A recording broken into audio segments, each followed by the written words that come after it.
Okay, let's get into the presentation. The first important information is that the training will be recorded, and in the end, you will get access to these recordings so that you can review all the stuff we are doing today. Just a small information about me. My name is Christian. I'm project manager and yeah, I would say senior software consultant. I did a lot of Java projects together with MicroStream and of course with Hibernate also. I'm a software developer for 13 years now. And yeah, I'm part of MicroStream since 2019. Yeah, I think the important stuff is I did a lot of projects with MicroStream for companies like Allianz Insurance Company or the German airport, Fraport. And yeah, I have a lot of information to share with you, especially for MicroStream. So I think that will be great in the end. Let's talk about the timetable. We start at 9 or a little bit later, and we end at 4 or 4:15. It depends. It depends a little bit on you. I planned a lot of time for your questions. Because that's important. We have to answer your questions, and so if you don't have one, we will finish at 2. I'm pretty sure. So so as I said, it depends on you. Let's talk about the topics. We want to start with a warm-up project. So I try to do most of the stuff, or let's say with all the projects we do during the training, you will have the possibility to code along with me, or to look along with me with all the projects from GitHub. I will share all the projects via GitHub. So whenever I start a new topic, you will get the GitHub link to the project itself. There are many different branches on the projects, so you can look along with me or you can code along with me. It's totally up to you. And at the beginning, we start with a warm-up project exercise. For those of you who never heard of MicroStream, we do a small warm-up project. Then we talk about an advanced topic of the configuration.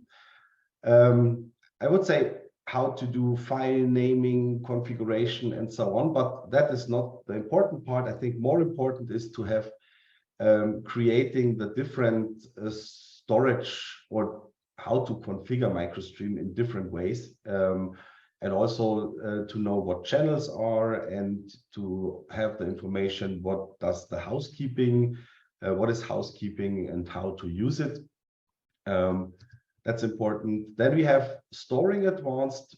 We talk about eager and lazy storing and what are the difference between these two strategies. Then we have to talk about transactions, rollback, and exception handling while using MicroStream. And then I think the most important topic for MicroStream is lazy loading. And especially when lazy loading comes into play, you have to think about a proper object model. And I want to talk with you with some possible lazy object model structures and what is the best practice at this point. Another important part is the concurrency part, how to handle concurrencies together with MicroStream in a proper way.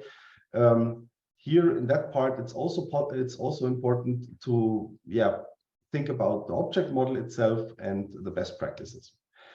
Then we have some lower topics, I would say, the legacy type mapping, or what happened when my class, properties changed, so when the entities changed and so on, how to handle that. Then we have the MicroStream customizations. Some really special stuff is that the different type handlers, class loaders, and so on, store behavior. Yeah, and in the end, if you have enough time, I prepared a small performance demonstration if you are interested in, and that's it. At 1 o'clock today, Marcus will join and will tell us some new stuff for the next year, some upcoming stuff for the next year. So that will be at 1 o'clock. Yeah, I'm really looking forward to that.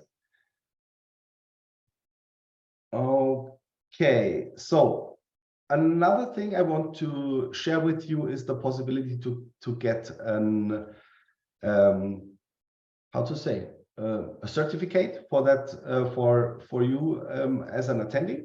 You will get that in the end of the course. So I will share the information at the end of the course. There will be a Google form, and then you can enter your name and so on, and then you will get a certificate for that training today. Okay, some further informations. As I said, the session is recorded and you will get access to these recordings afterwards. You will get also access to all the repositories of all the projects we do during the training. As I said, ask as many questions as possible. Whenever you want, you can do it via voice. I would say we are 25 persons. I think it's okay to do it via voice if you want, but you can also type it in the chat. It's up to you. So some links I want to share. The first link is the basic documentation of MicroStream. Then this is the GitHub repository of MicroStream. There you will find a lot of example projects and demos to use MicroStream. And there is also my repository, and here you find all the topics for this training and all the projects for this training. Just take a screenshot, then you will find it also later then.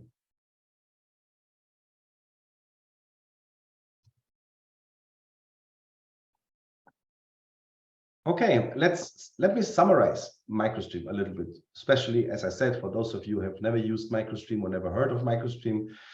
What is MicroStream basically? So basically it's a Java framework. So that means you can use MicroStream in any Java project, in any Android project. It's just basically a framework. In the future, we will have a MicroStream cluster. Then it becomes then it becomes more and more a server. But at the moment, it's a framework, and it's basically a from scratch invented object graph serialization. So that means we are able to serialize your object graph. And the special thing, and on that point, is that we are also able, and this is the point, this one, that we are not only able to serialize it, we are also able to update the serialized data on the end partially. And I think that makes MicroStream really special. And this is the point where MicroStream becomes more and more to be a database. And the point here is we are able to serialize to any file system we have, for example, AWS S3, Kafka, relational databases, DynamoDB, Redis, and many, many more. And basically, MicroStream keeps most of the data in memory, except the lazy parts of the graph, but we are talking about that later. We don't need any data mapping or mapping annotation, just pure Java POJOs. And that's it. And this is what MicroStream is. And again, welcome to the training. I think there is one person who joined late. So do you have any questions so far? Anything you want to add or some questions from your side? As I said, we have enough time. Feel free to answer whenever you want.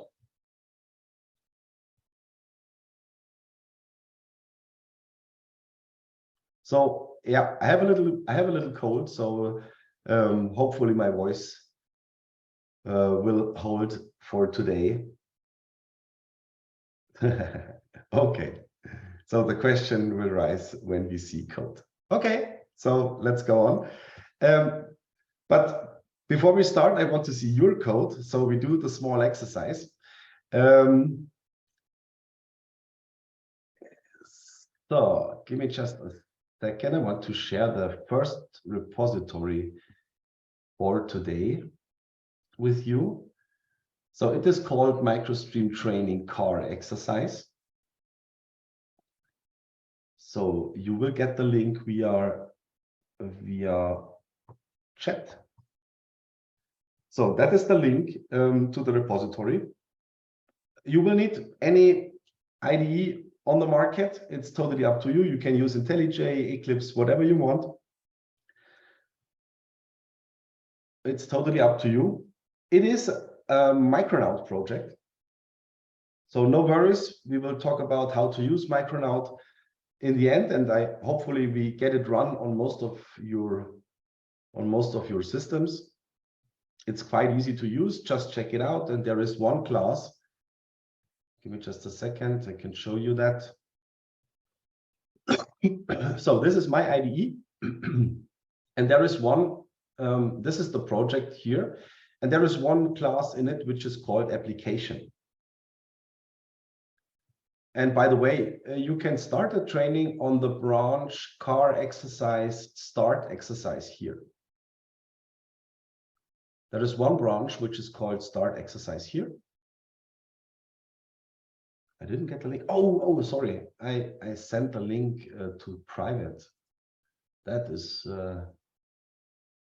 not the way we want to do it. So I want to share to all of you. So, okay, here it is. Now you should have the link.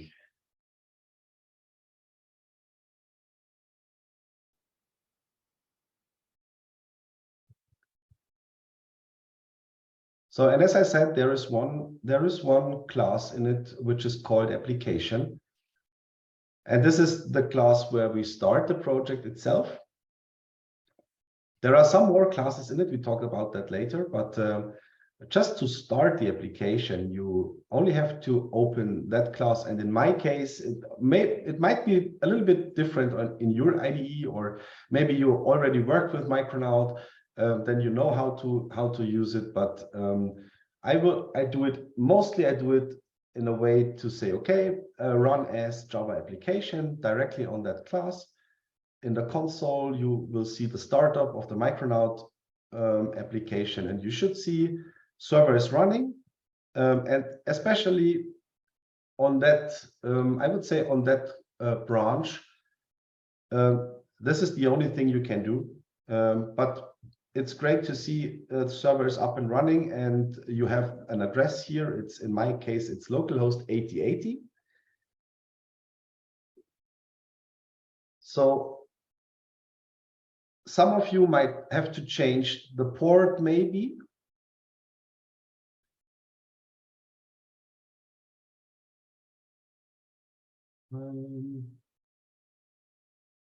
Just a second, I have to copy the code.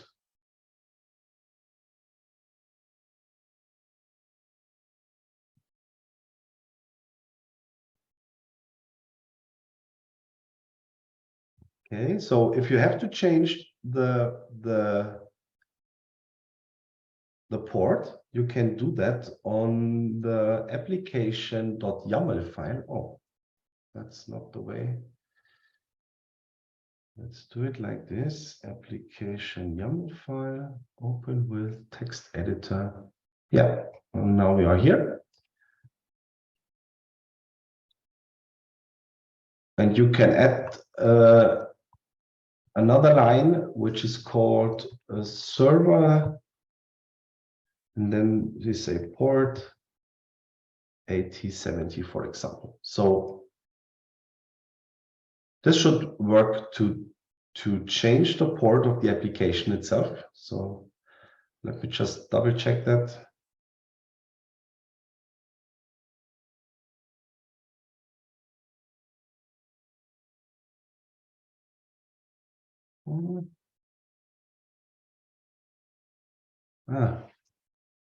There's an error in it.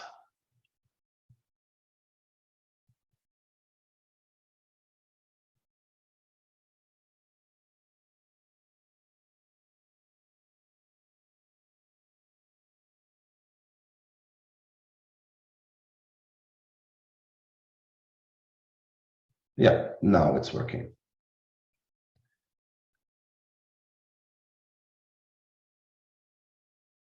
I need this one and the chat again. Okay, so especially when you have to change the port, just use blank instead of tabs here in the YAML. These are just blanks. And this is a way to change the port. Just check out the application itself from the repository.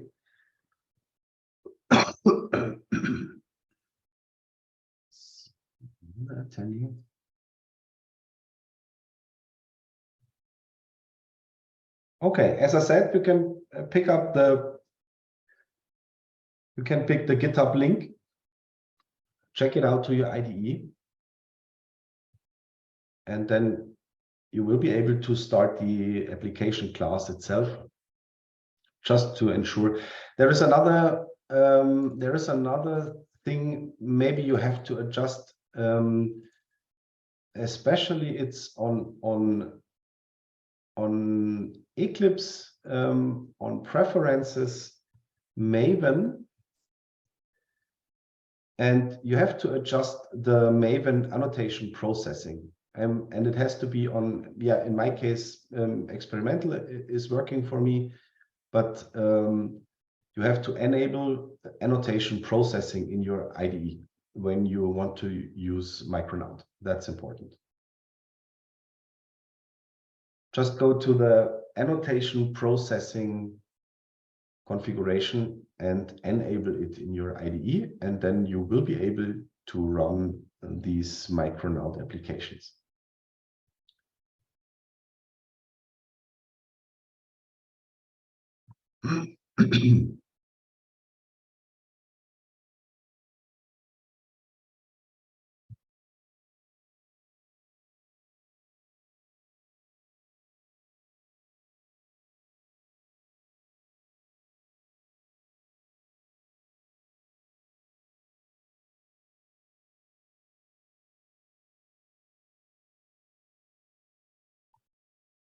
So does it work for most of you? Any question? Any questions so far? Just to summarize, check out the project, enable annotation processing on the Maven section of your IDE, and then you will be able to start the application class. If you want to change the port, you can do that in the application.yaml file by adding these two lines, server and port, and it should do the trick.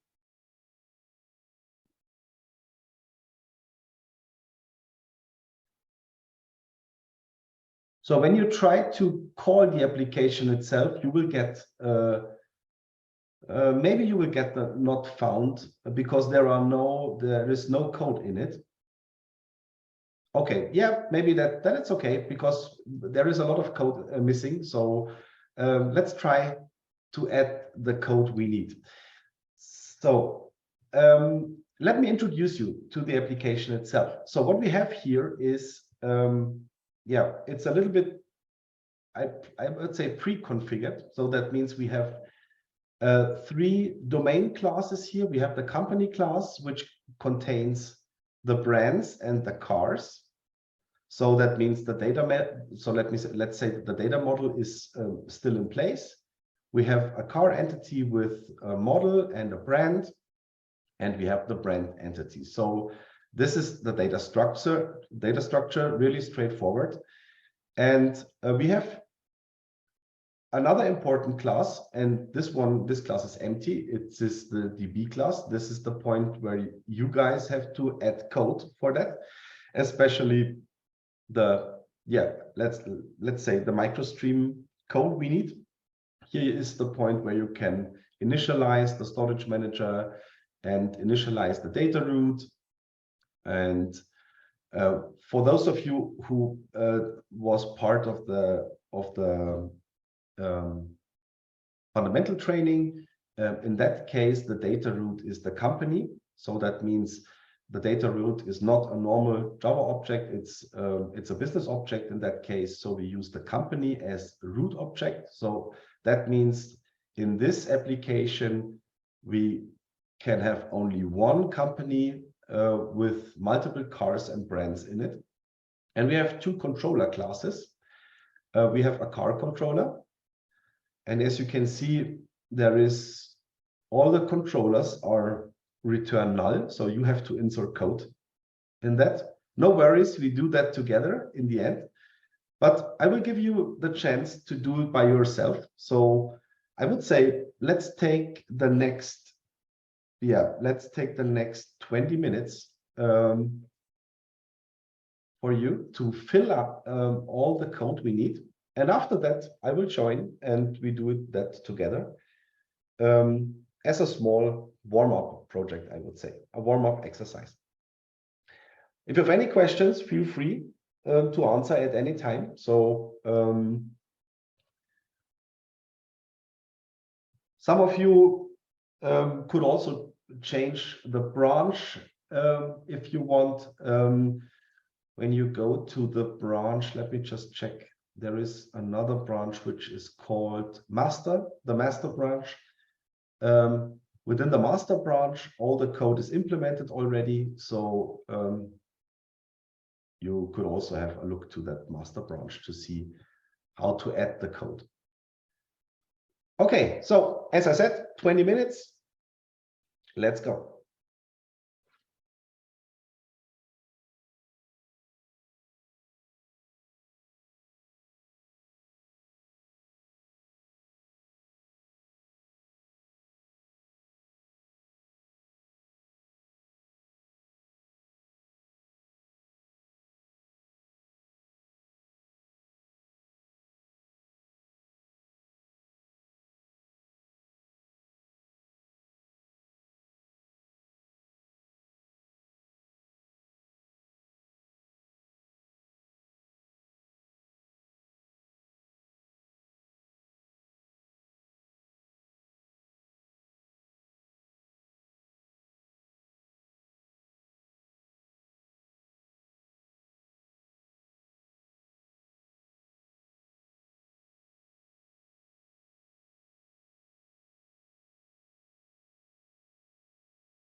So sure, no problem. So let me summarize the exercise again a little bit. Okay, in case that you have already checked out the application to your IDE, you will find this structure. So there is a DB class. There are some domain classes which are already implemented. So that means the data model is still in place. Let's go a little bit through that data model. We have a company with the name, brands, and cars in it. We have the brand itself, and we have also the car object itself, just a few small domain classes. And we have two controller classes. The exercise is, the first step is to do a MicroStream initialization. So to initialize MicroStream as a storage. So that means create the storage manager, add the company or add a company object to the storage manager. So do, all over to do this, the initialization of MicroStream in the DB class.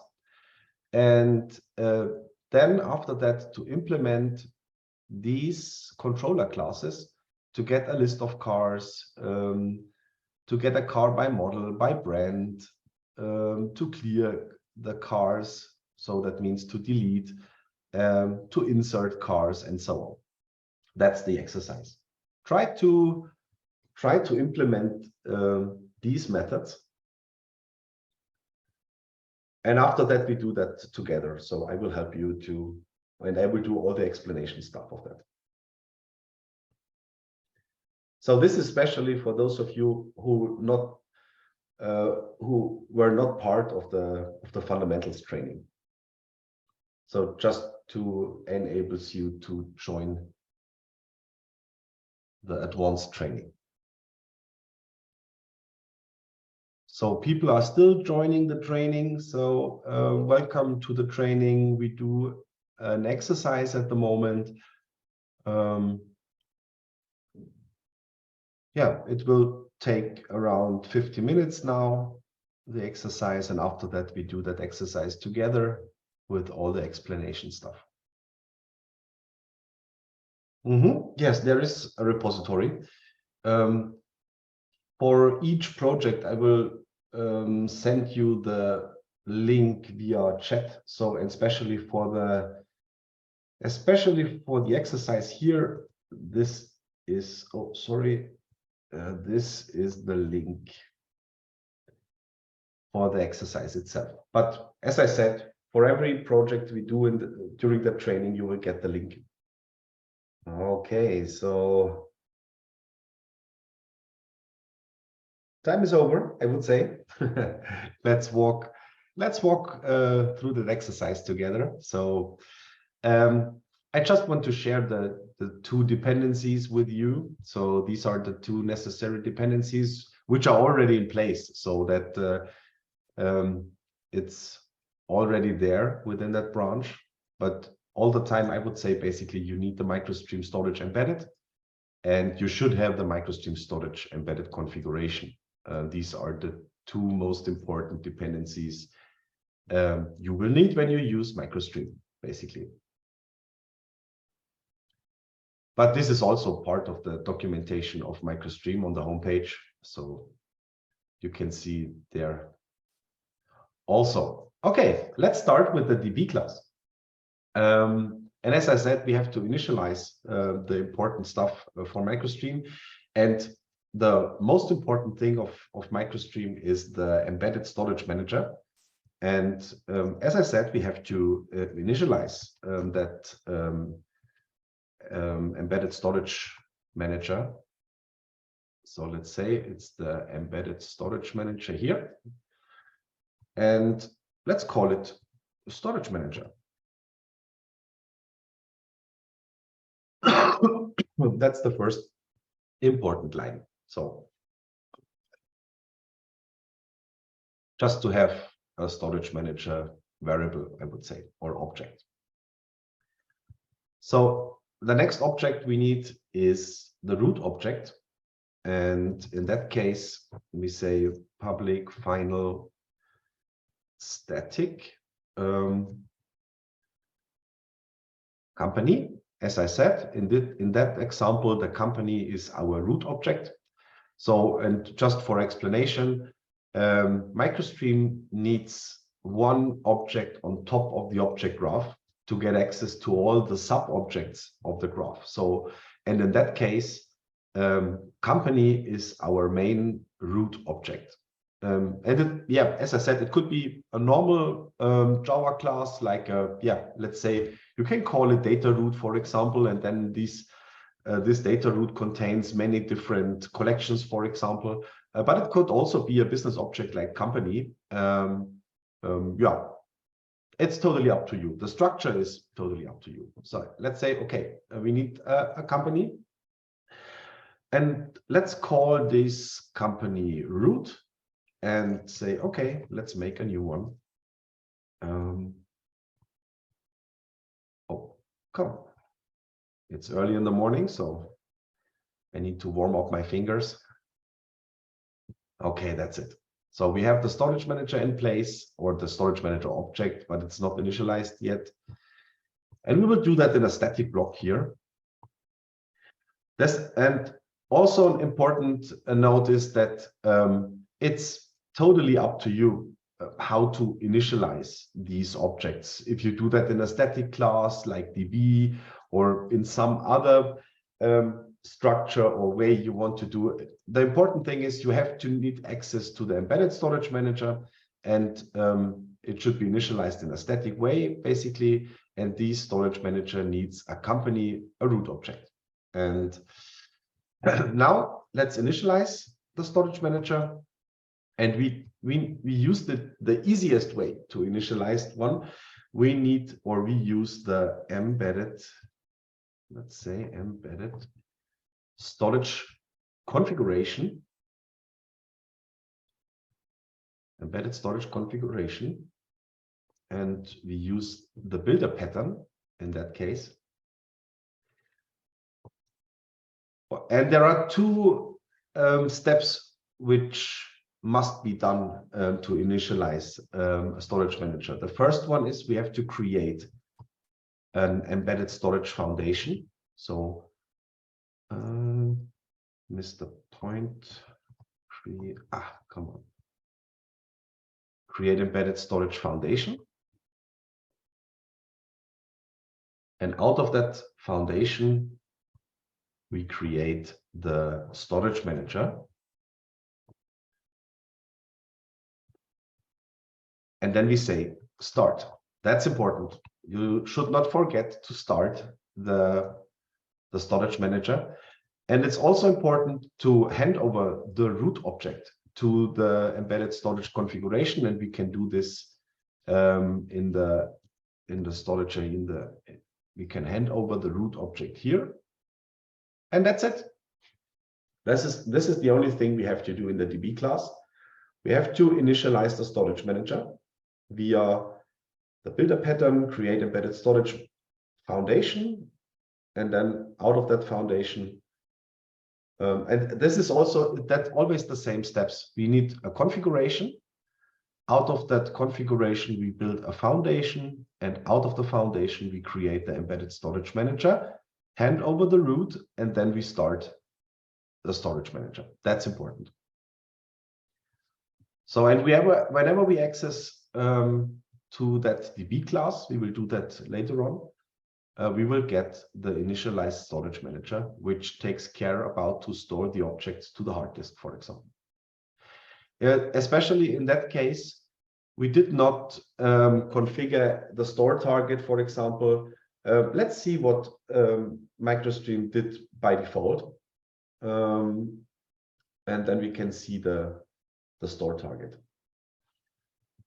Okay, any questions so far to the initialization of MicroStream? There are many different more possibilities to initialize it. We will come to that later, but that is the easiest one, I would say. Whenever you try out MicroStream, do it in this way. Okay, one question. So currently it's just in memory database and it doesn't save anything to the file system or any storage, persistent storage, I mean, right? Yes, it will do. It will do. We will see that later. Yes. Okay. It's not only in memory. It will save. It will store the data to the hard disk. Oh, with this configuration. With this configuration, yes. Impressive. Thanks. You're welcome.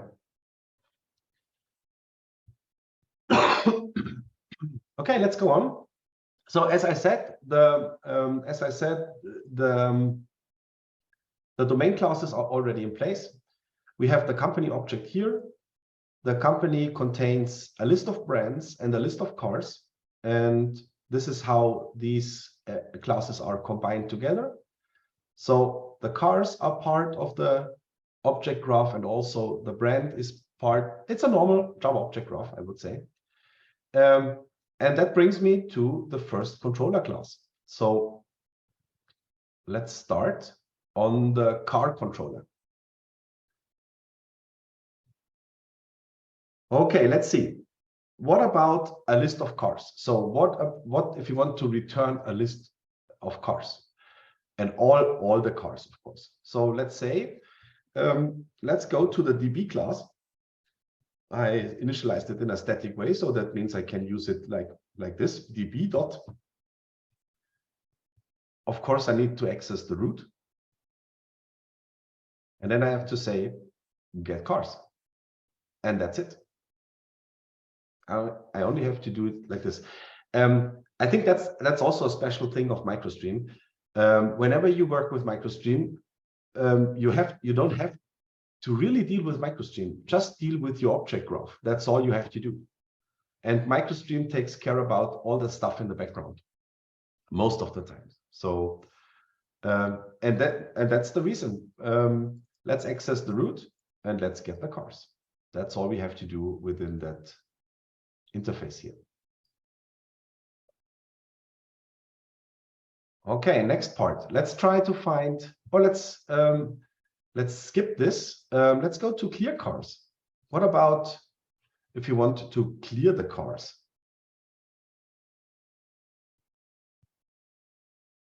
It's the same. Let's go to the DB class. Let's access the root. Let's get the cars. And then we say clear. Just clear the collection itself. We don't need that return statement at the moment, but we have to clear the cars collection.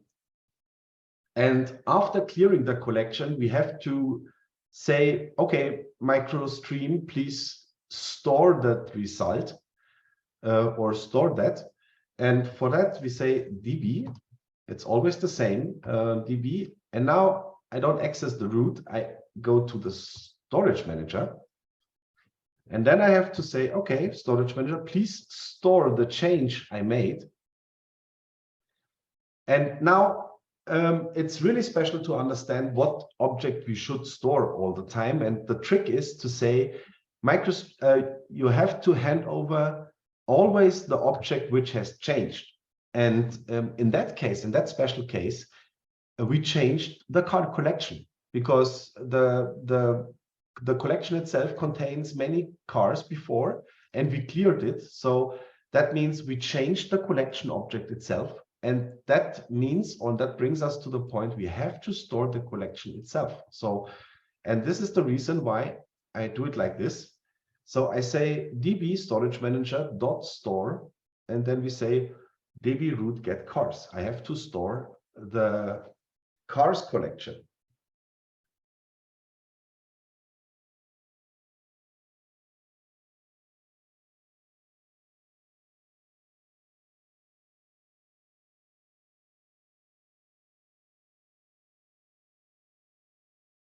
So we have an add from Anton. Yes, you are right. That is also possible to initialize in much easier, definitely. Here is the, this one looks like this, right? So it's also possible to do it like this. That's much easier than, I have to say root. Yeah, that's also the, okay, you are right, that's the fastest way. That's also possible.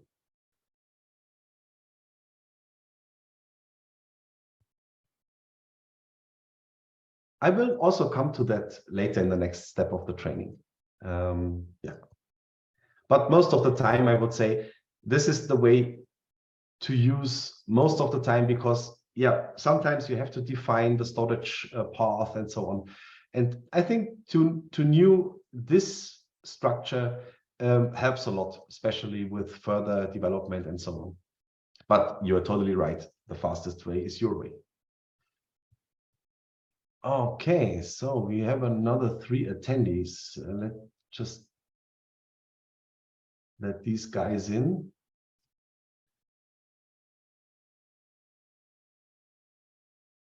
Okay, another 3 attendees. Welcome to the training. We review the exercise at the moment we made. So yeah, watch the code along with us and see how it works. Okay, let's finalize the clear cars response or the clear cars code here. We have to do the response also. Okay, that's really straightforward. So let's say return HTTP response cars cleared successfully. That's all we need. So again, I cleared the cars collection, and I always have to store the object which has changed. Or sometimes I would say we always have to store the reference holder. And in that case, the collection itself holds my references of cars, and that's why we have to store the reference holder. Okay, so let's talk about an insert. Or I know, let's do the by model first. So okay, how to find a special car, by model or by brand? And that is always the first question we get when some people want to try out MicroStream, how to filter data, how to find data within the data model. Is there any SQL language to find my objects? Yes, it is. There is. You can use the Streams API, and we will use that Streams API also in that example. Let's say DB, let's say root. Oh, first get access to the cars itself. No, the cars I said, not the brands. And then let's say stream, or we could also use parallel stream in that case. That's totally up to you. Let's say filter. Oh, what's wrong? Come on, let's say filter. And then let's use car as a variable. Car.get model equals ignore case model. And then we have to say dot collect collectors dot to list. Let me just clean that up a little bit. Okay, this is how streams are working. Go on. Is that?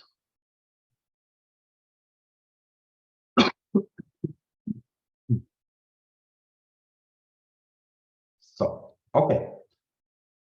So here we are. So as I said, let's access the cars. Let's stream through the cars. Then we need a filter constraint. Give me the cars with the model equals ignore case, the model which is hand over within the interface. And then we say after that, okay, we need a list at the end of that cars. And this is how to get cars by model.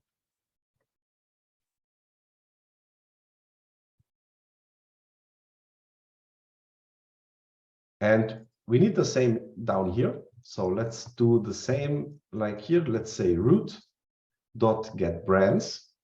Oh, get car by brands, right? So so we need the cars again. So for sure, get cars dot stream dot filter. So let's wrap up a little bit that directly. Let's say car as a variable target brand dot get name. So dot equals ignore case.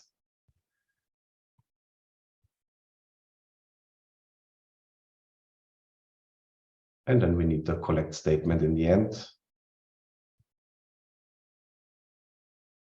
Here we are. It's quite the same, or nearly the same.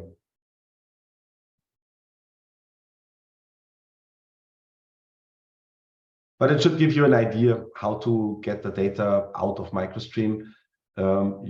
Most of the time we use the Streams API, or we use the data model itself to move from, let's say, from the company to a specific sub-entity or subdomain entity and so on, to get the right data you need for your user interface, or in that case, for your REST interfaces. Okay, so let's see. We have list cars already in place. By model, by car is in place. Clear cars, and now we go to the last one. How to insert objects. That could also be quite interesting for you. Okay, first we need to know if there is still a car in place in our database. So let's say db root dot, or we can, I think we can copy this. Let's say, there is an error here. Give me just a second. Okay, I see. Okay. So let me just copy paste this from the example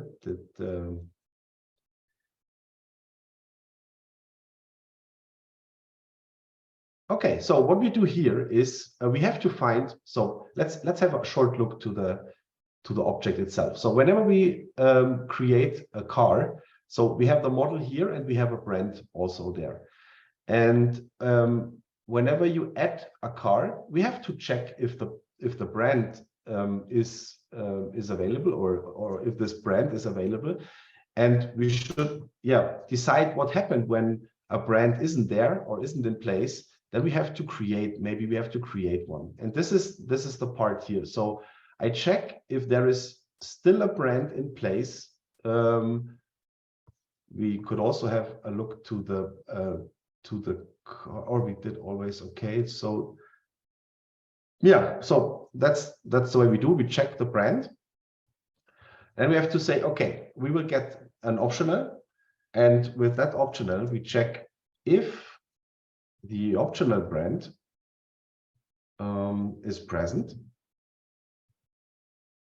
So if the brand is in place, so that means we have a brand which is available, and then we can do it like this. So we say optional brand dot get.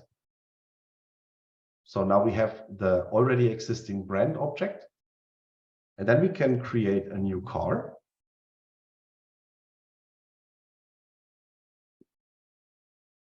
And then we say car.setBrand, the existing one, car.setModel.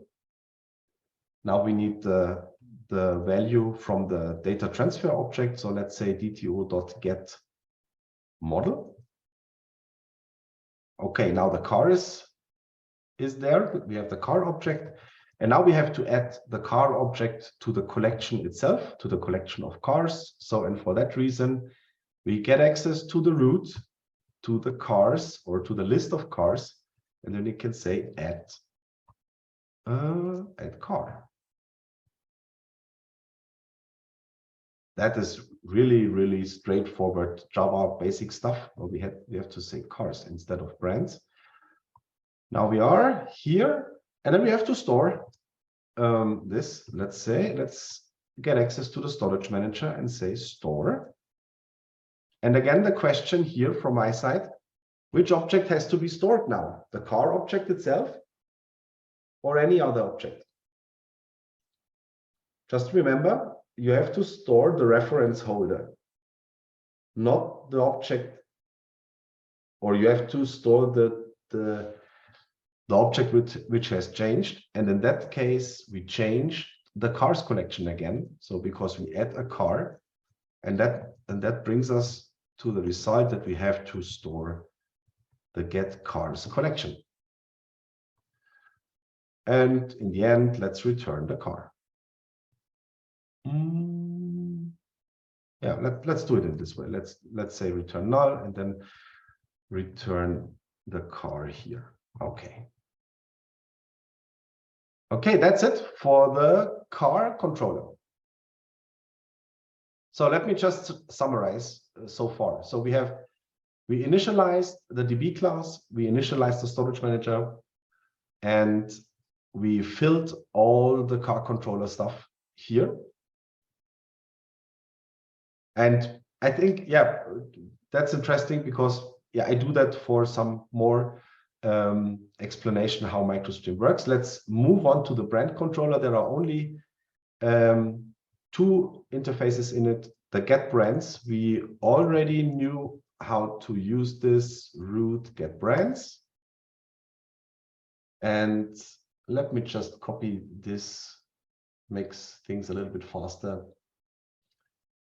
Let's go to the brand controller. Yeah, you will also have that when you check out the master branch.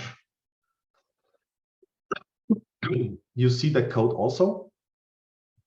So in this case, I check for if the brand which is handovered, if there is a brand which is still in place, would have has the same name, for example. And if not, then I create a new brand, set the name of the brand, and then I have to store this. I add the brand to the list of brands, and then I have to store the list of brands, and then I do the HTTP response or not allowed. Yeah, you see, you can see it here. This is not the best way to do it, especially with the car controller here. This is not the best practice way to do this in Micronaut, but it's just for, this is just an exercise. And I think the most important stuff is the MicroStream stuff. And yeah, that's important. Okay, so let's try it out. Let's try to store some cars. And in my case, I created some postman methods. We are here. Let me just check MicroStream training. The car exercise here, and cars by model, insert cars. So this is one. It's a post. It's a post method, and as you can see here, let's jump back to the IDE. Basically, it's cars, so that means we have to use localhost.8080 in my case /cars, and to insert a car we have to use the /insert. But we also have to, we can check this to get all cars. So all cars, that's the easiest one, localhost 8080/cars. Okay, let's check it out if this is working. So let's go to the application Java class, right click. So for you, I would recommend that you switch to the master branch, which is already in place. All the code should be in place. And then you can try out together with me if this is working. So let's say run as Java application. And as we see here, okay, it's up and running. I have to consider that I changed the port from 8080 to 8070. And therefore, I have to change that in my, I have to change that here. So 8070, let's try to get all cars. And we should get an empty result here. This is what we should get. You could also try this within your browser. Just enter this line of code to your browser after starting the application. So let's copy paste this to the browser, and you should get back an empty list. And there is another interesting detail in that case. When we go to the cars, we try to access to the MicroStream storage. And you see that in the console down here. That means this was the first Micronaut thing. And after that, MicroStream starts up. Whenever the first access to MicroStream comes up, it starts the storage manager. And we should also see the storage itself. So when you have a look to your application itself, there is a storage folder directly in your application. So on the upper left corner there, especially in my IDE, there is one folder which is called storage. And this is the storage where the data is on the hard disk. So we are able to say, okay, let's show in System Explorer, in my case. So let's go there. Okay, so you can see it here. This is how the storage looks like on the hard disk. We have a persistence type dictionary. Maybe we will talk about that later. But we have also the channel files, and the channel is where the data is stored on the hard disk. And the channel 0 file contains all the important data of the application itself. So this is the hard disk part here, and which is created because we tried to access the storage, and he couldn't find any, and then he creates the empty one. And it's the same when we add. Let's jump back to the Postman. So let's insert one car. Let's say, okay, this is the call. Don't forget to change the port, localhost 8070, cars insert. There is one car. I added 330 brand BMW. Let's say send. Oh, he couldn't find the brand. We have to add the brand first. So let's say insert. Oh, come on, so that's right. So I have just to double check that in my code, or maybe I have to use also the master branch. Team switch to master. So let's discard all that stuff. Okay, now I'm on the master branch. I will also delete the storage here.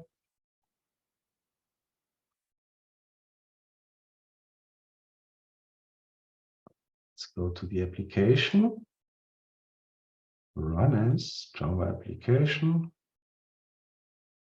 Okay, now we have still the port 8070 in place.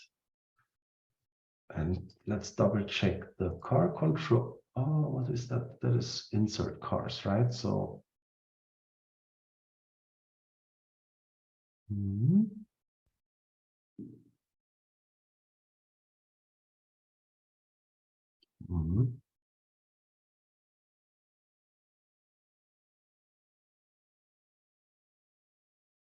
okay, here is it. Okay, let's create some brands first. So okay, application is up and running. So let's say 8070 send. Okay, we get a 200. That's okay, and we should also add BMW send. Now we have the brands in place. We could double check this when we say, okay, give me all the brands. So as you can see here, we have the Mercedes and the BMW. And now we should be able to add a car also. So let's send this. We should not get the 404. Now we get the 200. And yeah, this is working really great. So, and let's have a look to the storage itself. You can see I have to refresh that here, and as you can see here, the files on the hard disk are created. The data are stored on the hard disk. Yeah, as expected.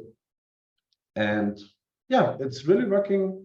It's working good. What about you? Does this work also for you? I think you missed the Postgre stuff or the Postman stuff here, but you should be able to use the get all brands just to double check if this is working or not.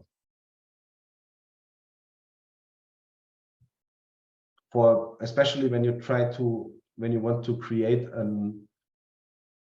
a request, use this URL for the request. Especially you have to first add a brand. So that means you need this URL, localhost 8070, or in your case 8080, maybe brands/insert. Then you need to add a body in JSON format, raw JSON, and add this one, and this, and it's a post. It's a post request. So So no worries, all the other examples will only be GET requests, so we are able to do that within the browser. We would not need the Postman anymore. Okay, so any questions so far from your side? Or yeah, I just wanted to say that it's a little bit confusing that in part with inserting car, you got the same DTO object as you store it. Yeah. And you know, in my first implementation, I just put it into a list and and persist without even thinking that I need to you know, like register brand somewhere else or took it from somewhere else. So I think so here it's really easy to mix your DTO objects which you took from some HTTP or whatever with your database objects. So probably, yes, you are right. yeah. It makes more sense to create a specific DTO instead of using a car directly. That's right. I did that because, yeah, it's just a car with only 2 values in it. And yeah, but you are right. This should be changed.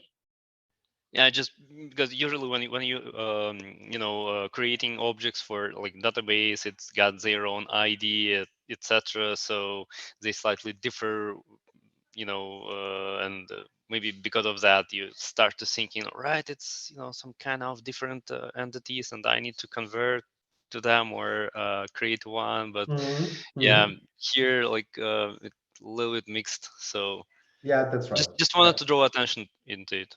Yeah, you're right. Thank you for that note. Yeah, I will change that. I think that makes it more, yeah. So yeah, mostly you would have a special, or you would have a special car or something like this, I would say, DTO car. I think that would make it more clear to, this is just the transfer object to hand over the data to the application itself. And of course, we have to create a new car object here, which fits to our data storage. So I think that would make more sense. So thank you for the note. I will add this. Or I would also be able to use the DTO directly. So it is not really necessary to create a new car. I think it should also be possible to take the DTO directly. But yeah, that I think that's not the right way to do this. Okay, so some more question or adds to that. How about UUIDs? That's also a great question. What about UUIDs? Let's jump into the car object here. We don't have UUIDs. Do we need some UUIDs?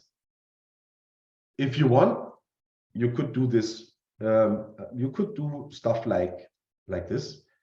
Private string. I would recommend to use a string. UUID equals UUID dot random UUID. This could be a possible way to do this. Oh, dot to string.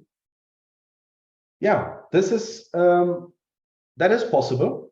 If you need one, you can have one for sure.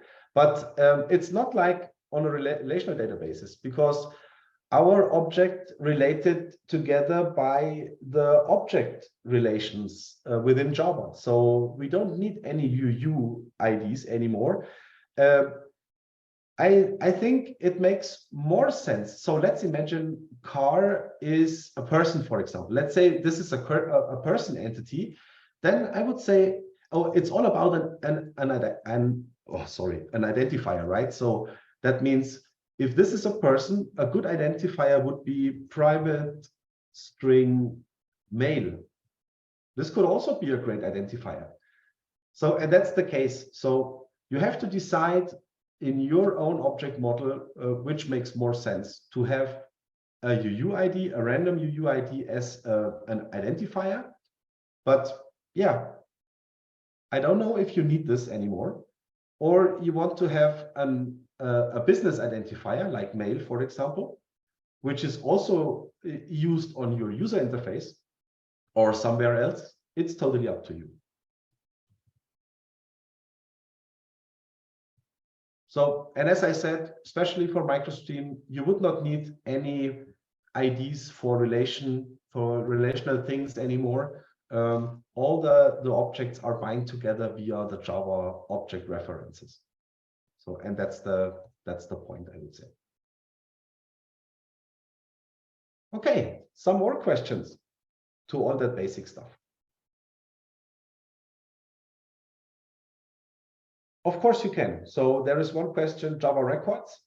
MicroStream supports Java records, so you can use records instead of a class. Yes. To be honest, I never done this before, but I never did that before, but yeah, it's up to you. If you used to be, or if you used to use records, then do this. Okay, cars, companies. This was the first example warm-up project. And yeah, if there are no more questions, I think it's time for our first short break. Let's do a break of, let's say 50 minutes. So on my clock, it's 10:30 now, 10:30 Central European time. Let's meet together at 10:45. 10:45. Is that okay for you? 10:45 Central European time. I will add this also to the chat again. So let's do a short break for refilling coffee, tea, and so on. So, okay, so I'm back again, and I would say hello again to you all. Let's start with the MicroStream Advanced configuration, or let's say basically configuration itself. I also prepared a small presentation, just only a few slides, to give you an idea how this basically works. So I think there are a lot of different possibilities to configure the storage itself. And the first thing you have to know is that everything which is created by MicroStream in the background or in the hard disk or on your AWS S3 bucket, for example, could be configured, especially the storage naming or the naming of all the files you will have within the storage. To be honest, I've never done this before, or I never did this before, but I think it's important that you have that you know that it's basically possible to rename all the files in the background. So that is really straightforward. I would say storage naming, you should be able to change the name of all the files in the background. Okay. Storage channel. I think that's the first interesting point. What are storage channels? Basically, channels are I/O threads, which is used to store the data directly to the hard disk or to the storage itself. So that means when we create more than one channel, then we have more than one I/O thread to store or to write down the data to the hard disk. And for each channel, you will get one folder on the hard disk. We will see that later. And must be 2n. So that means you have 1, 2, 4 channels, 8, and so on. And when to use more than one channels? Maybe especially when you want to use MicroStream to store huge binary files. Or if you want to add multiple huge binary files all the time, then I think it makes sense to have multiple I/O threads to write down the data directly to the hard disk. That could be possible. But in that case, or especially, I always use a channel count between 1 and 2. In all my project I did with MicroStream, it works really great. And I think the performance of MicroStream MicroStream is such a fast technology that in most of your project, it makes no sense to have more than 2 channels, for example. It's also important to know that it's not possible to change the amounts of channels the easy way. So that means when you choose 2 channels at the beginning of your project, you will not be able to change that afterwards. You will be able, but you have to migrate then your storage. So that means you have to create a second storage manager in the same project with a different amount of channels, and then you have to move the whole data from one storage to the other one, and then you have to store that. That is the way you can change the channel count, but it's not possible to change it on the fly, I would say. So whenever it's set to 2, then you have to deal with it. So, and that's the reason I've never have some problems or some troubles with those channels. So, and therefore I think the amount of channel 1 or 2 should be totally enough for you. But we will see that later, the result. You could also find some more information about these channels within our documentation of MicroStream. Okay, channels. Another important thing is the housekeeping. And there is also a default adjustment within MicroStream. And yeah, it's the housekeeping takes care about to clean up the storage, because every time you insert data or every time you change data, for example, these changed data will be appended to the end of the binary file. So that means MicroStream did not change any data within those binary files. Instead of doing that, it appends the data again and again. So this is also the reason why you should always store the smallest part which has changed. Of course, I know there is one method which is called storage manager.store root. So, and some people ask all the time, why not to call always store root? Whenever something has changed in the database, just call store root. The reason is, when you call store root, always the whole root object will be appended to the end of the binary file. Of course, that will work if the root is a small unit, but when your database grows more and more, it makes no sense to attach the whole database again and again and again. And this is how it works. So try to store the smallest part which has changed in the database all the time, and this will be appended again and again. So, and that leads us to a problem. So let's say we have John Doe. We have a database which looks like this in the storage itself, and we have an object ID which is called 1, 2, 3, 4, 5, 6, and so on. And now let's do some changes on the object. And as I said, the object will be appended to the storage again and again. And that leads us to a problem. So that means we have a lot of duplicates in the end, or let's say we have a lot of old data in the storage, and therefore we need the housekeeping. The housekeeping takes care about to clean up the storage in the background, to keep the data on the hard disk as small as possible. And therefore we need the housekeeping itself. But you need to know that whenever you write a data in a high frequent way to MicroStream, you have to increase the amount of time which can be used by the housekeeping, and also the housekeeping interval has to be increased, because if you're not doing this, you don't have enough time to do the housekeeping during adding the data in a high frequent way, and then you need the housekeeping is not able to run, and that increases the amount of data on your hard disk more and more. So whenever you want to write a lot of data in a high frequent way, you have to increase the housekeeping interval. But we will see that in a project also later on. Okay, housekeeping. Clean up your data on the hard disk or on the AWS S3 bucket or somewhere else. So that is the housekeeping. These are the two important configurations for the housekeeping. As I said, it's the housekeeping interval. Yeah, we could also say it's kind of like a garbage collection. And yeah, we have an interval and a time budget. So the interval takes care about how often the housekeeping is running.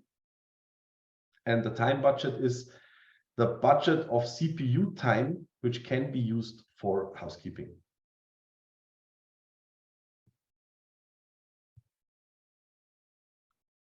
Okay, let's have a look to the project, and I will share the project repository again.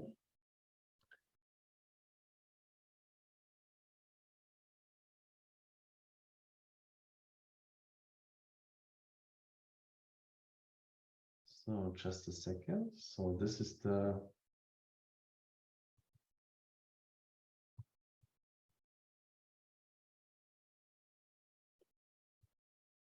the link to the project, and we have one question. In case if I need to write a lot of data in peak load, let's say once an hour, can it be cleaned in the hour after in background? Yeah, that's right. So you have to increase the. I would say just check it. Just have a look to your hard disk and see how it goes and so on. But you're totally right. When you stop writing data, the housekeeping will take care about to clean up all the stuff in the end. So I think you have to adjust the housekeeping only when you're writing data all the time in very high frequent way. But let's have a look to that. I prepared an example for that. But before I go into it, let's talk about the different ways to initialize MicroStream and to do some configurations. As you see here, in that project, let's do a small explanation about it. There is no special stuff in it. I only have one data root. I have the application itself, and I have the DB class to initialize the different storage manager. And as you can see here, it's possible to have multiple storage manager within one project. That's totally up to you. You can have 4, 5, 6 or more. Yeah, most of the time I have only one or maximum 2. If you want to separate your data, it could make sense to have 2 storage manager with 2 different configurations. I remember one project we used 2 storage manager, one to write down data to the hard disk and one to write data directly to AWS S3. So that's basically possible. Then you will have to use 2 storage manager. But yeah, it's up to you, but it's possible. So one way to initialize a storage is to use, oh, just one moment. I missed one method.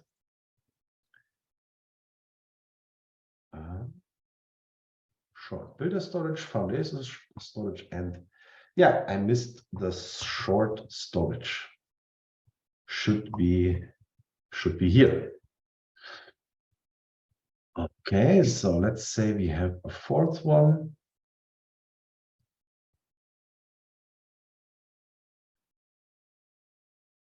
Okay, now it looks like expected. So let's say storage manager 4, and it's the root 4, embedded storage. Okay, so let's get into it. So as I explained, we have 4 different storage managers here in the project, and we have 4 different root objects. It's quite impossible not to share the root object between the different storage managers. That will not work. So keep it separated. That's important. And now this is the shortest type to initialize, or the shortest way to initialize MicroStream. We talked about that directly from the beginning. I think let's say, yeah, Anton mentioned it, that there is a smaller possibility or a more easier way to initialize, and this is, I think, the easiest way. Whenever you do some testing stuff and so on, this will work for you. Storage manager, embedded storage start, and then you can hand over the root, and you could also hand over the storage path to your hard disk. And when you want to use this, this will work fine for you. So let's go further with the XML storage. That's also possible to have an XML file, which is located here in the project itself. So let's have a look at this. And you can see here we have some adjustments on the file names and the file prefixes we talked in the presentation. But I also changed the channel count to 2, and I added the storage directory, and I say, okay, let's take the data at the data folder, which is directly here inside the project. And yeah, that's the XML file. And the way to load an XML file within Micronaut, I use this one here. And now we have to add some more code. So, and we do this for the storage manager 1 equals, and for that we use the embedded storage configuration again. And in this case, we say load.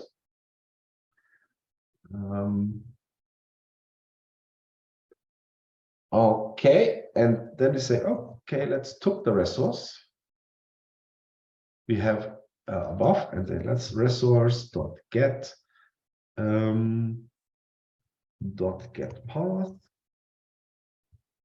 And then we have the same create embedded storage foundation.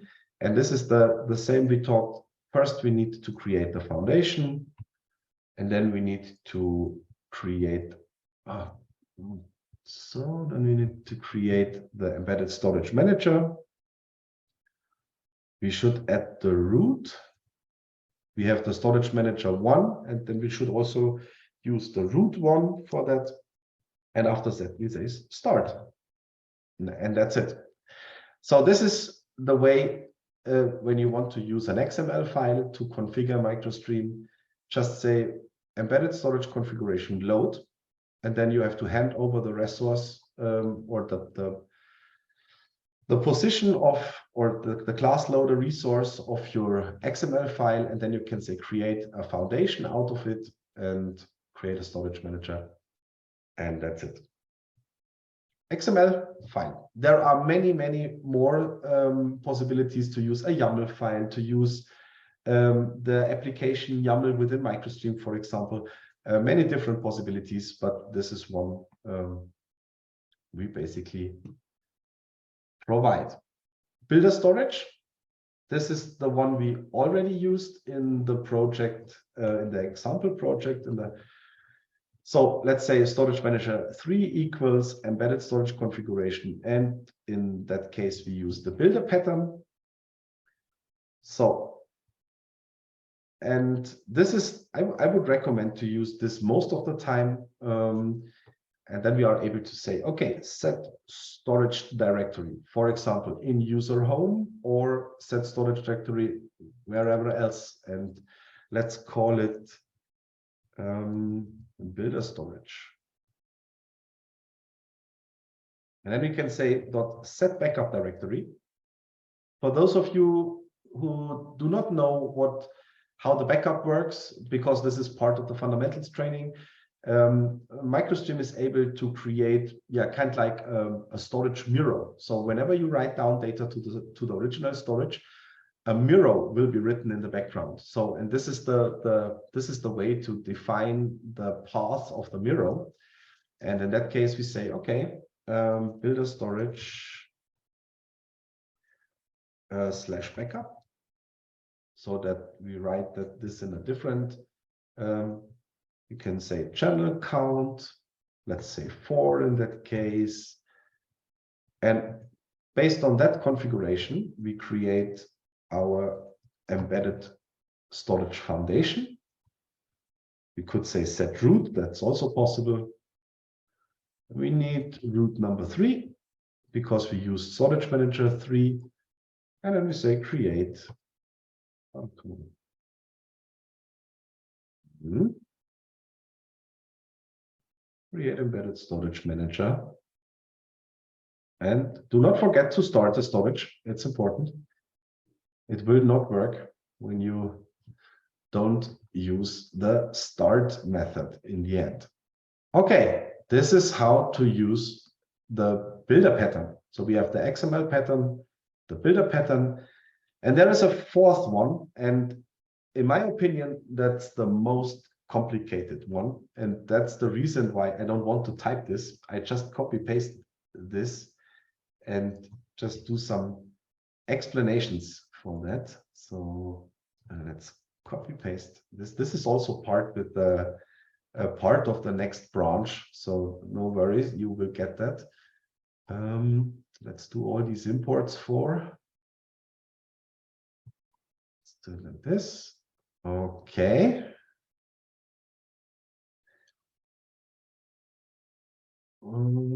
Okay, let's have a look to that. First of all, we use the Neo file system for defining the path, where to store the data. Then we have the same embedded storage foundation. So that means we start to create the storage on the foundation itself. We say set configuration. And then we are able to initialize the configuration with a builder pattern, and so on and so on and so on. I think you have to check this out for yourself. Why I showing you this? There are some really special adjustments within MicroStream, which must be made on that type of initialization. But this is quite rare to use this. And I think it's important to know that it's possible to have that in this structure, but I think it's quite rare to use this. Okay, but this is the possibility to initialize a foundation storage. So, and we have the storage manager 4, 3, 1, and okay. So let's use 2 here instead of. So we have 4, 3, 1, and 2. Okay, so let's start the application. There is one question. Can we improve performance by increased channel count? Yes, not in every project, but in some project, as I said, when you maybe write huge binary files, when you have to write huge binary files to the hard disk, then it makes sense to write down these files within multiple threads. And this can, for sure, significantly increase the performance.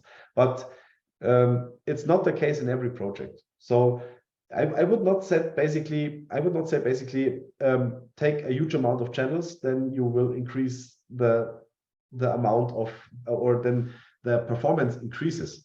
That is not the case all the time. So on the other hand, when you have to collect the data all the time from many different channels, it will decrease the performance. When you have too much channels, it will, in some cases, it could be possible that the performance is decreased.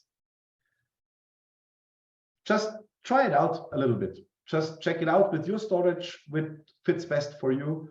And I think that is a good answer for that. You have to decide how many channels you have. And I would say best practice, choose something between 1 and 4. And you will be totally fine with it. Okay, so let's try to start the application and see what happened when we start these different application. Here we are. So object, or let me switch the branch. This is more secure. It's always quite a mess to do live coding and then start it. So it makes more sense to use the different branches. Okay, application. So let me start. Check data is empty. Okay. And you can see here all the storage managers are starting. And we should have all these different storages up here. So, okay, especially for you, when you check out the branch configurations done, then all the different configurations we talked about should be in place. And when you start this project, it creates automatically all the storages directly at the beginning of the startup process. So, and then you will see the 4 different storages on the left side with all the different configurations. So let's say we have the builder storage here in place, which consists of 4 channels, channel 0 to 3. We have the backup directory in place, which is also created with which already creates the mirror. As I said, you just have to define the backup directory, and then the mirror will always be written to the mirror whenever you write to the original storage. So this is the builder storage. Let's check the file. So we have, here it is, the builder storage. We have 4 channel counts of the backup directory. Yeah, that's it. So then we have data. Data could be this one, right? No. Data, we have the foundation storage. Data is data. Could be the XML file. Let me just check. Yeah, it's the XML file. It's the XML file storage, which is called data. We have 4 channels also in this project, or in this. That is the data. Then we have the foundation storage, which contains a backup too. You can see the backup setup here. And this is also an interesting point.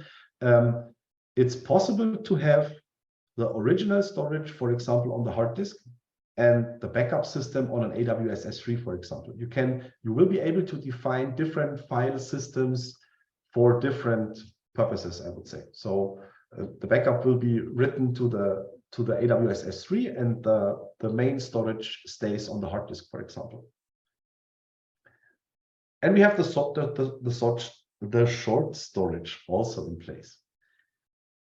Okay, any questions to the initialization of the storage? Then I will move on to the housekeeping configuration and to the housekeeping example. But if there are any questions, feel free to ask.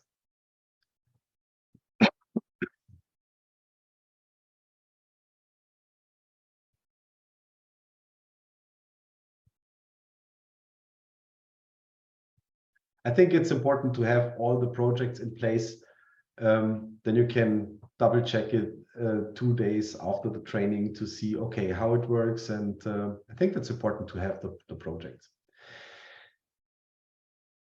Okay, so let's switch to the housekeeping example, to the branch housekeeping example. Oh, let me just end the application. Team switch to housekeeping example. Okay. So I think we don't need this folders anymore, so we can delete it. Okay. So let's give let's give you a short introduction to the project itself or to the branch itself. So let me clean up that a little bit. Okay, so we have the DB class in place. In this case, I used the XML configuration, but this is not important for the example. Well, maybe yes, because we need to have a short look to the XML. And you can see here, these two properties are not active at the moment. So we use that later. But I also created a small, or I added some small JSON files here. You can see this here. We have authors and books. Let's open it. Let's open this. Just JSON files here. And I use this JSON, these JSON files for some mockup purposes. And then I have the mockup utils class, and we have authors and books as domain objects here, and we have a book controller. And the special thing in that is that whenever we call the create books method, it iterates 10 times through these JSON objects and creates books and authors. That means, yeah, it creates a huge amount of data, I would say. And during that process, we have a look to the folder, what happened inside the folder without any special adjustments for the housekeeping and so on. So we need to be fast. Let's say if this will work. So let me just create or just start the application. So where we are, we need the application itself. So let's say run as Java application. So then I need to open my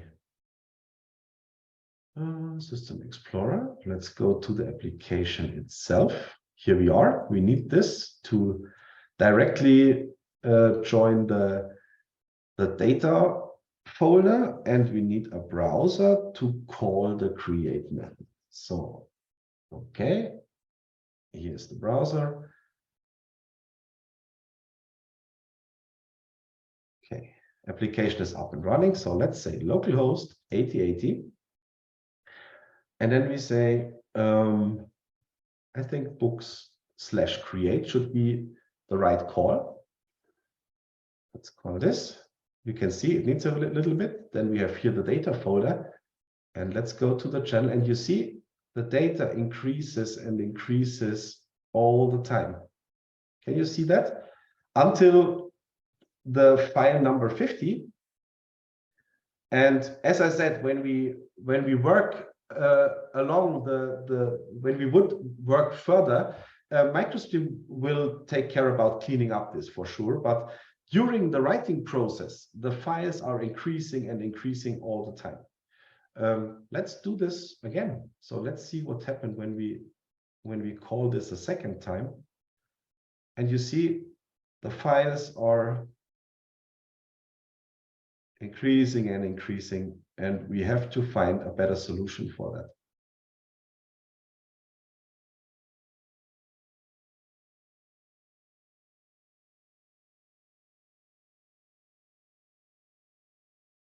Okay, just a second.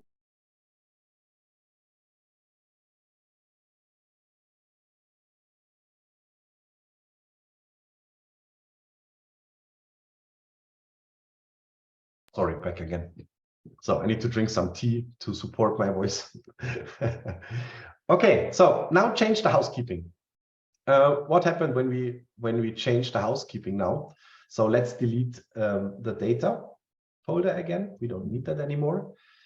And now change it to 400 as an interval and 100 milliseconds as a time budget, and see what changes when we use this configuration now.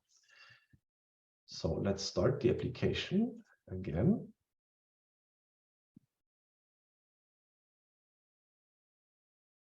Okay, up and running. So we need access to the files again, and we need the browser again.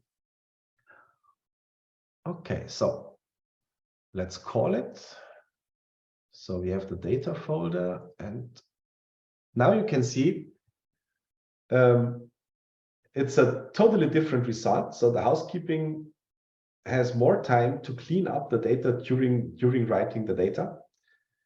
And in some cases or in some project, it makes sense to adjust the housekeeping in this way.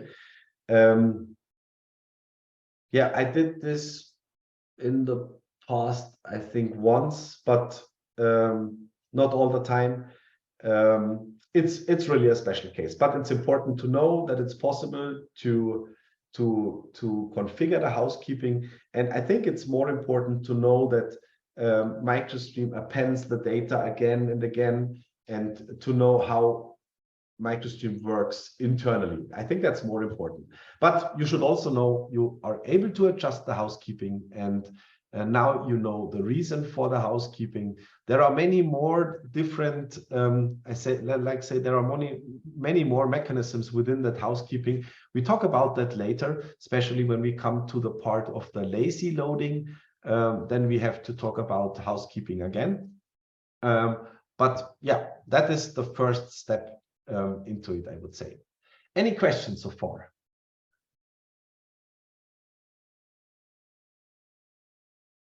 So Anton said it was a way more files for the second time. Really? We only have one file here in the end.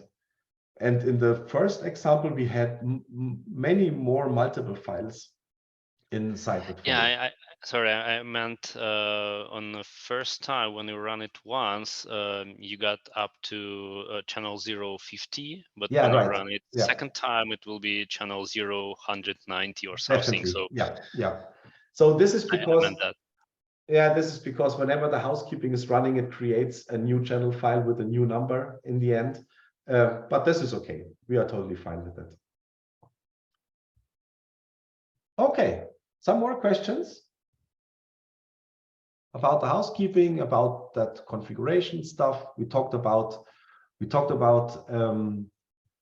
basic initialization of MicroStream. We talked about housekeeping. We talked about file naming.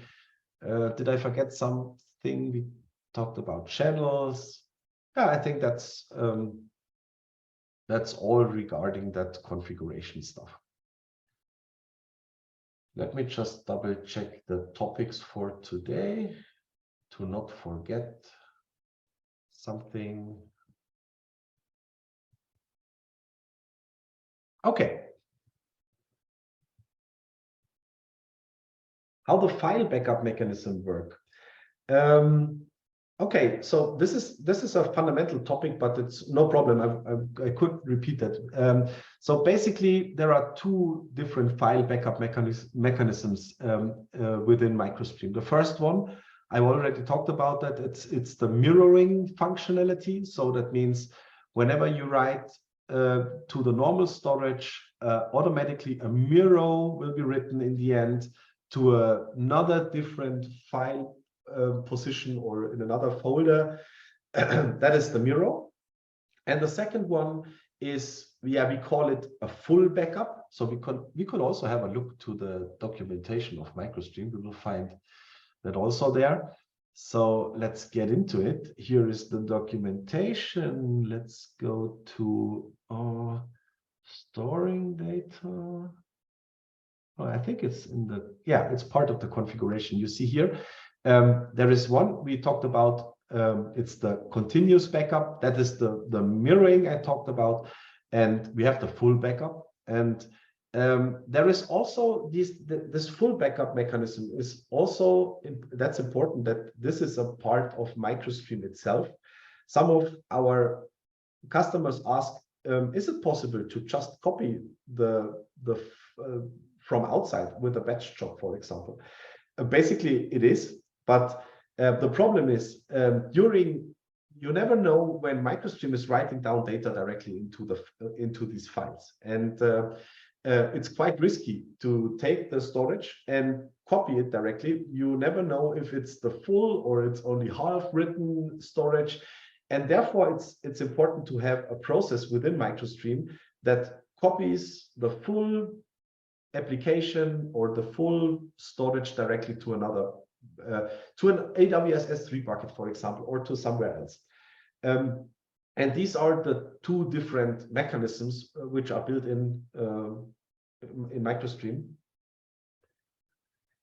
And yes, you are right. It affects the time for storing data for sure, a little bit, but not that much, because I would say it's a non-blocking process in the background. And yeah, I think you are totally right to use that mirroring. Yeah, you should use it. Yeah, definitely. But yeah, it needs time, of course, but it's not that much. MicroStream is basically so fast by storing and handling data, you will not notice this to have the backup. Does that answer your question?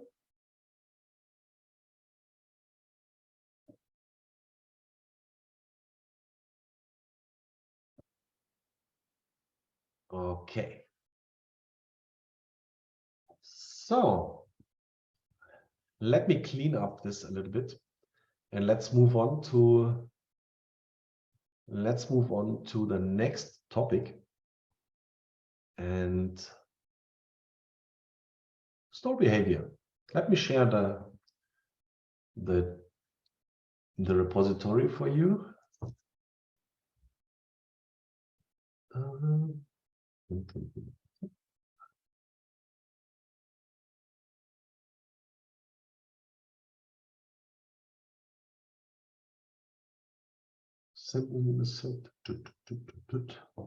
Where is it?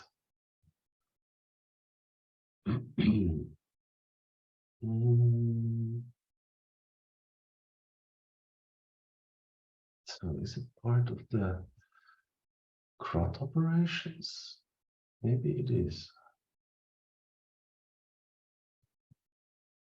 So give me just a second. I have to check if this is the right project. Store eager. No, that's not the right one. Exceptionally custom type, concurrency, legacy time. There is one project is missing here.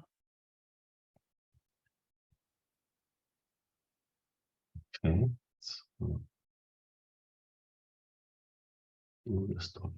Okay.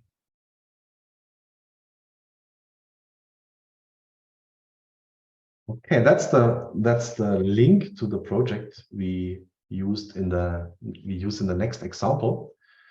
It's also a good example for you. This project is also used in the fundamentals training to explain all the CRUD operations in combination with MicroStream. But we can also use this for the advanced training. There is one branch we need, and that branch is called eager storing done. We need that branch. Okay, so we have it here. Let's import it. And okay, here we are. Here it is. So we close this one. Okay, so I need another small presentation for that.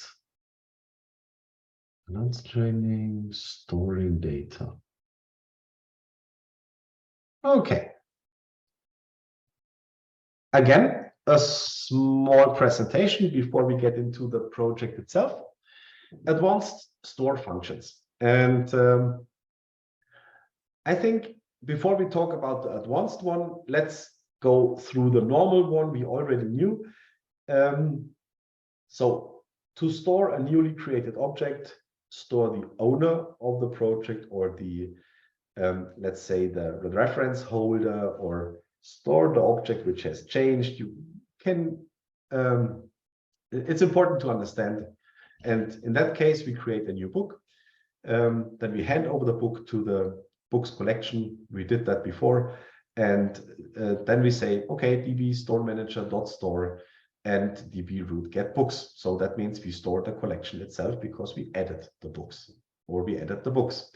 But after modifying an object, we have to store the object itself. So that means when we change, for example, the release date of the book to local date.now, then we have to store, of course, the book itself, because the book itself is the reference holder to the local date.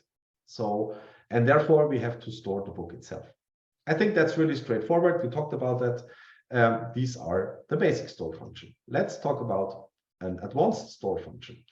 So basically, how does the storing works? So basically, the default storing mode is the lazy storing mode, or we call it lazy. That means only the reference which is handover to the store method will be stored. Only that reference, not all the sub entities below that reference. That's important. So whenever so that means, let's say we have a customer, then we have a sub entity, a company, for example, and within the company we have many more objects, and we change something on the customer layer, let's say the first thing, for example, and then we say, okay, the storage manager dot store customer, then only the customer itself will be stored. It could be possible to have some more changes below. Maybe the company changes, or you did some changes on the company, but these changes will not be stored within that lazy default storing mode, I would say. Only only the reference which is handed over to the store method will be stored within the lazy storing. But there is another mode which is called the eager storing mode, and this mode, or this strategy, stores the whole tree beginning on the reference which is handed over to the storing method. So on cost of performance, for sure, but sometimes it makes sense to use that eager storing function. Give me just a small example how to use that eager storer. So basically, when we want to use an eager storer, we have to create an eager storer in this way. So that means we use the db.storage manager to create an eager storer, and I call it storer here in that case. And then we can say, okay, for example, let's go through all the books and change the price of all the books. That's the point here. And then we say storer.store b. So that means that means that the book which has changed is registered to that storer. And after adding all that books to that storer object, I call storer.commit. So that means in the end, this is the point where the data goes to the hard disk. On that point here, storer.commit, then the data goes to the hard disk. And this is also the way where this create eager storer, or this strategy becomes more and more transaction. Yeah, so you can use this as a transactional storing thing, I would say, to just register the objects to the storer, and in the end you say commit.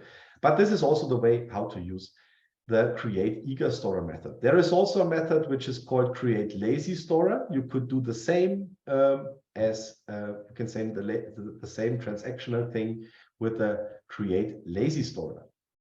And these are the two different possibilities of storing data. So what about transactions and rollback? Let's have a look first to the project itself. And let's just check if we are in the right branch. Switch to other. Eager storing done.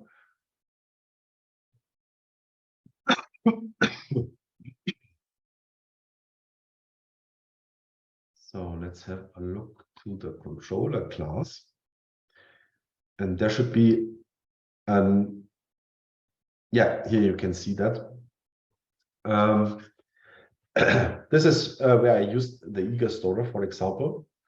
So we create the eager storer here, and we add the changed book to the storer, and after that we say storer.commit.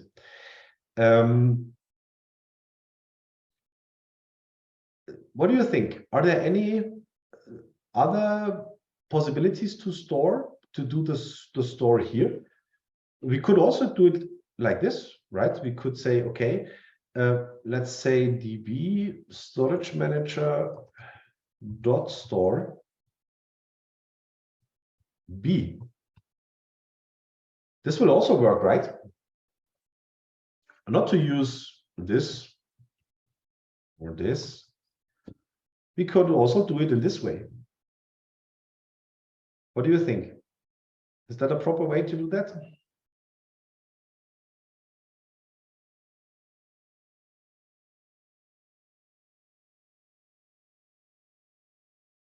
No, it isn't, because the store function is a blocking function. That means to have this within those for each or within those streams will decrease the performance of that function here.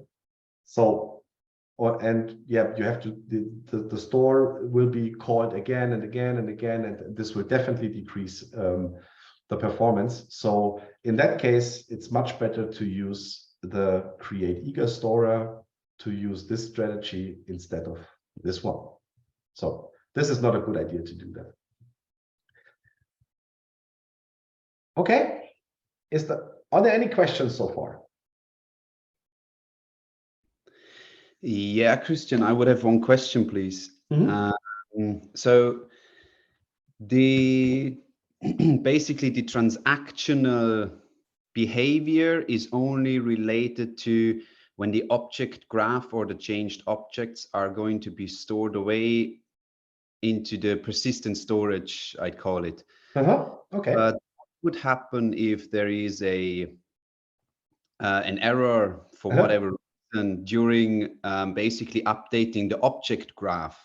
Let's say in this case, at book number 10, there is an error, but there would be still 5 books to go. At this stage, would I have basically only books from 1 to 10 processed, whereas the books from 11 onwards? So it would be basically, this is not transactional, is it? No, and this is the perfect question that brings me to the next topic. What about transactions and rollback, right? So, but this is what you're talking about. What happened if we change book number 10 and then some exceptions occurs, and what happened then? We have to do a rollback. So basically, MicroStream does not provide an explicit transactions. Every call to a store method is automatically transactional. The store operation is an atomic all or nothing operation, and if the store call is successful, all data is written to the storage. So that is basically the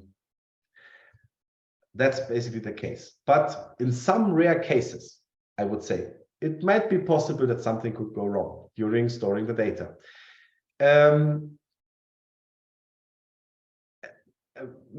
So I would say, yeah, as it is here on the slide, using MicroStream as embedded database makes the case even more rare. But yeah, you never know. So for example, what happened when the connection to your database is interrupted? So is that possible on MicroStream when we store the data directly to the hard disk? No, it isn't. So that is what I'm talking about. It's even more rare to have a problem like this, but it could be. So changing the objects, try to store the object. Something went wrong at storing. We need to have to take care. And for that, I have another project. So I don't want to store that. And this project is the exception handling project. And let me share this.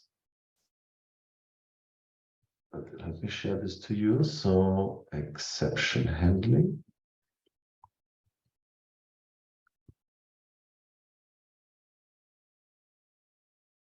Here it is. So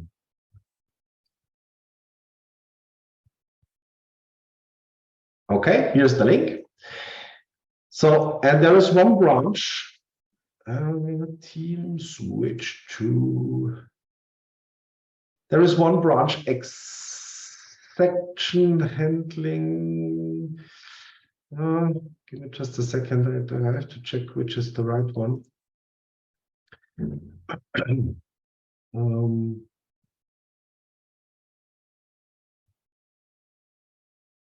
Okay, that is the basic stuff.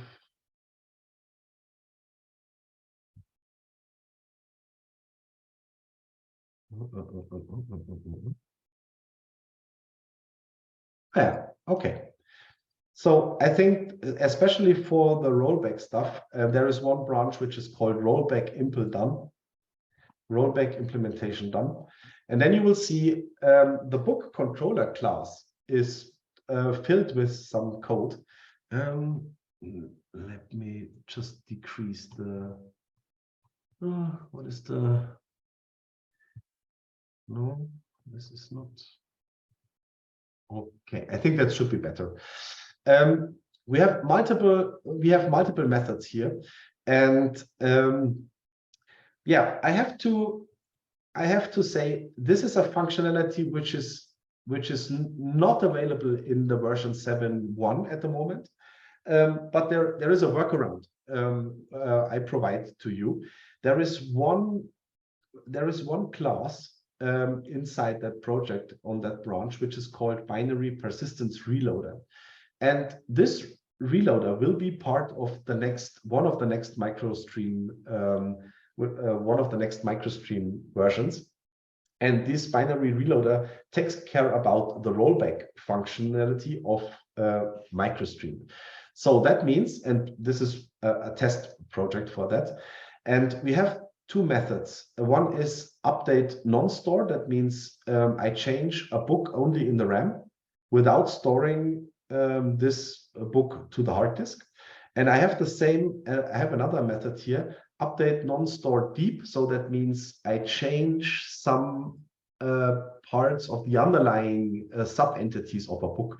In that case, I changed the name of the author of the book. And these are the two methods to create the changes.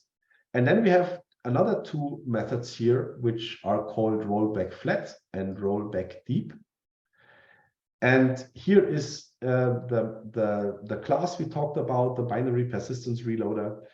And yeah, let's give it a try. Just start the application. Run as Java application. Yeah. Let's store this. So I think, yeah, I have. So I created, in my case, I created some methods in the Postman. Let's say update non-store. So that is the flat one. So let's click. So the name of book successfully changed from start chamber to Java the good parts. So that means I've changed the book only in the RAM without storing the data. And that's the problem. So we need to find a good way to restore the data. And for that reason, we can call the book rollback flat method. That's the book successfully rollbacked. Now let's check. We have to check the books to see the results. So let's say localhost 8080.books, I guess. Yes, now you can see here are the books of the project itself. So we see start chamber or the start chamber. And when we call the update non-store, let's call this method again. When we now call the books, we should see, now you can see Java the good parts. So that means the data has changed.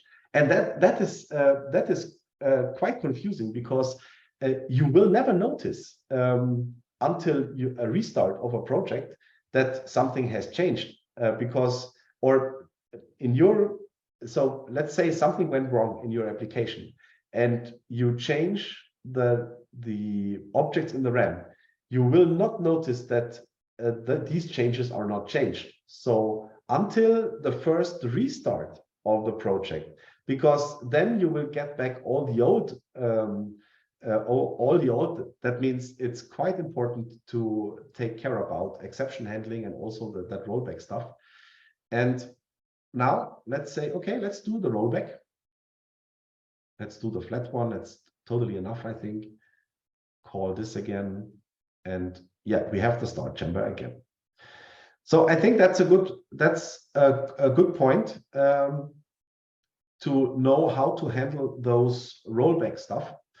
And as I said, this class will be part of MicroStream in the next version. And then you have, yeah, let's say a built-in mechanism to roll back the objects itself. But you can use that class from now on and to do some testing stuff on the objects. And there is also a reload deep functionality, but I think it's not necessary to test the deep also. It's working the same. And yeah, what about you? Any questions to that or some adds to that? I think it's important to know that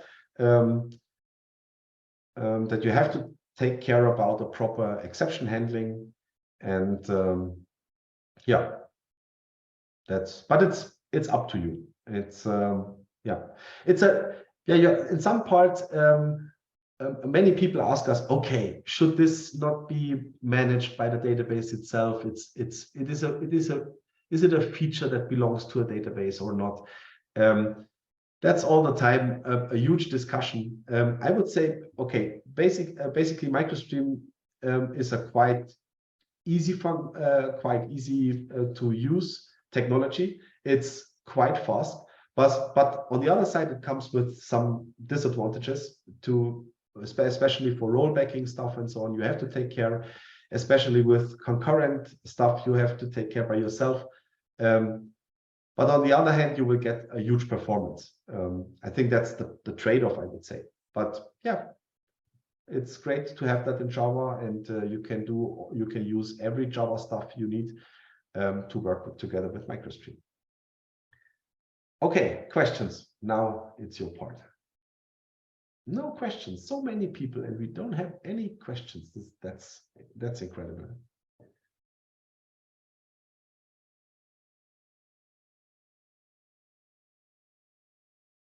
So let me ask a question to all of you. Who of you already started a project with MicroStream or tested MicroStream?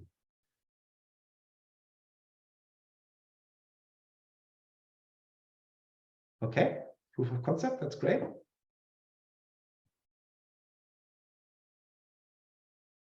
I'm pretty sure we come to more questions when we talk about the next topic. Oh, 5 small projects. That's great. Okay. Yeah, I think the most interesting topic is upcoming after lunch. So directly after lunch, we start with lazy loading. And I'm pretty sure that's all the time after that a huge discussion appears. So let's see what happened then when we talk about lazy loading. So if there are no questions, does it make sense to start the new topic before lunch? I would say no.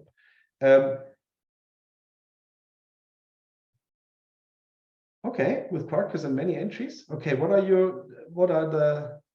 the experiences about that?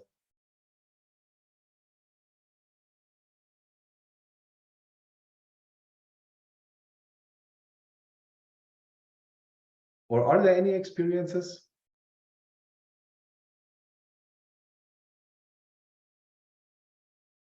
Okay, interesting. Yeah, let's talk about that. That's I'm pretty sure. Okay, let's see the lazy loading stuff. Okay, good. Yeah, I think it makes no sense to start the presentation and the lazy loading part. I would say let's do lunch right now, and let's see again at 12:45 Central European Time, 12:45. Then we have another 50 minutes left to answer some questions.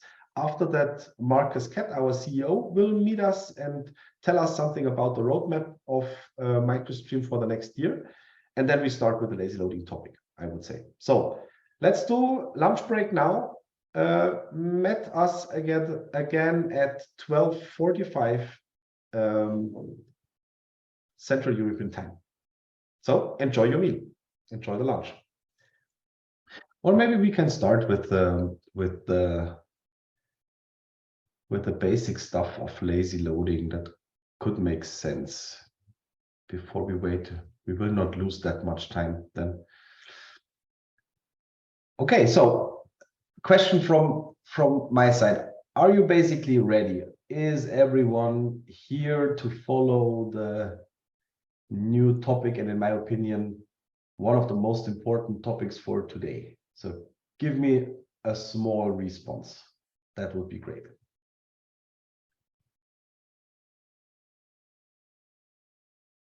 Yes, I got a yes. I am ready.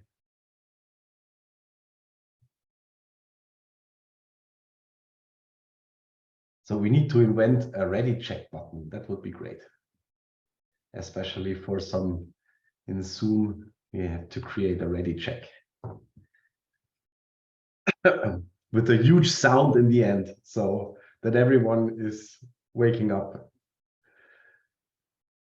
So that could be a wish list for Zoom. Okay, so let's go on, I would say. Until we wait for Marcus, I start with some theoretically. I also thought on World of Warcraft. Yeah, the ready check. Okay, so let's get into detail of lazy loading, just the theoretical part. Okay, we need to know how the basic workflow is. So how does MicroStream basically handles the data?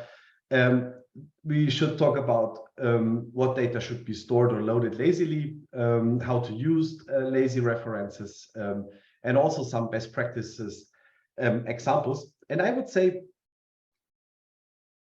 especially the lazy loading stuff is not that rocket science. So it's just a lazy wrapper around an existing object. And to use this, it is quite simple. But I think it's more important to talk about the best practices and how to give you some hints for your data model to use MicroStream in the best practice way. And I think that's the important part of the training itself. You should know something about how to release lazy data. This is also possible. So that means whenever you loaded data and you have it in the RAM, how to release that data again so that it's no longer in the RAM. And you could find a lot of helpful stuff within these repositories.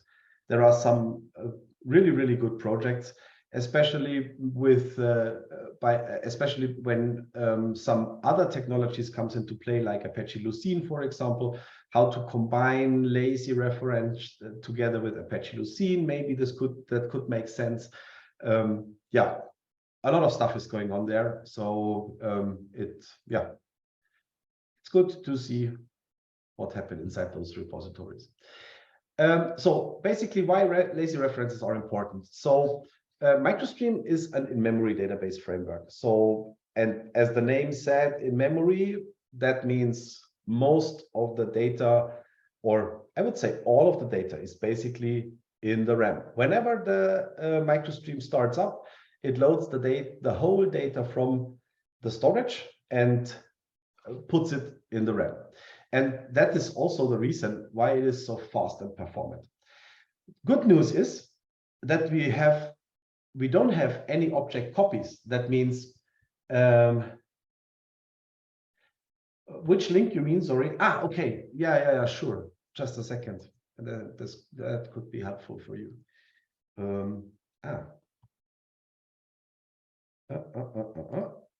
Let's do it like this. And here we are. And let's copy this. I think that these are the same repositories I've shared before. But yeah, this again.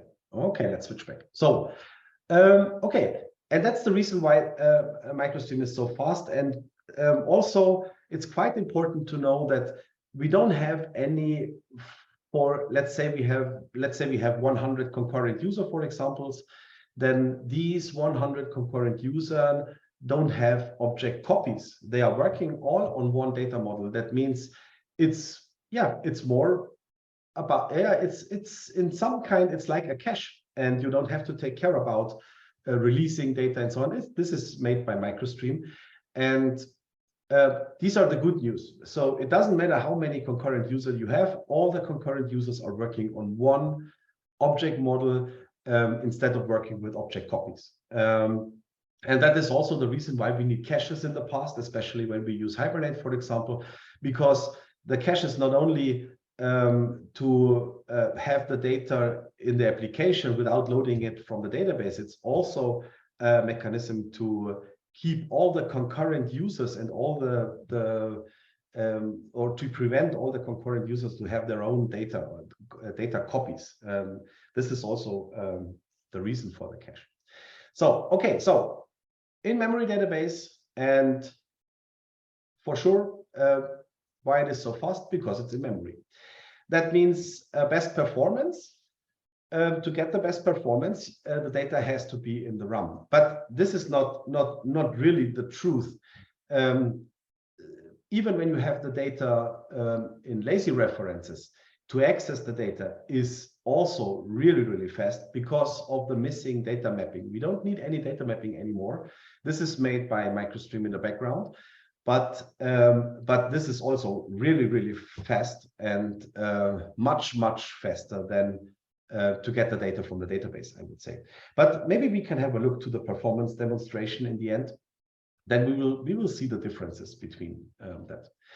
But yeah, as you know, in some cases, it's impossible to hold all the data inside the RAM, especially when binary data comes into play. That is a really good point.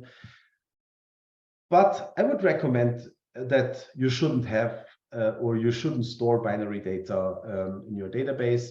Especially, we have technologies like AWS S3, for example, and it makes, in a lot of cases, it makes much more sense to store data there, especially binary data, instead of have it in the own database. But yeah, especially for binary data, we would need lazy loading.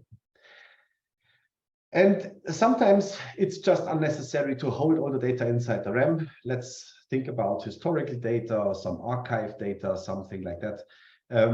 Yeah, let's say data we not need all the time. So, and I'm pretty sure when we think about a database with 1 terabyte of data, I could imagine that we only need, let's say, not really the half of the data is needed all the time. I'm pretty sure about that.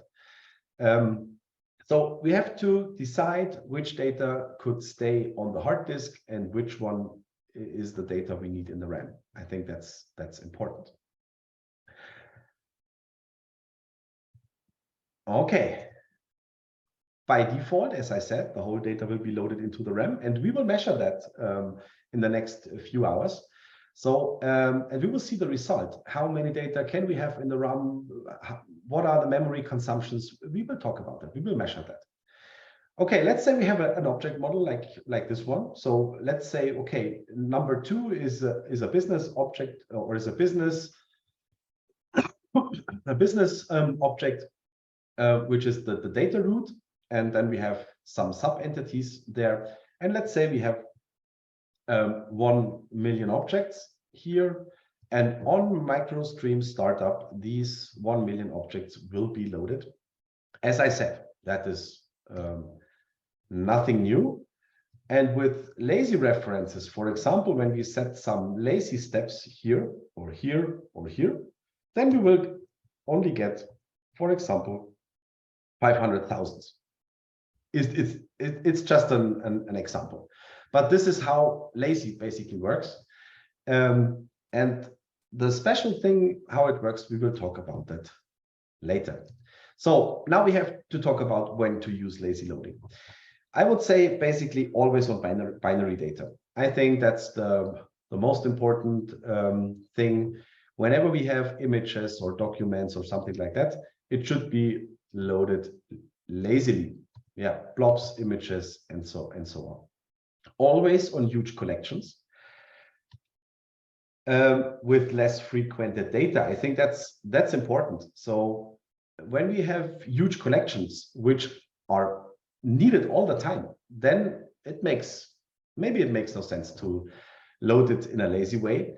But on huge collection with less frequented data, it could make sense, especially archive data, logs, and so on. Makes sense to have this in a lazy way. We need lazy loading sometimes on collections with huge amount of sub-entities. And I would recommend you. So we all know that it is great to have a graph in Java, right? So it's great to have some relationals in between the nodes and so on. This is really great. And the graph, yeah, it's kind of like the reality outside. So that means a car consists of doors and something like that, and it's directly attached to the car. So that means a graph looks like the reality in a way, but sometimes graphs are not the best way because of that huge amount of sub-entities. And sometimes it makes sense to cut the graph into pieces, into unrelated pieces, or into, yeah, let's say pieces which are related, related together by an ID, for example. So that in some parts that makes sense. And especially when we talk about microservices, it also makes sense to split up the graph in smaller parts of data which belongs together. So, and that makes sense. Instead of having a huge amount of sub-entities. So for example, let's say we have a person and companies, and let's say we have order data, something like that, then it could make sense to split up the graph, to have one smaller graph with persons, one smaller graph with the companies, which are related together by an ID, and to have also order as a separated part. And that gives you the chance to do also smaller amount to deploy smaller applications, for example, as data providers, especially for the orders, especially for persons, or for companies. In some cases, that makes really sense also to split up the data model, to have smaller amount of parts, much more easier to handle, and something like that. So that means you should use lazy loading if you have a huge amount of sub-entities, but yeah, you have to consider if it's necessary to have that amount of sub-entities. Okay. And yeah, of course, basically you can have lazy loading whenever you want, if performance isn't that important, and or the amount of RAM is limited, of course. This is, and also this part, the amount of RAM is limited. That is also always a point of discussion, especially together with MicroStream. Some people say, okay, does MicroStream work for terabytes of data? And the answer is always the same. Maybe yes, and maybe not. It depends on your data model. It depends on what the data, the application structure is, and so on. And let's say we don't use MicroStream, especially for the terabytes of data. How many RAM do you need for a PostgreSQL database for a terabyte of data? Any one of you has any one of you have a database which contains a terabyte of data on Postgre, for example? or even more. It's also okay, even more. And can you tell us how many RAM do you need on the database side to have those amounts of data in it? Because especially when you do some SQLs, especially on the database side, you have to have the data in the RAM, right? So you have to search the data, or you have to go through the data, and then you have to load the data. And that means also your database side will need a lot of memory. And then we have the next problem. Let's imagine we have after the database we have an application server, for example, with 1,000 concurrent users. What about the RAM consumption there? How many RAM do we need on the application server side? Especially, okay, let's say we have one concurrent user which is using an SQL to get the data. And of course, the developer has to take care about how many or how big is the result of the SQL, of course. But what about if there is not only one user instead of using 1,000 concurrent users on the application server side? Then you will need a huge amount of data also on the application server side. And I think that's important to have this in the mind, to decide, okay, does MicroStream fits for my project? And what about the RAM consumption of MicroStream itself? Okay, Marcus, great to have you here. I will finalize the presentation, and then you have enough time to do your stuff. Is that okay for you? Yeah, sure. Okay, great. So let's talk about binary data, and let's talk about how to use binary data in the end, or the structure. I would recommend to do it in this way. So you have a hash map here in this example, and we have a string on the left side as a key, which consists of I think the relevant data to find your document. It could be the name of the document or some more information. It depends on you. And then we have the lazy wrapped byte array. This is the way how to store binary data, I would say. It could also be in this way. If you have one image, for example, only one, then you don't have to search for it. Then this could also be possible. But when you have multiple documents, then you should have a string consisting of the most relevant data to search for a specific document. And then we have the document inside here, normal.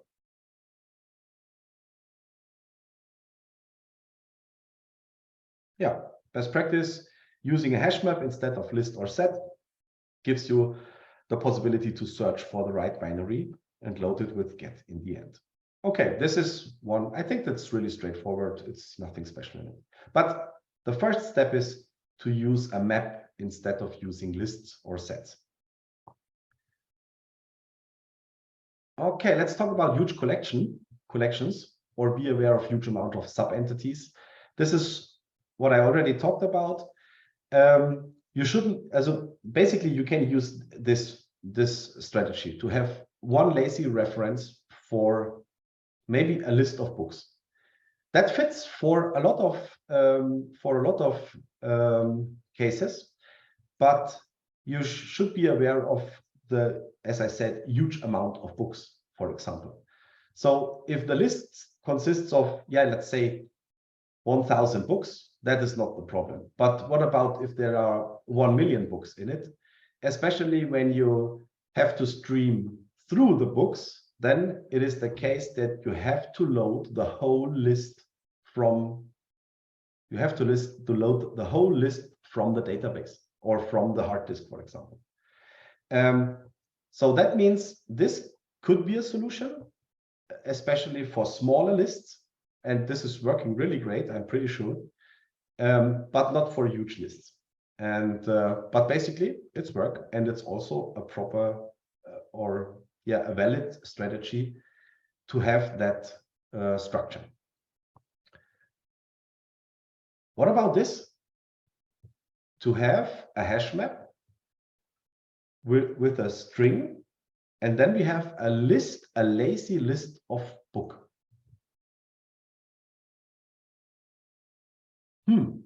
We will see. Maybe that makes sense.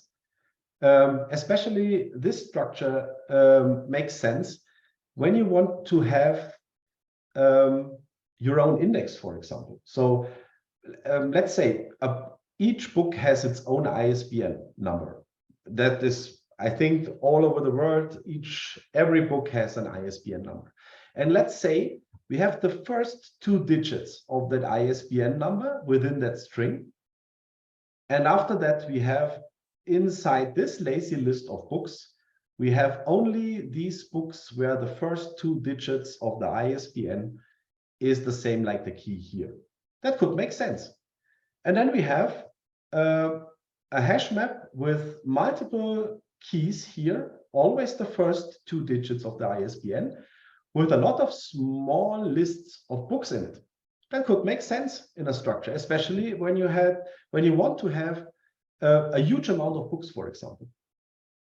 So yeah, so that is the right way to do it. That could be a solution. That will not fix, and that will not fit for every case, but it makes sense for a lot of stuff going on in your application. So try to keep the amount of content within lists as small as possible, so that you don't have to load everything at once when you want to search in it. I think that is the right explanation for that.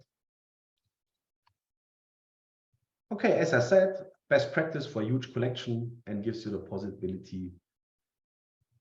Okay, and last but not least, we have to know how to release lazy loaded data. And there are 2 different strategies, but I think we should talk about that directly within the project. And yeah, you can see that here, lazy image.clear. This is one possibility. And a second one is, yeah, there is an automatic way to create a lazy checker, we call it like this, and he will clean up the lazy references within a time limit and also the memory quota of that. 2 different possibilities, but let's talk about that later on. And that's all about my presentation. I would say let's do a short break here. I will hand over to Marcus, and I'm really looking forward to get more into detail on the special project when we're working with lazy loading. So Marcus, it's your time.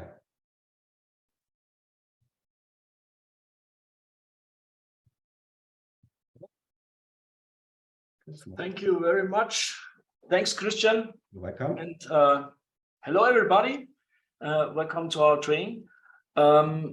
I only like to talk a little bit about our roadmap for 2023 next year. Only some minutes, because there are some changes and yeah, some great new information. So let me share my screen.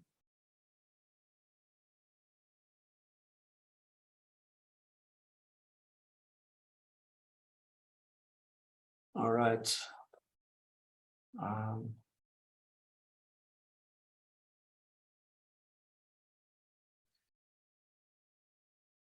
So we started with open source in 2 years ago or so. This was really a great change for MicroStream, because now we were able to involve the entire Java community, and the entire Java community is now able to use MicroStream as open source. We were integrated with fantastic frameworks. Now we have integrated with Micronaut, with Halidon, and we are working together with other teams like the Open Liberty team, with the Payara team, working on integrations. In January, we will start working together with the Spring Boot team on integration, on improving our integration for Spring Boot. And we also will now work on improving our CDI integration, the integration for all microprofile compatible frameworks. And in some weeks or so, we will be able to launch the next MicroStream version with some bug fixes and some new features. But what is more important for next year, and this is still top secret, but I guess we can talk about this. This is the roadmap for next year, and we will start with founding, or first of all, we will join the Eclipse Foundation as an Eclipse member. Then we will found a new working group and working on a specification. So these names are still code names. So we call it the Java or Jakarta Micro-Persistence API. And because of MicroStream follows the functional principle of system prevalence, which is defined or was defined around 10 or 15 years ago by Professor Rolf Johnson. There is a Wikipedia site you can read about system prevalence pattern. Currently, MicroStream is the only implementation on the market that follows the functional principle and this pattern. And it's simple. It says keep data in memory and get persistence by just create a snapshot, and then you will have the simplest architecture for persistence for your Java, for your POJOs, for your Java objects. But this functional principle was not that popular in practice, and because there are so many weaknesses in terms of just creating a snapshot of your system state. And with MicroStream, we only store deltas. We create snapshots of deltas only. We have lazy loading and all of these things. And we have answered all of these open questions like, what is if my classes change? So all these problems are solved with MicroStream. And now we think it's time to create a standard for that, because many companies, they want to follow a standard, and it should be a drop-in replacement. So it should be possible for other vendors to create a implementation of MicroStream. So this is the reason why we want to work on a standard, and we will invite the whole Java community to join our working group. So this, as I said, this is internal stuff, and we're going to join the Eclipse Foundation, found the working group, and then everybody is able to join the working group and to work on the API. Then our goal is not only to create this specification, it's also the goal to become integrated with MicroProfile. And this is a long-term goal, because this is not that easy, but MicroProfile is looking for new innovations, and persistence, Java persistence, traditional Java persistence is challenging with cloud native stuff, challenging with serverless functions. And with MicroStream, we have cloud native, kind of like cloud native persistence.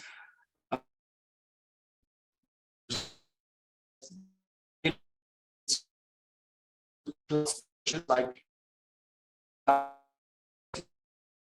AWS S3. With this functional principle, we developers and organizations are able to save lots of money in terms of saving cloud costs, because the blob stores are so much cheaper than in comparison to the traditional relational database services. So you can save lots of money. And we believe this should be available for the entire Java community. Currently, MicroStream is open source, but for many developers, it looks like a vendor project. Actually, it's not, but it's true that MicroStream is, we are the main committers for the project. And so this is the reason why we not only want to create a standard, we also want to push the code, the MicroStream code, to the Eclipse Foundation, and to continue development of MicroStream as an Eclipse top-level project. So this is the second big goal for next year. And internally, currently, we call it Eclipse Stream, but it's a code name only. But to being able to talk about it, so we call it Eclipse Stream. Then we have we should have a standard at the Eclipse Foundation similar to the JPA standard, Jakarta Persistence API for relational databases and object relational mapping frameworks like Hibernate. And we will have, should have the JMP standard, Java Micro Persistence, for frameworks like MicroStream. Then with this standard and specification, other vendors will be able to build their own implementation.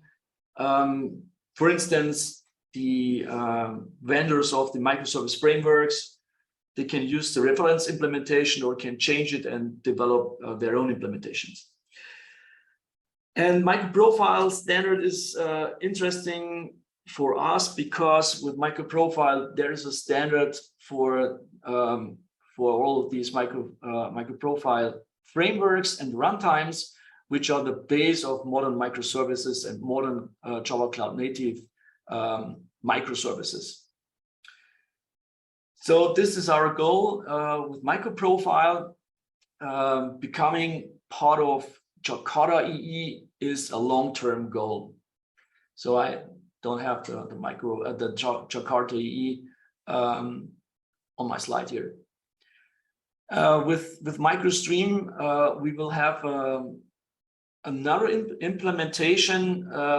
We will development further directly under the hood of MicroStream, and we will call it MicroStream Enterprise Edition, so that we will be able perhaps to play around, to implement features we believe MicroStream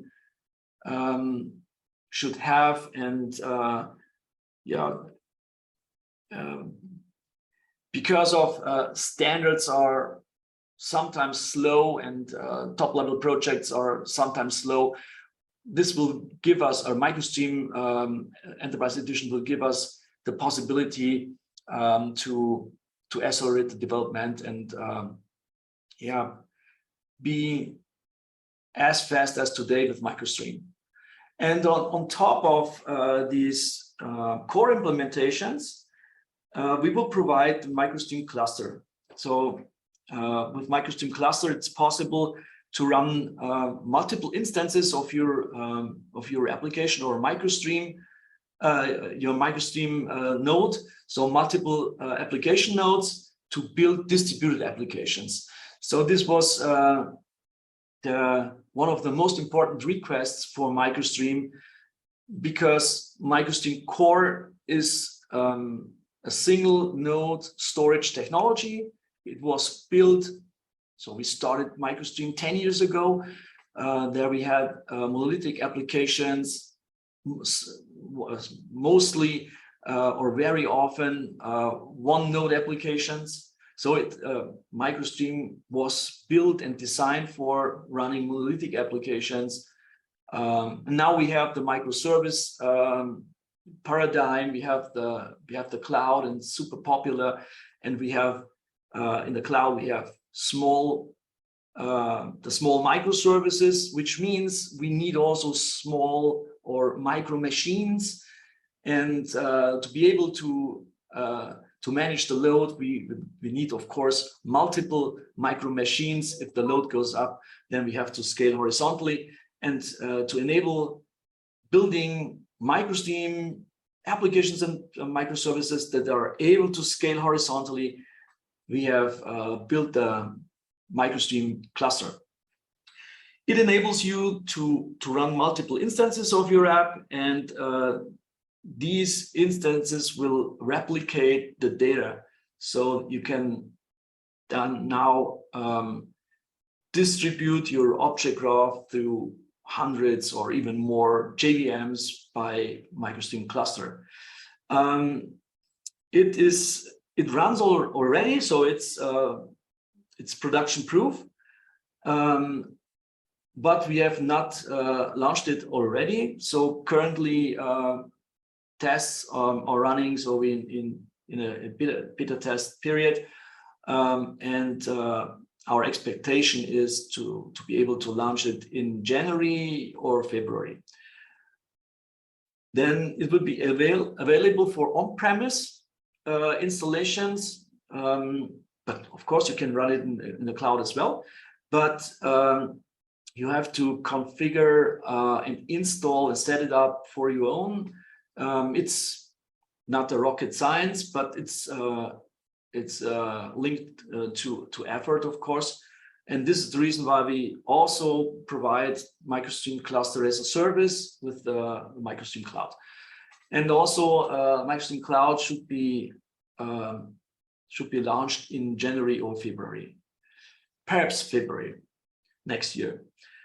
And then, yeah, we have the complete MicroStream universe with a standard, with an Eclipse implementation as a reference implementation, with a MicroStream Enterprise Edition where we can proceed faster than the Eclipse project, and the cluster infrastructure for big applications and big data applications also, and MicroStream Cloud for setting up a MicroStream cluster with only some mouse clicks as a test cloud or a production cloud.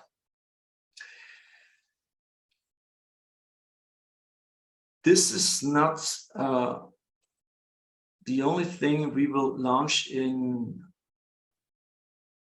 next year. We also like to support your development teams and your MicroStream projects by founding a MicroStream masterclass. And this is also pretty new content. The website is just a draft, but just to inform you about what's coming up next year. So the MicroStream masterclass, what is it?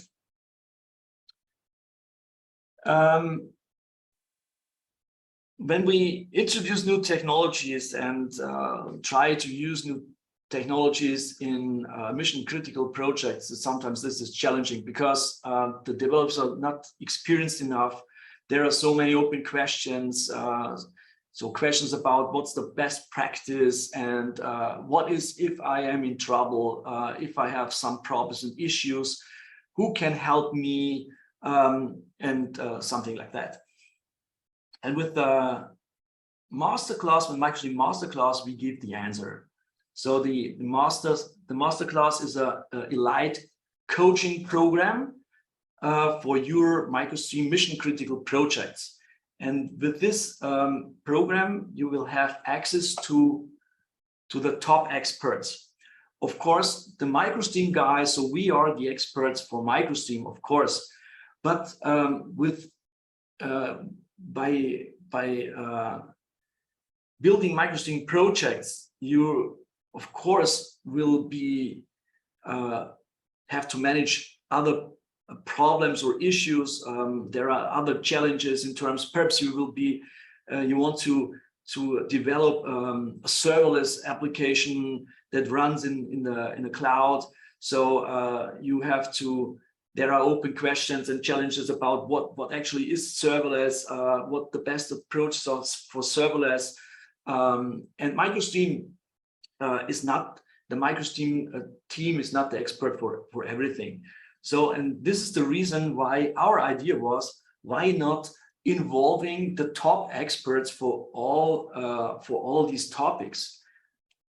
So experts for core Java, experts for mobile development, DevOps, testing, security. And with this master class program, you will have access to all of these experts on demand. There is only a short list, so there are only some people here on the list, but we will introduce next year. When we start the program in March, we will introduce around 50 experts like Adam Bean from the Java developer community, Ottavio Santana, or Sven Ruppert, for instance, Richard Fichtner, and many other people you know from the Java conferences will join this program as your mentors or coach, and you can join this program for 90 days up to 12 months for a complete year. And so we will support your project on demand. We will have weekly calls, weekly mentors calls. We will we will offer you a project analyze where we go through your project, your goals, your challenges, and then finding out which mentor is best for your team and which mentor can help you. And through the program itself, you'll be able to book a coach, an expert on demand. So if you find out, oh, we have a problem with serverless, we have open questions and they're super urgent and very important, then you can just call Adam Bean as an expert for serverless, and then you can make an appointment, go through all your challenges, and answer these open questions. In addition to that, we provide weekly mentor Q&As, additional online events with our partners. For instance, the developer teams of Helidon or Payara, then we'll have access directly to the people who write the code of these frameworks. So asking all the technical questions you have, and providing you the best experts for all these topics.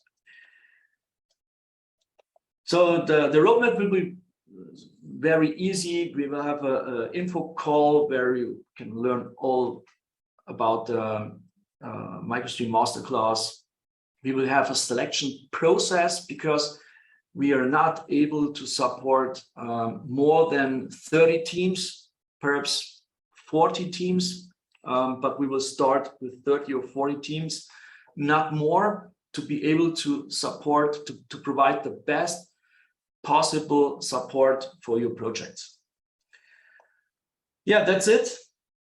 The benefits, I hope they are clear. So you will be able to manage MicroStream mission critical projects easier, to reach your project goals, to avoid critical mistakes, and to reach your project goals and to minimize the risk.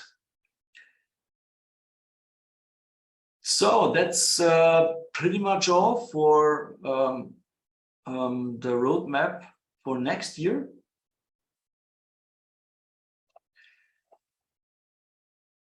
Are there any questions about our strategy for next year, about Masterclass? Please feel free to ask your questions now. So we had two questions in the chat. The first one is, JMP will be open source and stay there? That's the first question. Yeah, sure.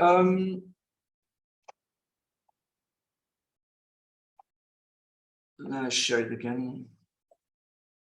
So JMP is similar to the, or should become similar to the JPA standard. This is only a specification. This is not an implementation.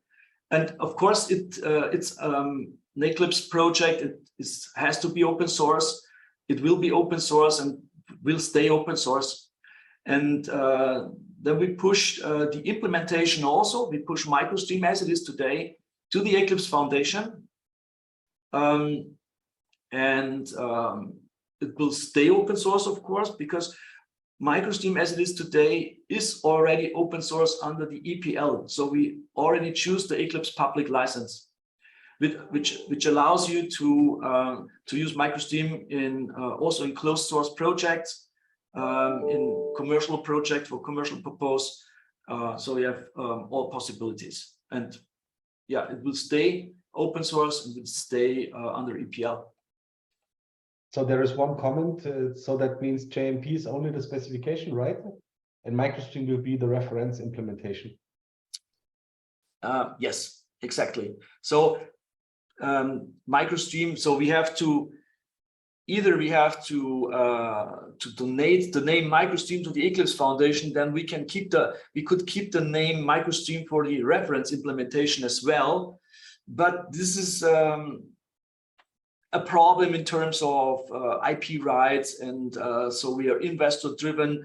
So I expect that we will keep the name MicroStream, and this means we have to change the name of the reference implementation. This is similar to the Jakarta stuff. So Oracle donated the Java Enterprise Edition to the Eclipse Foundation some years ago, and but Oracle wanted to keep the brand Java and the IP rights of Java, and this is the reason why the Eclipse Foundation had to find another name, and they decided to call it Jakarta EE, and this is the reason why now it's called Jakarta EE. And we have the same challenge here, so we have to find another name, and internally we call it Eclipse Stream, but perhaps we will find another name. This is a decision by the working group and by the members of the Eclipse working group, so it's only internal naming.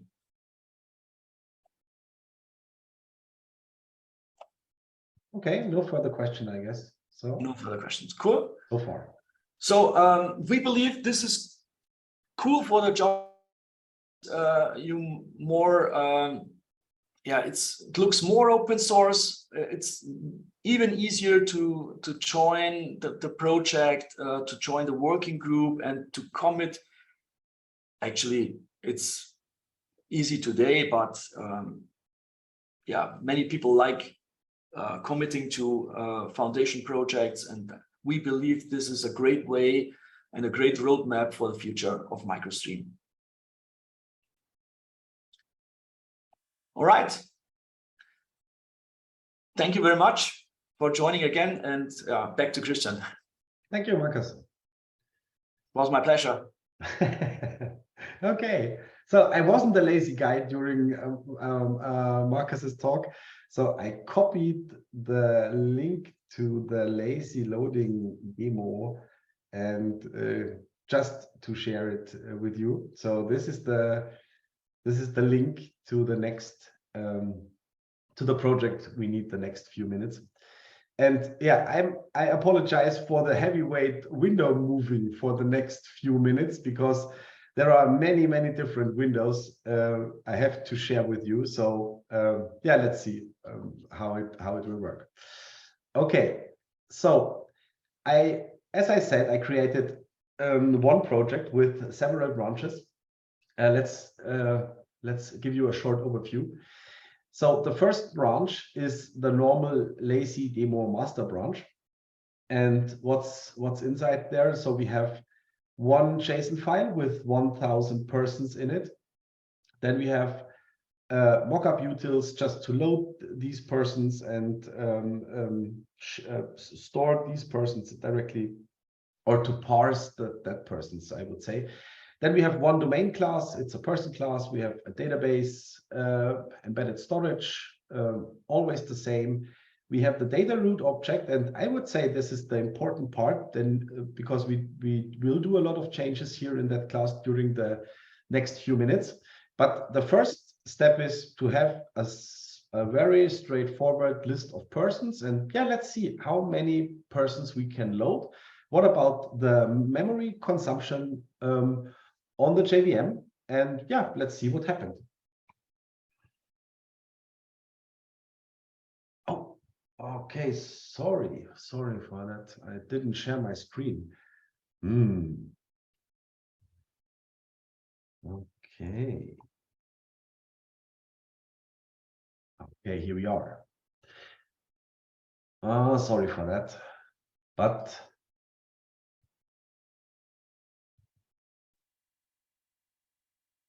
I need the chat. Okay, now. So yeah, as I said, that's the project. We have mockup utils, persons, I've talked about. We have person domain class, we have the data root here, and we have one class, which is the person controller class. It gives us the possibility to create those persons and to get the persons. That's the only two interfaces we have. I started the Java Visual VM to see the memory consumption on the JVM and to do some measurements. How does this work, and how MicroStream works basically. And yeah, let's start. Let's try the easiest way. Just load. Give me. These are.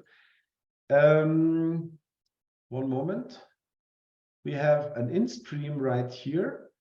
It runs 200 times, and each time it loads 1,000 persons. That means with one create persons, we run or we create 200,000 persons. So let's see what happened on the memory side. So, okay, so let me just start the application. Application here, run as Java application, up and running. We see the application JVM here. Let's add the monitoring. And then we need the call. I will do the call on the second screen. So I will call localhost 8080 create. Let me just check the controller class. Persons create. Okay. So we need that.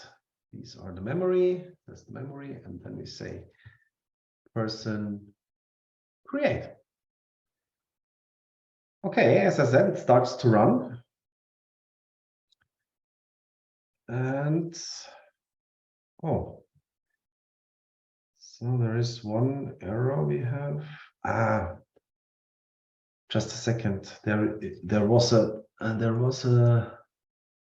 database still in place, so I have to restart it again. Okay. So now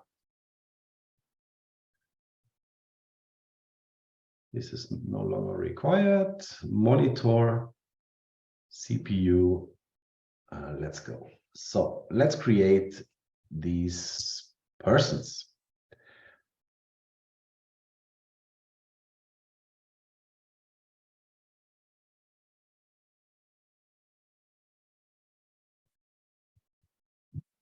Okay, so you can see this in the browser.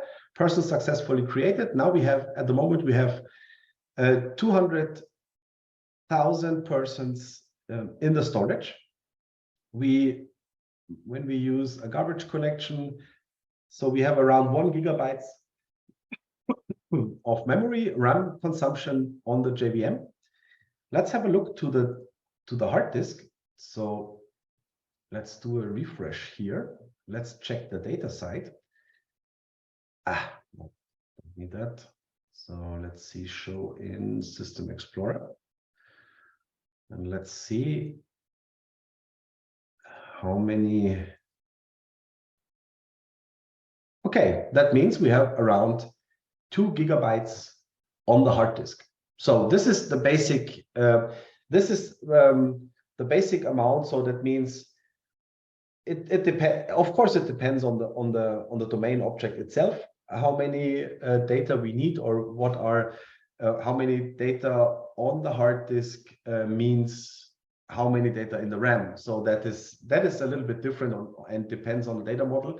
But in our case, yeah, it's a half, I would say, or yeah, less than a little bit more than a half. Okay, so but this is okay to know, and this is the basic approach, I would say. When we want to have all that persons in the RAM, we could, and that's quite good. Let's go further.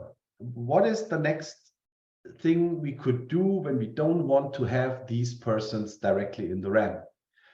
So, or especially, let's start this application again and see what. Oh no, I think that's okay. Let's move on to the next step. So I will delete the data again, and let's move on to the next branch. Let's say, okay, we want to have those peoples only in lazy. So let's have a look to the data root class. So now it looks a little bit different. So that means we have still our list of persons in place, but now it is wrapped within a lazy wrapper. And this is, by the way, the way to initialize the lazy reference. And it's also important whenever you write your getters and setters together with lazy references, you should always return the lazy reference itself. You will be able to unwrap the lazy reference just to call the get method to get the list itself, but I would not recommend to do that. I would recommend to return the lazy reference itself and then return and then call the get method when you really need the data at the end. Okay, let's see what happened when we add some persons now. What are the differences? Let me start the application. Run as Java application.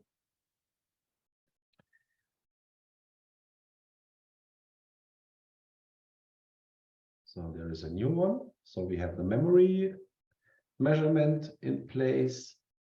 And now let's call the same method again. Persons create.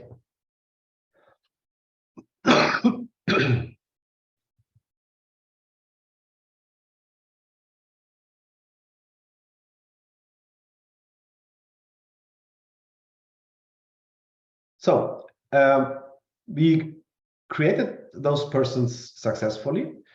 We can see here that the memory consumption is a little bit more than the normal way. That is because we need those lazy references also. We have to handle the lazy references and also some more stuff. Maybe when we do the garbage collection, we came to the same. But that makes not that really differences. But there is a difference, and just have to check if it's still implemented.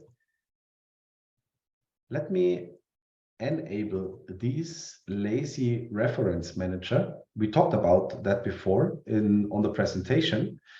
So when we start or when we add these lazy reference manager, it clears the data directly after 1 minute of not using the data, I would say. So let's try it out. So let's start the application again. Let's say, do we have some changes here? No, just to store it, run as Java application.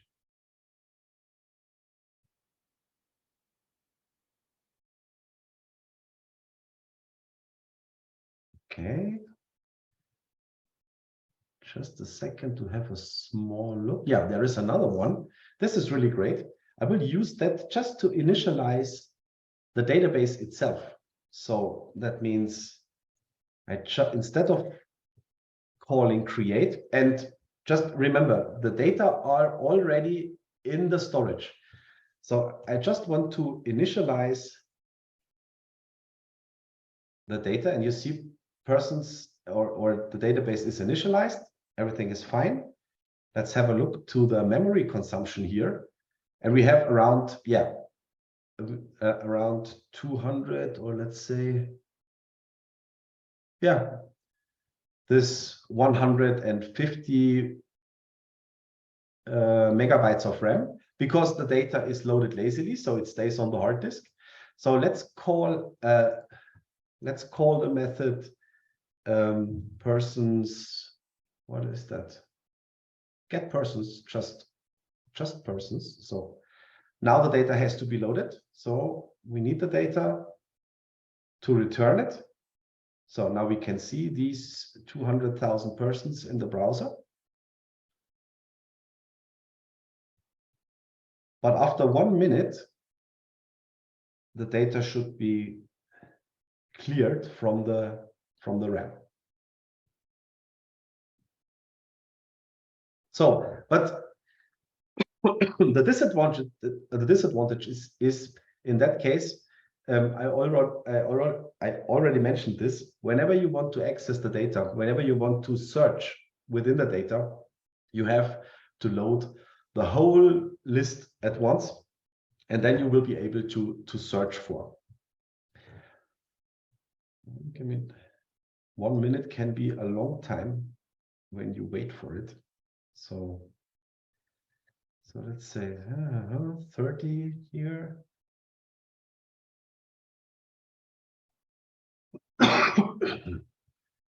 Now you see that.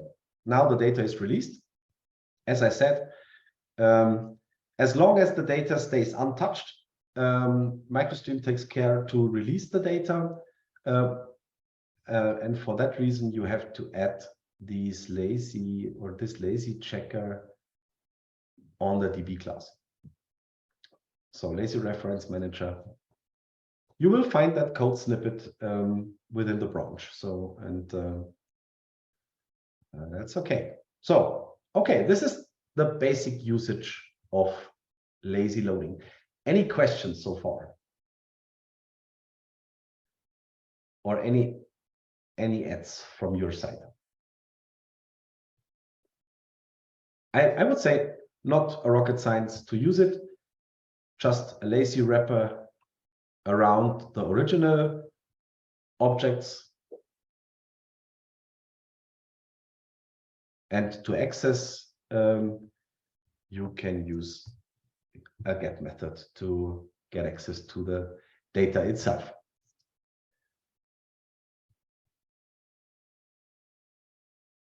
Okay, so what about if you have millions of data, let's say? What about then? I think the best strategy I found so far is to do it like this. And therefore, I switch to another branch. Let's delete the original storage here, and then let's move on to the next branch. Switch to, there is one branch which is called full lazy map. I will use this one for an example, and I want to discard these changes.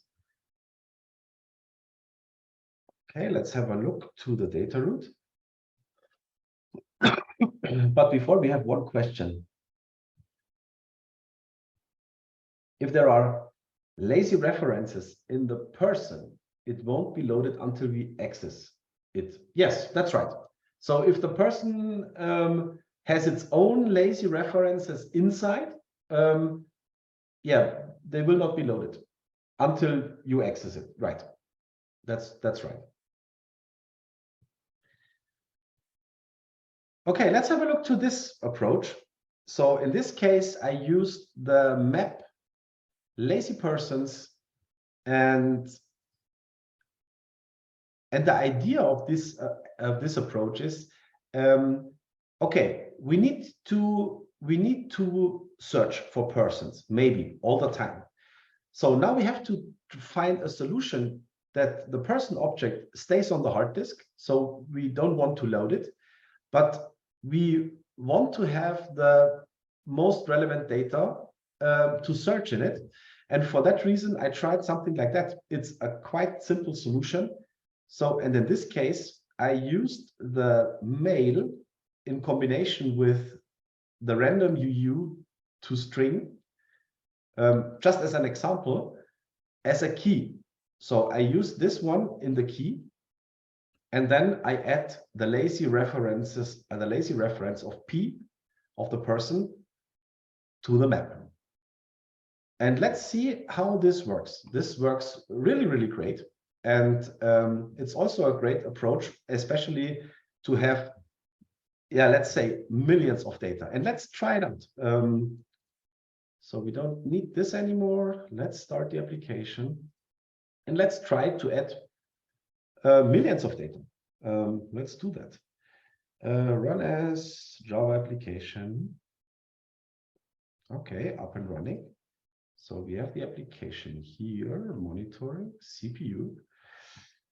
And for that, let me just use my Postman here. Lazy persons create. Let's say localhost 8080 person create. Okay, let's create. I will do that on a separated screen.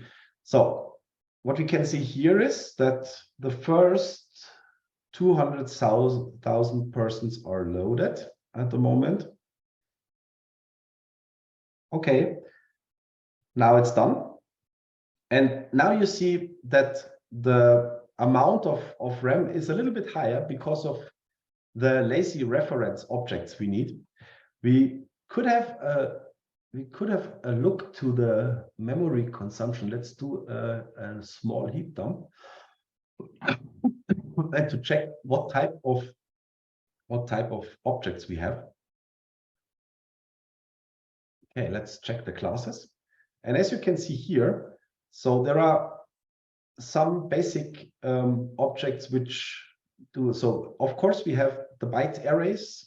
These are the data itself, because the data is loaded. So, and it because I created the data, so it needs to be that high.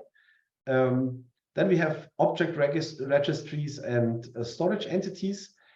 This is, I would say, this is storage overhead, basically. So that means you will have this data at any time, but this data is the lazy data. And just a second, I'm not sure if the lazy checker is active in that branch.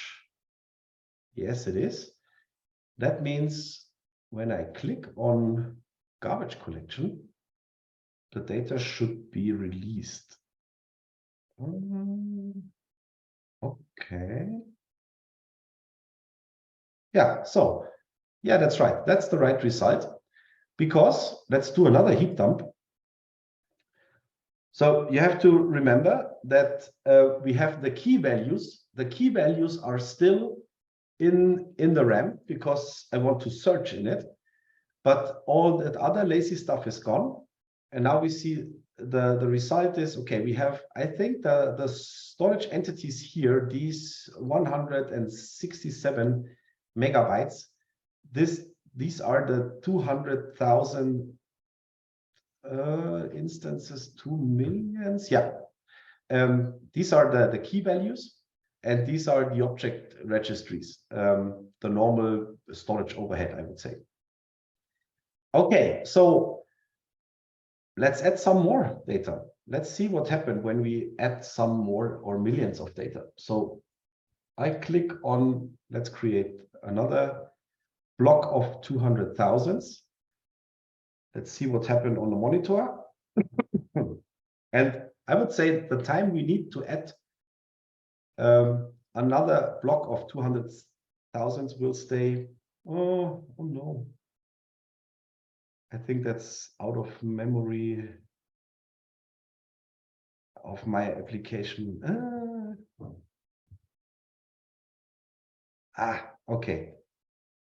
I have to check this during the break. So then we can add more than 200,000. I have to increase the memory before. Okay. So, but doesn't matter. I think it's quite understandable how many memory we need, or which structure makes sense to have, and especially this one. I would recommend this, especially to if you want to have a lot of, or a huge amount of entities, and you want to search for it. Then it makes sense to create an index on this side to get access to the person itself. I think that makes sense. There is another further opportunity, but we come to that later after your questions. To design the classes and the fields to what you are looking, scanning, and finding for. Okay, Daniel mentioned, so we have to design the classes and their fields to what we are looking, scanning, and finding for. And that is really the truth. And I think that is the right approach how to work with your application, with your applications. Normally, you should write the code which is needed to provide the data in a proper way. But most of the time, we are writing code to handle the data provided by the database. And therefore, you write code which belongs more to the database side. Instead, it should belongs more to the user side and to the user interface side, or to the needs of your application itself. So that means MicroStream gives you the possibility to design the classes as you need, instead of designing the classes as Hibernate needs. And I think that's a big advantage of MicroStream.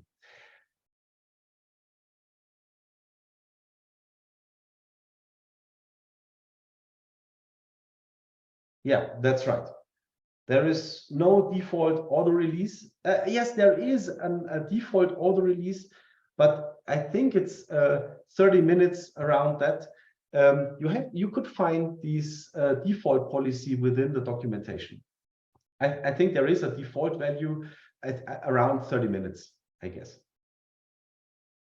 But I would say it makes sense, but it's also, again, it's up to you to define a proper strategy, how to release your objects.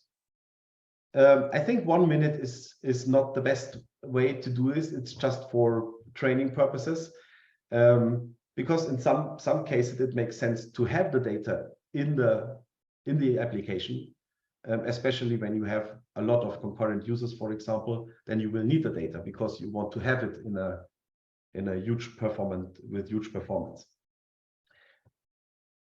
Okay, some more questions. Otherwise, I would move forward to the last possibility. And you can find the last thing. Let me just delete the data again. Team switch to multi-maps. This is also a great possibility, or a great structure to deal with. And it's a little bit different. You see it here in the domain objects. In that case, we have two domain objects now. One is a person's object, and one is the person object itself. Let's jump into the persons, and this is also quite interesting. Here is I realized the case to have multiple lists with different indexes, I would say. Especially we have, for example, persons by last name, and the index the index contains the first 2 digits of the last name, and it's the same on the mail, and also the same on the ID.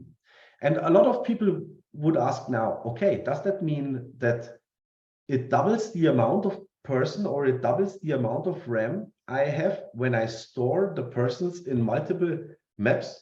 What do you think? Is that the case? No. Yes, and that's right. Because all these persons are only references to one really existing one on the RAM.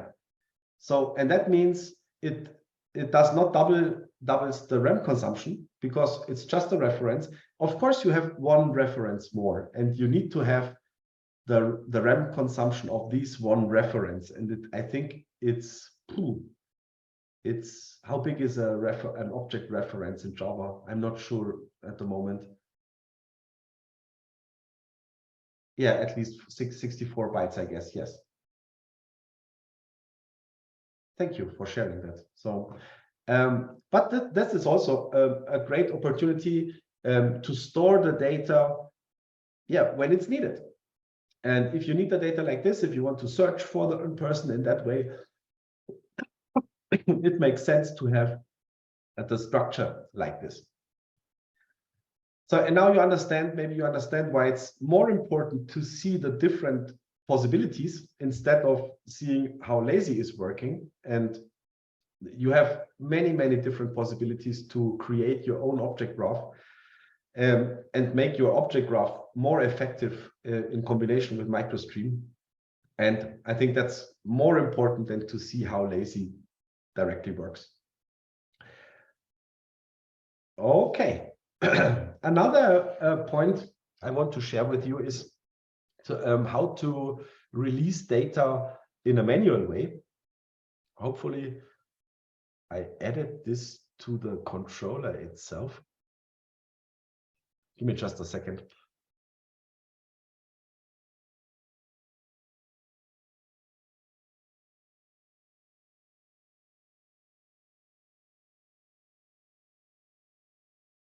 So, sorry. Any?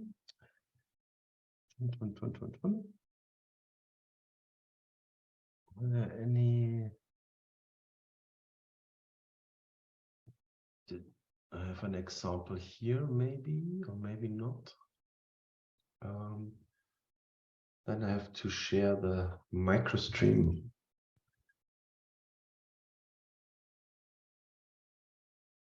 And it's the same. It's the same here. There are a lot of more to know regarding the lazy loading. Loading data, lazy loading. And there is one topic which is called clearing the lazy reference. And there is many more explanation about that. And clearing, you just have has a clear, the lazy class itself has a clear method. So whenever you have a lazy instance, you will be able to clear this lazy instance manually. And this only means you clear the lazy reference, and then the garbage collector has to remove the references again, and also to remove the objects itself. But you can do this manually with clear, and after that you will be able to call also the garbage collection manually. But I think this one is the best opportunity, or the best thing. Let's check if there is a default strategy.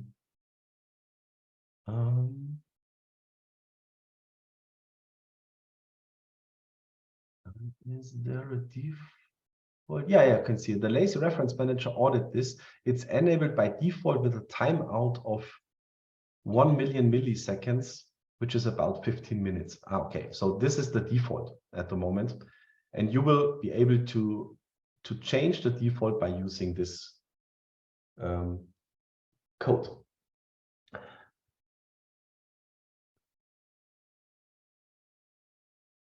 Okay, there is one question. How about replacing lazy list person with lazy hash map String lazy person. Will it help to get rid of the lists?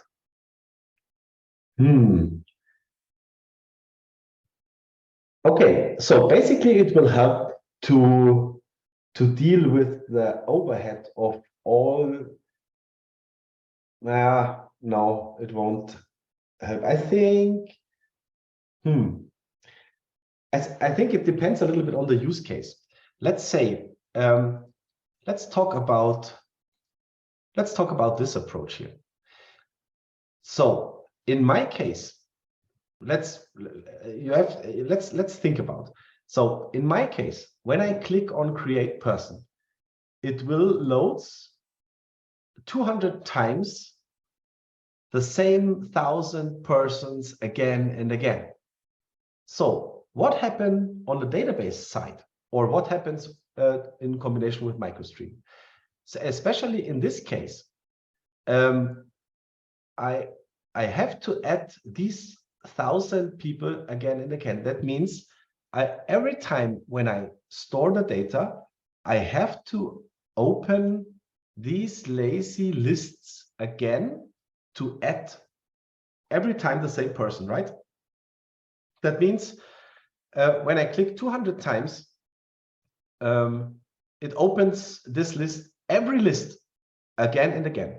And that makes no sense, right? So that means, yeah, the first time when I click on that button to add the first 200,000, that will be fast. But the more often I click on that button, the slower the MicroStream and the more RAM we need, because MicroStream has to load each collection again and again, and that's a big problem. So that means that this strategy is not working to add the same 200,000 person at once again and again. You might say, okay, is that a real situation to add 200,000 persons all the time, and all the time the same person? That's also important. That makes no sense. So you see, it's also it depends. This could work great on my project, but I'm not sure if this is working great on your project. It depends on you. Try to find the best solution object model for your case, and then it is. And this is how it works. Yeah. Sorry. With this approach, when I'm, for example, indexing the collections by the first two letters, it might be fine for if I estimate the number of the persons by thousands. Yeah. But when the business grows and I, for example, get 10 times more customers or persons, well, now I have to go to the person definition and change the data, how I map the indices for it, because now, well, I have let's say if I start with the first two letters, now the collections, the list getting bigger, unreasonable bigger. So I either have to increase the number of the collections, so the granularity to scale the granularity of the map, or at another level of the collection to build the index. And this is something which is traditionally done on the database level by indexing, which doesn't affect the data. But with the MicroStream, I have to kind of redone the mapping, which cannot be, I guess, done by but in the runtime of the application, right? Yeah. But I think it's important that you have to define these indexes only for your needs, not for everyone's needs, because Hibernate and all the other databases have to find a solution that fits for everyone. And I think the advantage of that is you don't have to take care about the others and all the other needs and so on. Yeah, I mean, like if my database grows So for example, I do the phone book from my city or something, and then this application is being used by the more and more people. So the data structure performance decrease as I design it in the first place. So then I need to go into the code and redesign this data structure to fit. Yes, that could be possible. Yeah. But yeah, what about the reality? So every 4 years we do a redesign of the most applications. I don't know if that is the case, but it's just something that's really can be handled way more easily with traditional databases than. I think it's all the time the same. And I would say this is a great topic to discuss. Like with the micro now, MicroStream, I get all this feeling that this is great tool if you know what it will be used for. What if you know the scaling, and you can get like the best performance in the class, like if you design a Formula 1 car, you know the tracks, you know the limitations, and you can do the Formula 1, but you cannot drive the Formula 1 in the standard road because it would fall apart before you get to the gas station. That's right. But another interesting point is, when you have a look on all that microservice structures and architectures, I would say, for me personally, I create small parts of micro applications. So I have one big data structure, right? And I split it up, this data structure, into 7 or 8 smaller amounts, and put every one of these to a micro application and deploy this as an AWS Lambda. And each Lambda stays into, I would say it stays on the hot state. So I will get the data really fast. And that makes the data model so much more easier to handle and to see, okay, how much can, for example, person grow, and how to scale person in a better way, and so on. And MicroStream gives you the possibility to split your object graph into smaller pieces and deploy it as a serverless application within the microservice architecture. A lot of different possibilities, I would say. Yeah, I get that. Well, the feeling that I get from the MicroStream, honestly, is that it takes a lot of thinking ahead. To get the performance out of it. Instead of, like, when you got the general hammer, like Spring Boot with the relational database. It's easy. It's there with us. You can just come code it, and you sacrifice the performance for the ease of coding, let's say. Right. That's true. But so the funny thing is, I knew a lot of our customers, they have existing Oracle database and so on, and they need performance. So they rent an Hazelcast cluster, for example, or they do some let's say, what is the name of the Lucene server?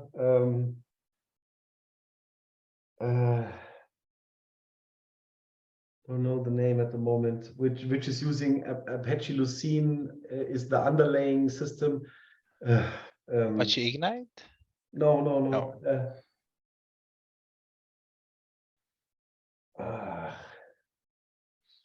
I couldn't remember yet now, but they transform, or they transfer the data to any in-memory data grid, for example, to get faster access to the data. And they could do the same with MicroStream in the end. So like it suits the use when you need to squeeze out the performance. And you design the data model to that specific performance case. That's right. So it's more specialized than, I would say, when you are writing something, when that performance doesn't matter that much. Well, it's probably better when you have to use the MicroStream when you have huge amounts of data which you need to access quickly, rather than you have like few gigabytes of the data, and the easiest is to just buy 1 more gigabyte of memory for you instead of redesigning the model for it to be faster. Yeah. And it could also be a possibility to say, okay, why not to split up the data and say, okay, we keep the 80% of the data which is not that needed in that performance, then we keep it on an Oracle database, for example, and to use MicroStream on, let's say, REST Micronaut application as a data provider for high performance data, for example. A lot of different possibilities. So I don't know if we are going to talk about this, but is it some kind like right through the MicroStream to the database? Because currently the MicroStream saves the graphs of the objects somewhere, but how about using the MicroStream like a cache? Okay. Is it a valid use case? Yeah, definitely. So like substituting the MicroStream. Well, I mean, that's, for example, Hazelkite with the MicroStream. Yeah. So it depends a little bit. So basically, you will be able to use a MicroStream as an alternative to the EH cache of Hibernate, for example. For that, you can find a topic in our documentation to add MicroStream as Hibernate cache instead of using EH cache, for example. That's possible. But instead of this, so the problem, or as I would say, whenever you will be able to write data directly to an Oracle database with MicroStream, but in the end you will get a normal binary format. You will not get the normal database format. I think that's a huge difference to Hibernate, for example, because it creates human readable structure on the database side. This is not the case with MicroStream. You will get only a binary format. There is a way to let's say, to map this or to parse this. This is possible. To do further research on that, maybe. But yeah, you will be able to write down the data directly to an Oracle database, for example. But in the end, you will get a binary format within your database. I hope this is the right answer for your question. Okay, thank you for your time. Okay, you're welcome. Okay, let me just check if we have more question. Is debugging and import from GPL more easy than having some in memory structure? Or if performance is important, it isn't worth to think about upfront. So, I'm not sure if I get it right. This question.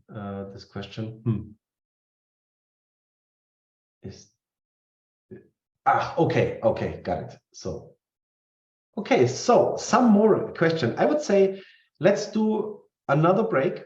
The last break for today. So that gives me the chance to repair the example before. And let's meet again at 2:35. Okay, here we are. I'm back again. And yeah, I prepared this. I prepared a small example for you to show you how does this lazy stuff works.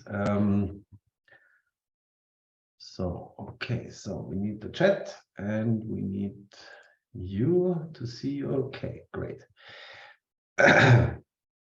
Okay, so I created another example, especially for lazy loading.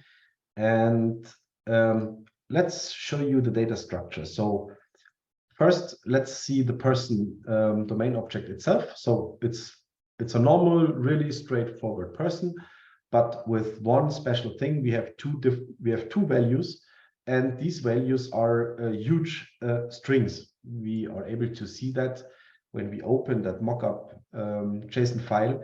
You see these are those strings in the end of each person. And all these strings are different. So, and I added now exactly 1 million persons to my MicroStream storage. And for that, let me just show you the data itself on the hard disk. So here we are. Let's check. So at the moment we have, as I said, 1 million persons with all that strings and stuff, and it needs a little bit between 6 and 8 gigabytes of data on the hard disk. At the moment, the application is up and running, and we have at the moment a memory consumption of around, let's do garbage collection, of around 1 gigabyte of data. And this 1 gigabyte consists of all the different references and so on. Let me just show you the heap dump of that.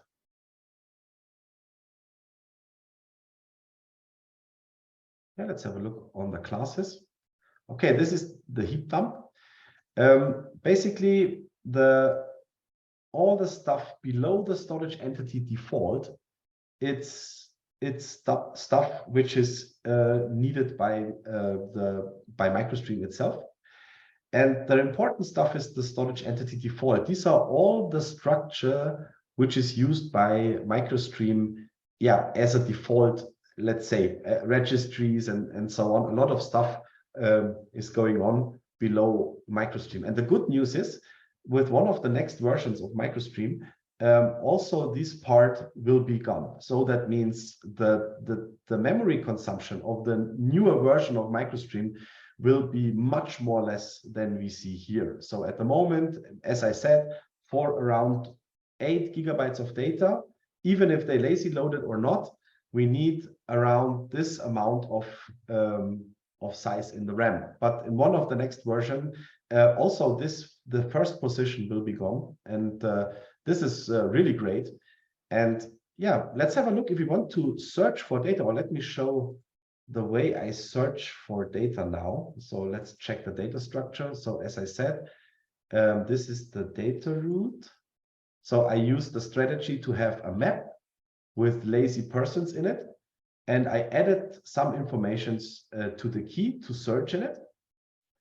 And let's try to find some persons now.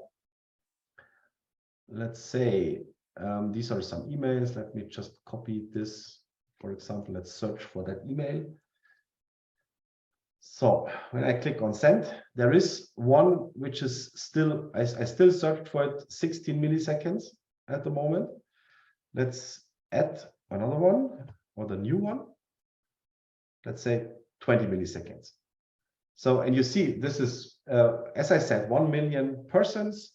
I only search within the keys, and this is the result. Of course, I added a lot of duplicated persons in it, so the result is the right one. That's it. I think that is working really great, also for huge amount of data.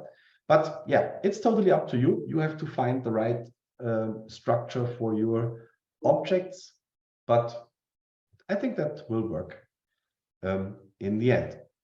Any questions so far? If there are not, then we will go on with the next topic. What about legacy type mapping? I think that's also an important part of the training.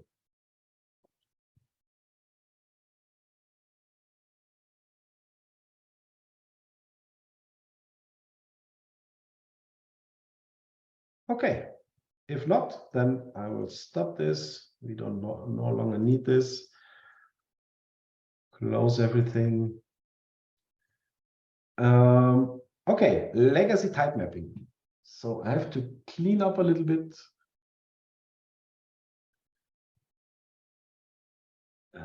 GitHub project to share with you. Legacy type mapping. Here we have that.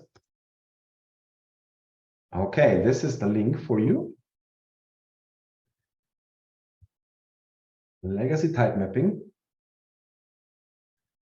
And I also have a small presentation just to explain how it basically works.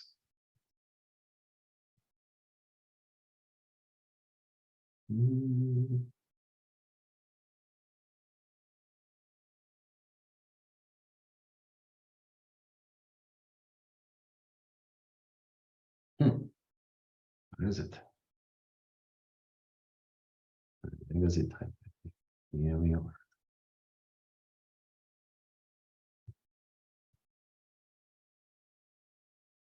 Okay. The link wasn't sent, or Sorry? the link wasn't sent, or I sent it directly to someone. Sorry.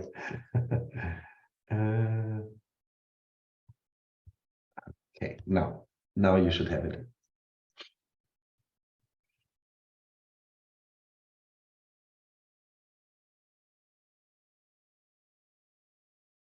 Okay, I already shared my screen. That is working great. Okay. I write it also in the chat. So for some of you who want to leave earlier, I think we covered the most important stuff till 3:30, for example, around. And after that, I have some more smaller topics, but they are not that important. So if you want to leave early, just tell me. I have to share you also the link for the Google form that you able to get your certificate, and also to get the link to download the presentations. So okay, just to go on, let's talk about legacy type mapping. Or better to say, what if I have to change my data definition, or what happens when my data changed? So basically, let's talk about how does MicroStream handle data types in general. So, and what happens if we do some changes in the entity? What changes can be handled automatically? That's also interesting by MicroStream. And which changes need some help, I would say.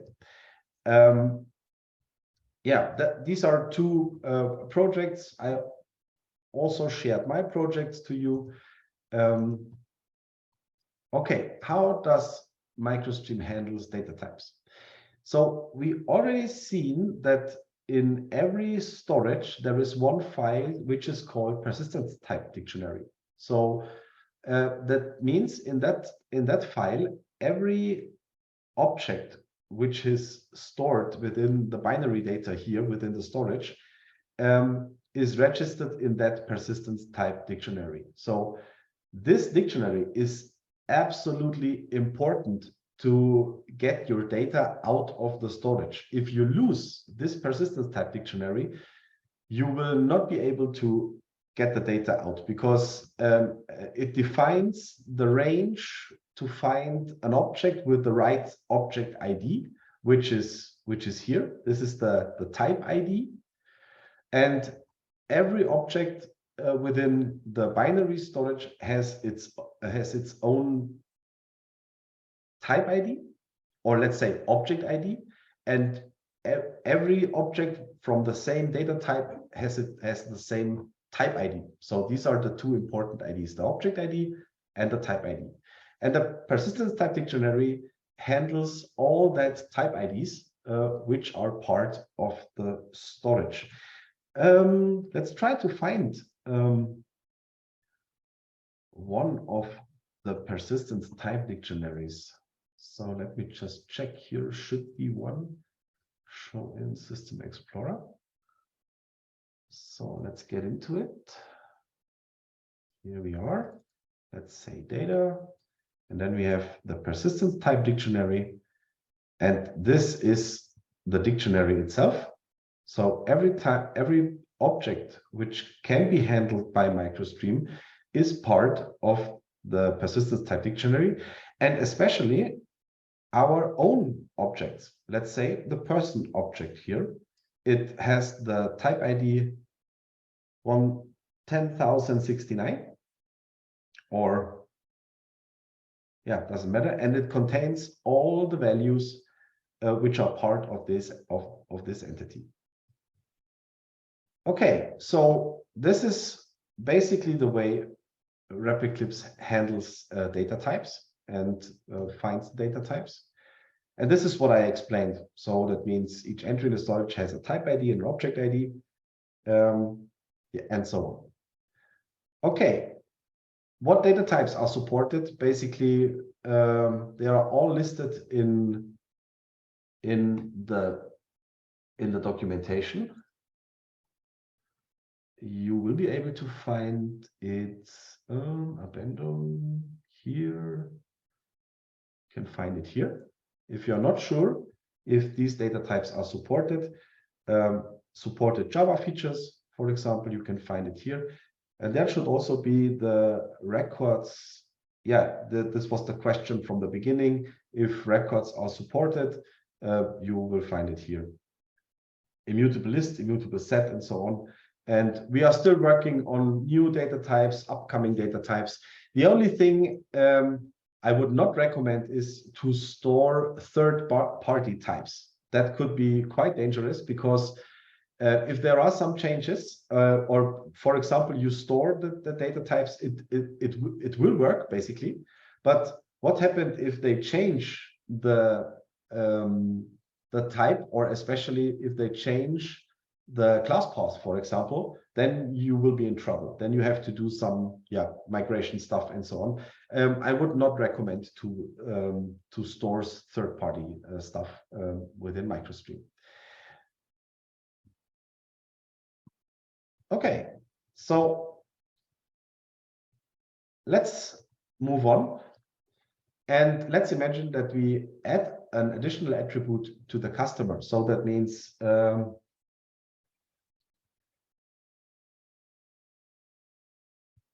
we have an old one and a new one. So that means I added the IP address. And that leads us to a situation where we have two different data types in the persistence type dictionary. And that means we have also different types in the database. And this is how the legacy type mapping works. It works like a versioning. So that means whenever you touch an old one and store an old one, it will be automatically transferred to the new one. And this is how it works. So whenever you touch an old data, row of data, I would say, it will be upgraded to the newest one when you save it. And this is the legacy type mapping is become more and more like a versioning, I would say. At the beginning, we tried to update all these stuff at once, but especially on huge databases, that's not possible to do, to upgrade all these stuff within the database. And that's the reason why we decided to do it in this way, to have kind of like a versioning. And this entry here has to stay in the persistence type dictionary as long as the last old data is changed to the newest version. So that means it's possible to load and store all the entries again. Then you only have new ones in your database. But yeah, it's not necessary to do that. That you can keep this forever, I would say, in your persistence type dictionary. Okay, which changes can be handled automatically? There is a heuristic in the background which checks the changes of a class file, and it detects what happened or what might be happened on a class, for example. Let's say we have the old one on the left side and we have the new one here. And here you can say, okay, we have first name, for example, is moved up to the first, is moved. Let's say this. Name is updated or renamed to last name. Age is moved to the bottom. Then we have email is renamed. Then we have a new one, which is the postal address. It's the new one. And yeah, that's it. I would say that are basically the most common changes of a class. And all these changes can be handled automatically. You don't have to take care about that. The heuristic do the trick, and there are some in some cases it could be difficult, but most of at the moment it's quite hard to find a change which could not be handled automatically. So, and how does this work? This is the result of a check. So whenever you changed a class and you start the application or you start the server, you will get this information in the console. That means contact first name is string contact first name. So that means this is unchanged, and this gets 1.0. So that means that's the result of the heuristic. Name was changed to last name, and this says, okay, this value is the value of the heuristic, and that makes it, how to say, it's the try to find the word for that. I missed the word. Just a second.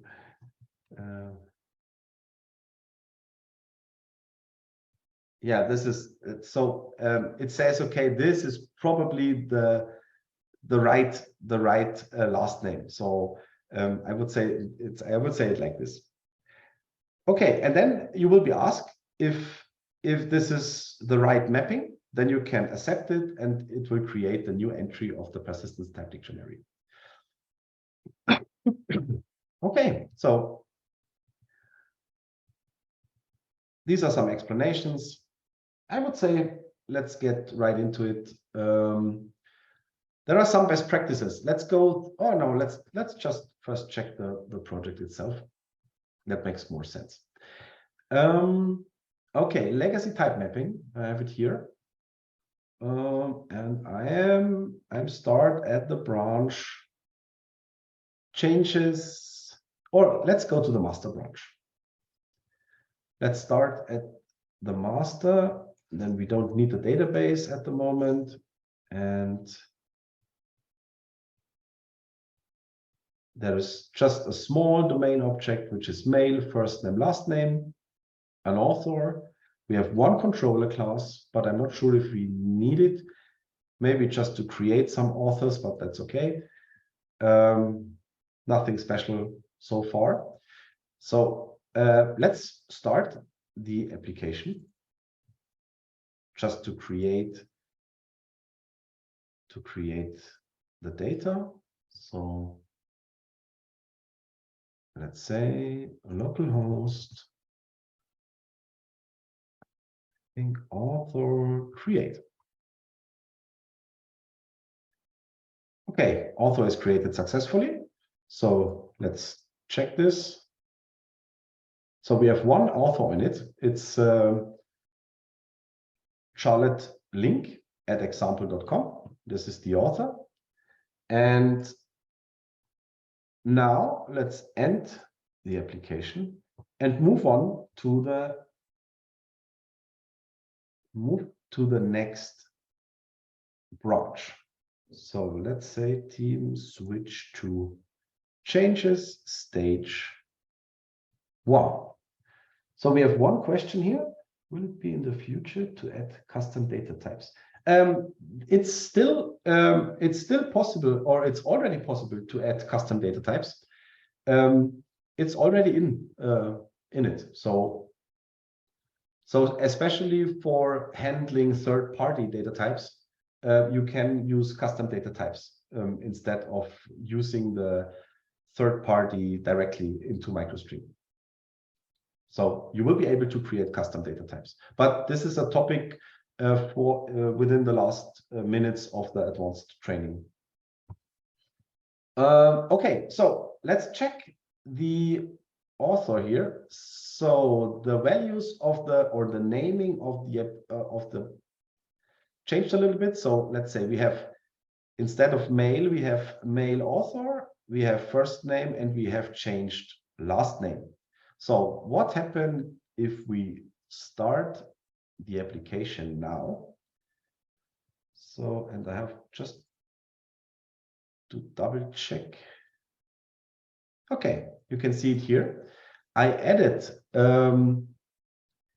another function here, and this function brings me, or this takes care about not to start before I enter a yes on startup. So that means when I start the application, let's do this, run as Java application.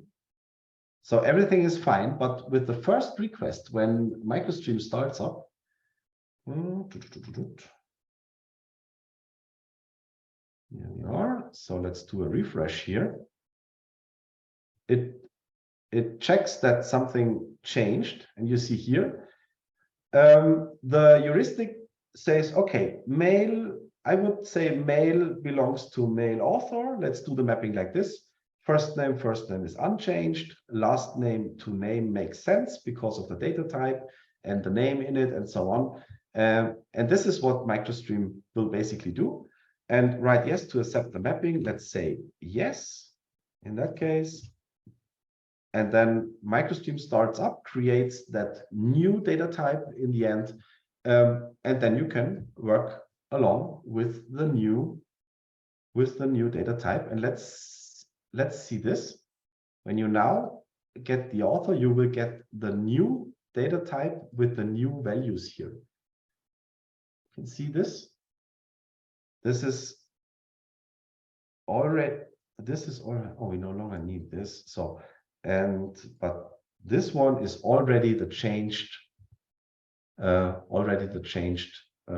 data type with the new type ID, I would say. Okay, what about those changes which cannot be handled automatically? So, for example, what if we change the name here from string to integer, for example? Have you an idea? Or another question from my side, what would you do on your current database to change the data type of a value, for example? Probably a Liquibase update script or something like that. Okay, okay. So as you see, there is no possibility to do this in an automatic way. Also on your current databases, it's not possible.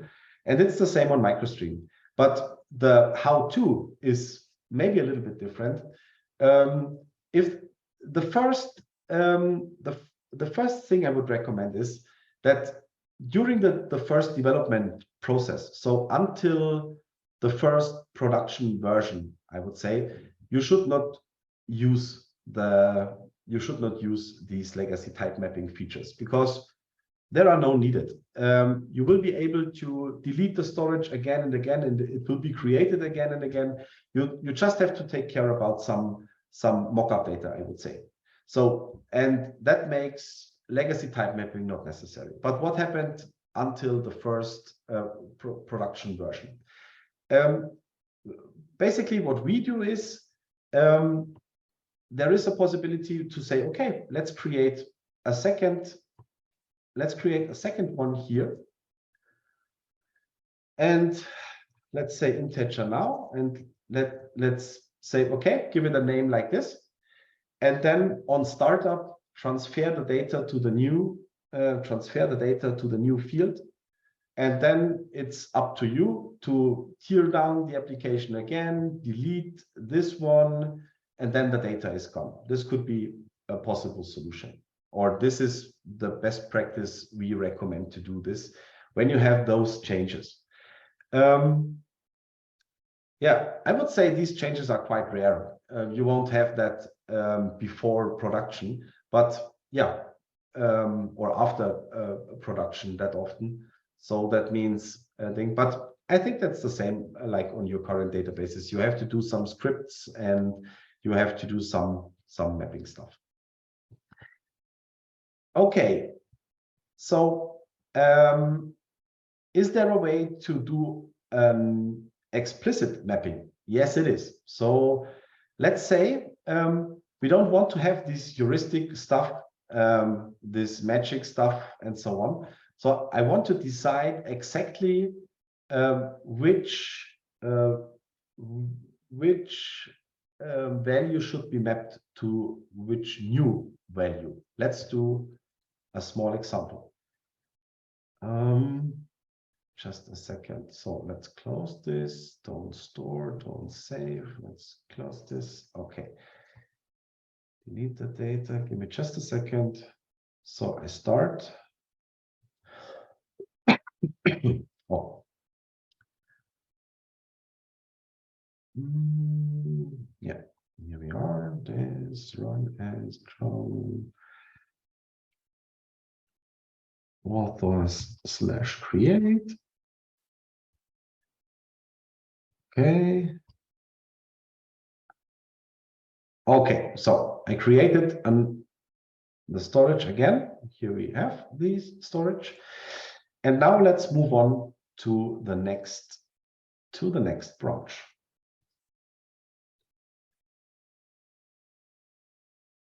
Changes number 2.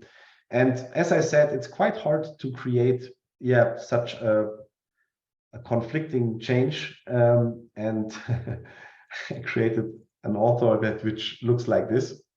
I created many mail strings. And the reason for that is I want to decide which value or which field to move in, I would say. And I think especially in that case, I tried to move to mail 6. And for that, I created a mapping file, which is also covered in the documentation. And we call it, let me do it in this way. So let's open with text editor. It looks like this. It's a refactoring CSV file with a tab between the two informations.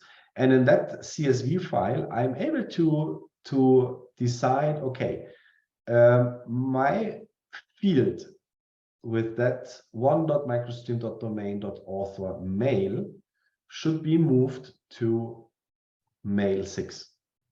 It's directly designed within that file. And when we have a look to the DB class, you see that I added this.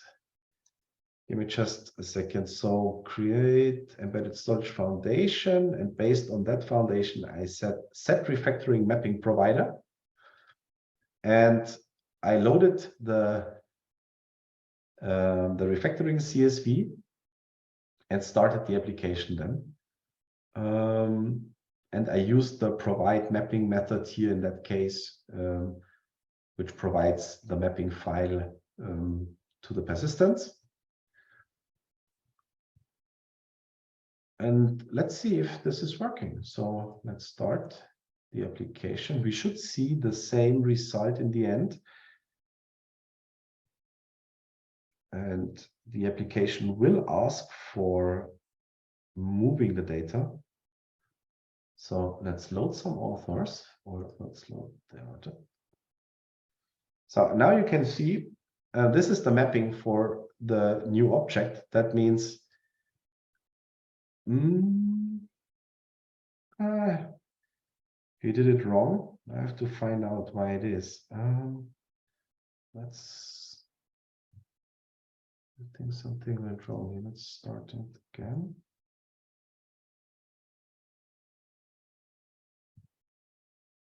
Okay.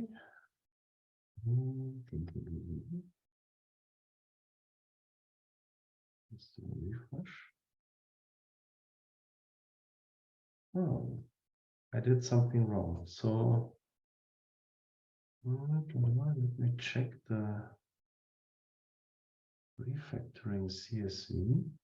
Ah, I think I got the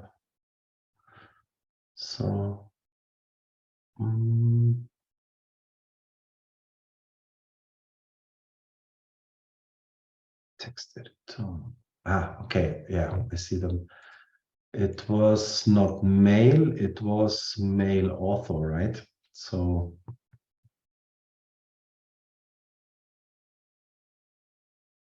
this should be now work.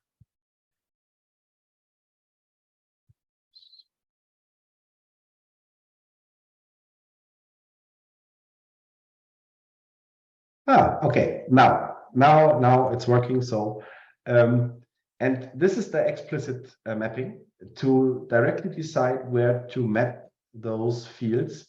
And you can see mail 2 to 5 are new fields. That is totally okay. There is no old one for that. There is no mapping.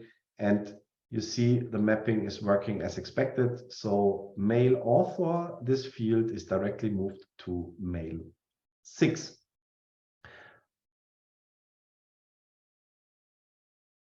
Okay, so that is how the legacy type mapping works. So let's jump back to the presentation itself.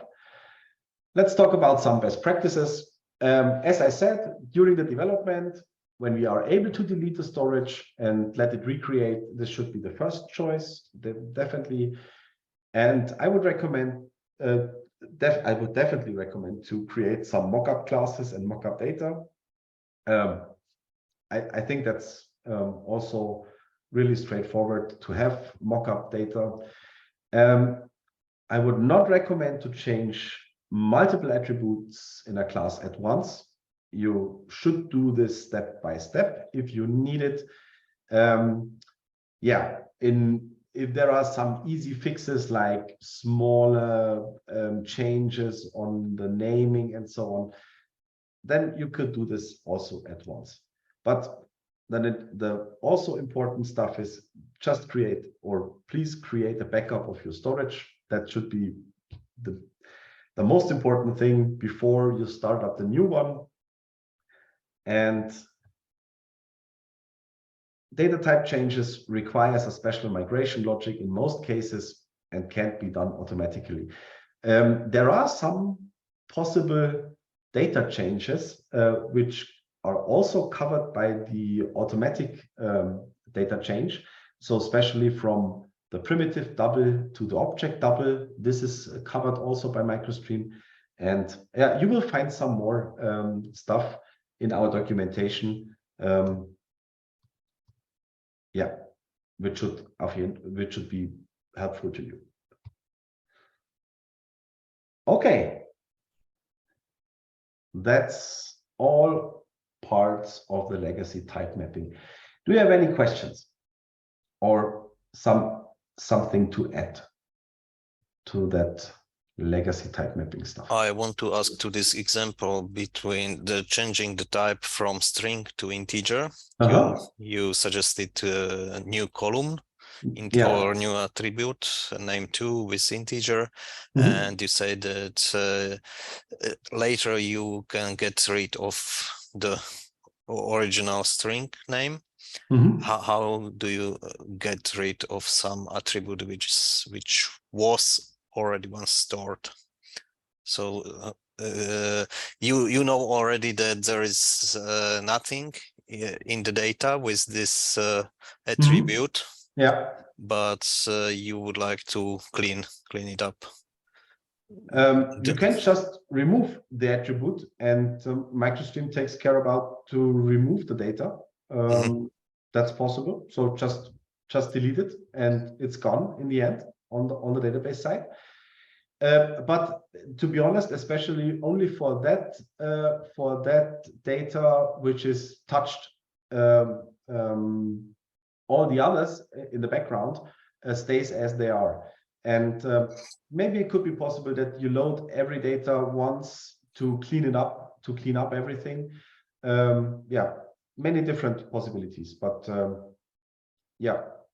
Okay, thank you. Basically, it will change after touching after storing the file again, or storing the data again. Yeah. Thanks.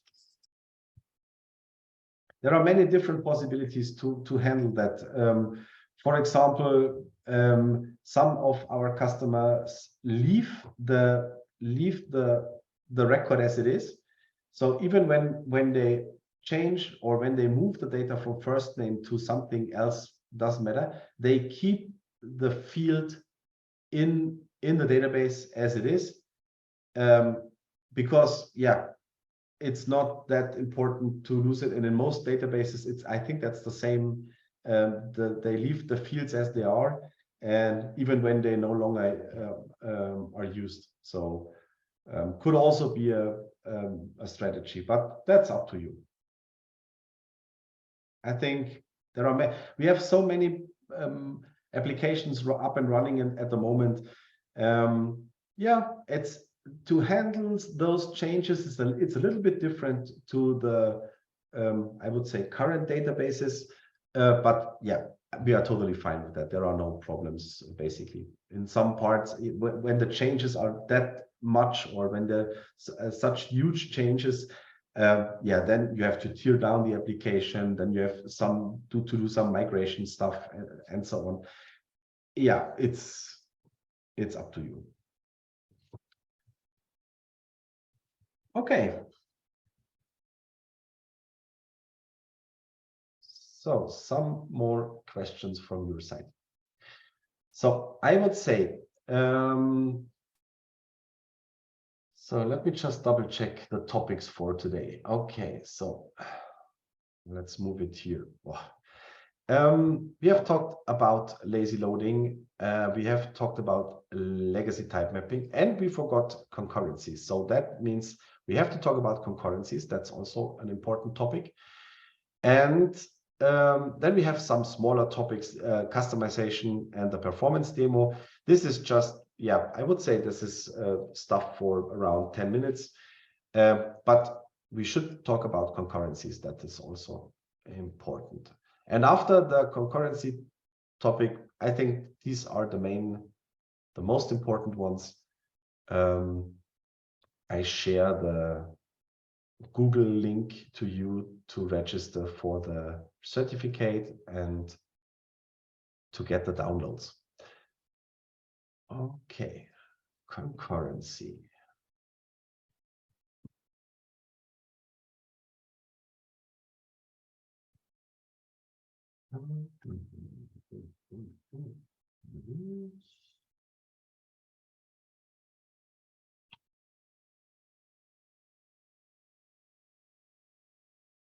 Concurrency. Here we are.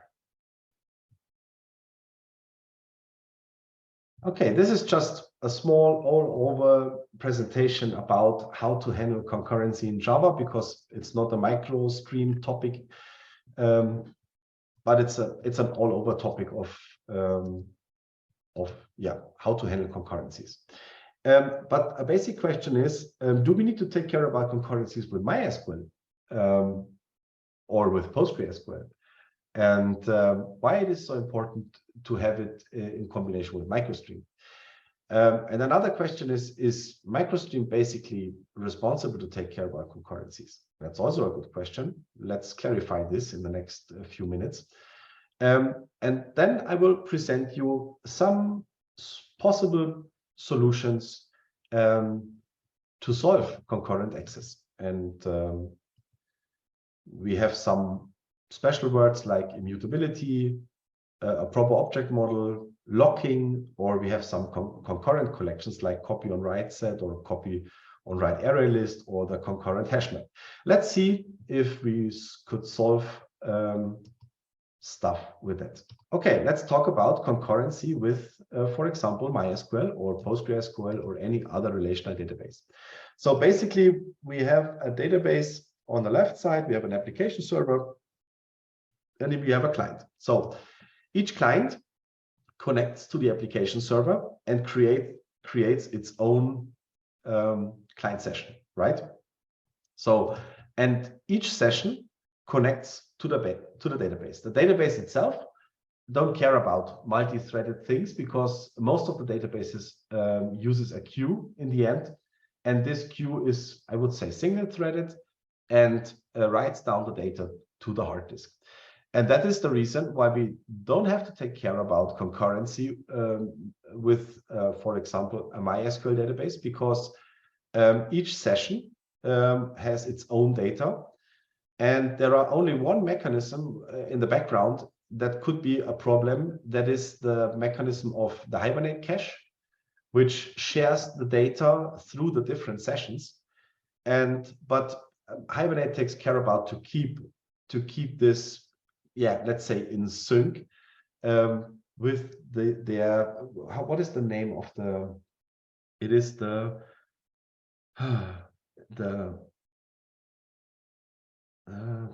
object life cycle. I think there is an object life cycle with that attached and detached state of an object, and this life cycle takes care about to keep the concurrent accesses secure, I would say. But what about a MicroStream application?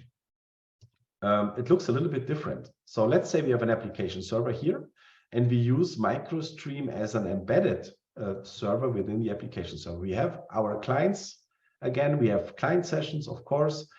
But the point is that we have an object model, which is part of the application server. And every client and every session works on the same object model. And here is the first problem.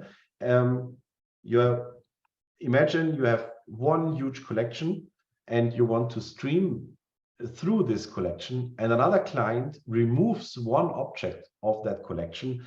This will lead to a concurrent exception. And that's a huge problem. We have to deal with it, and we have to find a solution for that. Even when we have another structure like this one, it's basically the same like on a normal database, but instead of having a database itself, we could create a storage server with some REST endpoints, for example. On the application server side, we don't have a problem because we use client sessions, and each client session consumes its own data via REST, and we have no concurrency on the application server side. But on the storage server side, we have to take care about concurrencies again, because all the different endpoints are working on a central object model, and that leads us to the point that we have to deal with concurrencies. Okay, so the basic question is MicroStream responsible to take care about concurrencies?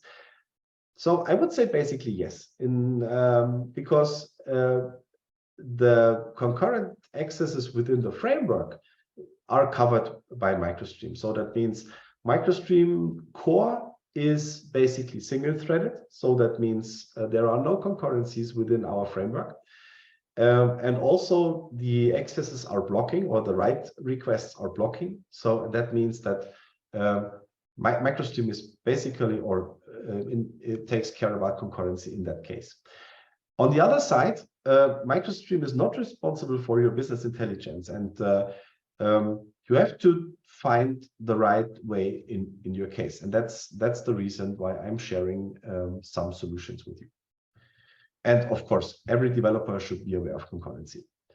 So let's get a little bit deeper into concurrency. There are many, many, many different homepages which are, which gives you tips how to handle concurrencies, but it doesn't matter what homepage you ask.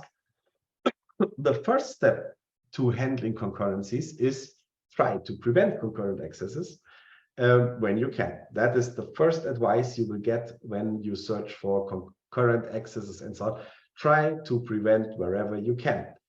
Okay, so what possibilities do we have within the Java world? So of course, the basic thing is we could use immutable objects, which is guaranteed through the keyword final.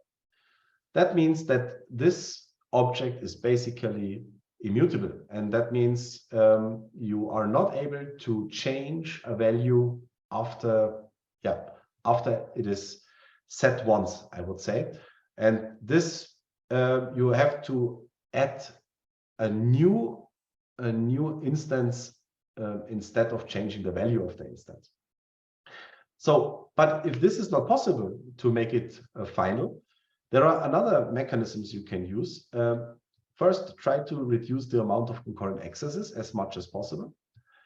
Changing data model if possible, or change application architecture if possible. But this is, a really big problem sometimes.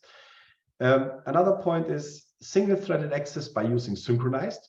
That is also a possibility to keep the accesses synchronized. But there are synchronized methods and also synchronized connections. But you have to consider that synchronized blocks reads and writes in the same way. And that's a big performance issue by using synchronized. So let's try to find some better way to do that. But I would say in many low frequented collections, so let's say you have some collections which are not used that much, you can use synchronized. That's totally fine. Why not? But for some collections which are frequently quite heavy used, you have to find a different solution. Step 2, it's the concurrent collection. There is the concurrent hash map, for example. It's an extension of the map, and it works really great, definitely. But you have to deal with some performance issues, especially when you have a huge amount of data. Then you have to be careful with the concurrent hash map. This is just, I'm not able to explain how this concurrent hash map works in detail, but I would say it's a solution that will work in most cases, but you have to be careful. In some cases, this concurrent hash map is quite slow, and it's the same on the copy on write array list. This is also a collection which can be used to prevent concurrent accesses. But yeah, there are other disadvantages on this thing, and it's also a performance issue. And that brings me to the last solution. And I would say, in my opinion, one of the best solutions we have, it's the reentrant or reentrant read-write block. I'm not sure if you ever tried this. And it's a mix of synchronized and a reentrant block. That means with the reentrant block, we are able to separate the read from the write accesses, and that is really great because we have the synchronized mechanism on the read side, and we are able to allow concurrent reads. That is okay, and that helps a lot. And before we get through all the theoretical stuff, let's get into the project. I think that makes more sense to see that, how does it work, and so on. And I brought an application. Let me share this. It's the concurrent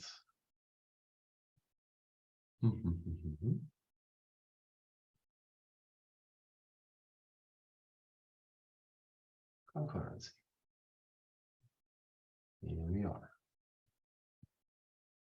Just share the link. That is the project, especially for concurrencies. There are many different branches in this project. We have only that reentrant write look here. exercise base. Yeah, just have a look to this branch. So the right branch should be step 2, reentrant read write log. Let's have a look together to that. There is one class. We already implemented this class especially for you, or there are a few classes, I would say. We have 2 interfaces, value operation and void operation here, and we have this class read write logged. And we created this class, and you will be able to just take that that class, edit this to your application, and then you will be able to use it in this way. Just a second, let's move on to the book controller. No, to the books itself. Okay, so just copy that class, and then we can say, okay, books extends read write logged. And after that, we are able to say, okay, whenever we have a method, for example, to add a book or add all, we are able to decide in which context should this work. So for example, we have the first point, we have it here. Let's say, okay, to add a book, we say this dot write, then this thing is blocked by the reentrant read write log. And you can see every write access is covered by a write log here. And it's the same on the read side. Let's try to find a read log. Here we have one.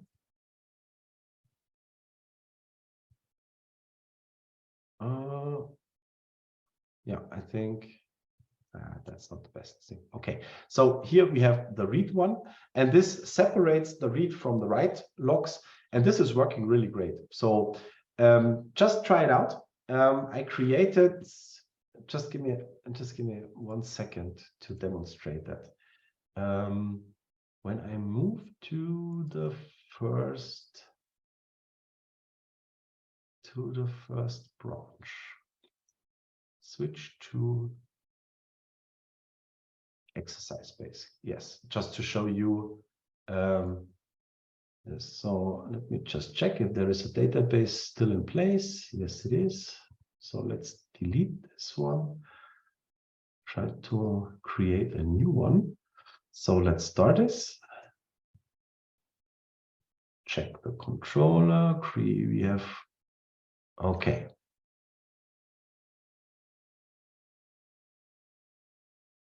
So let's say localhost 8080, and then create, let's say books. Create.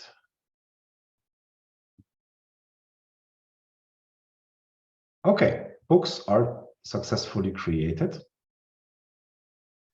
And then,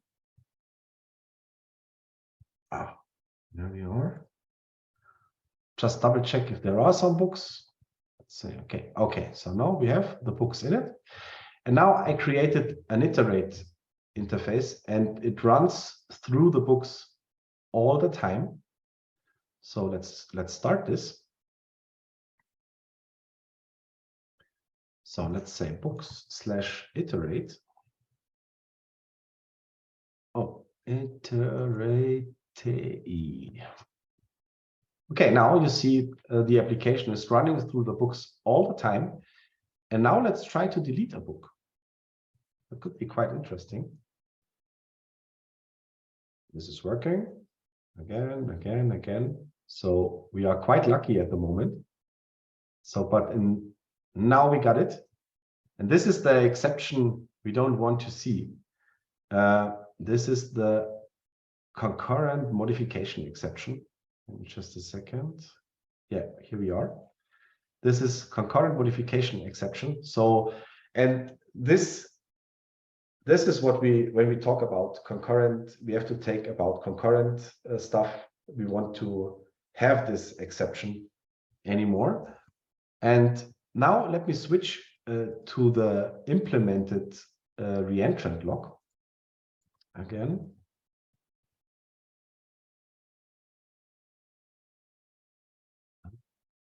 Switch to, write log. Let's start it.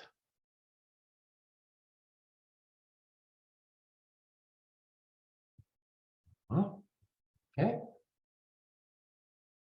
So let's check if there are some books available. No, then let's create some.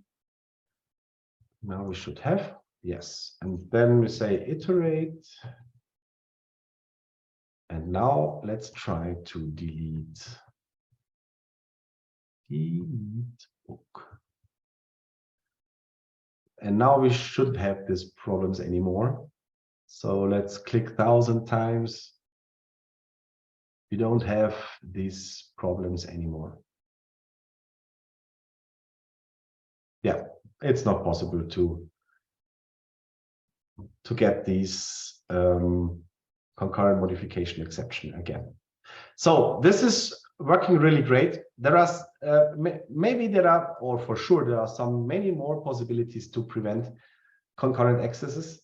I think the best thing, or the thing I liked a lot, is the reentrant read-write log. Just check out the project and see the classes we provided to you. Just for more understanding how it works, and it's quite easy to understand when you get more into it, and then you can use this class wherever you want. It's working really great. Okay, any questions so far?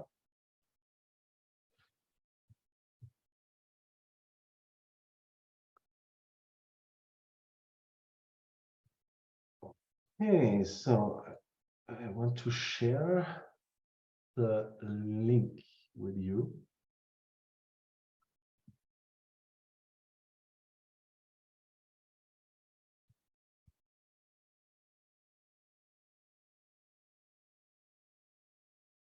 Okay, for those of you who have to leave, or when you have to leave, then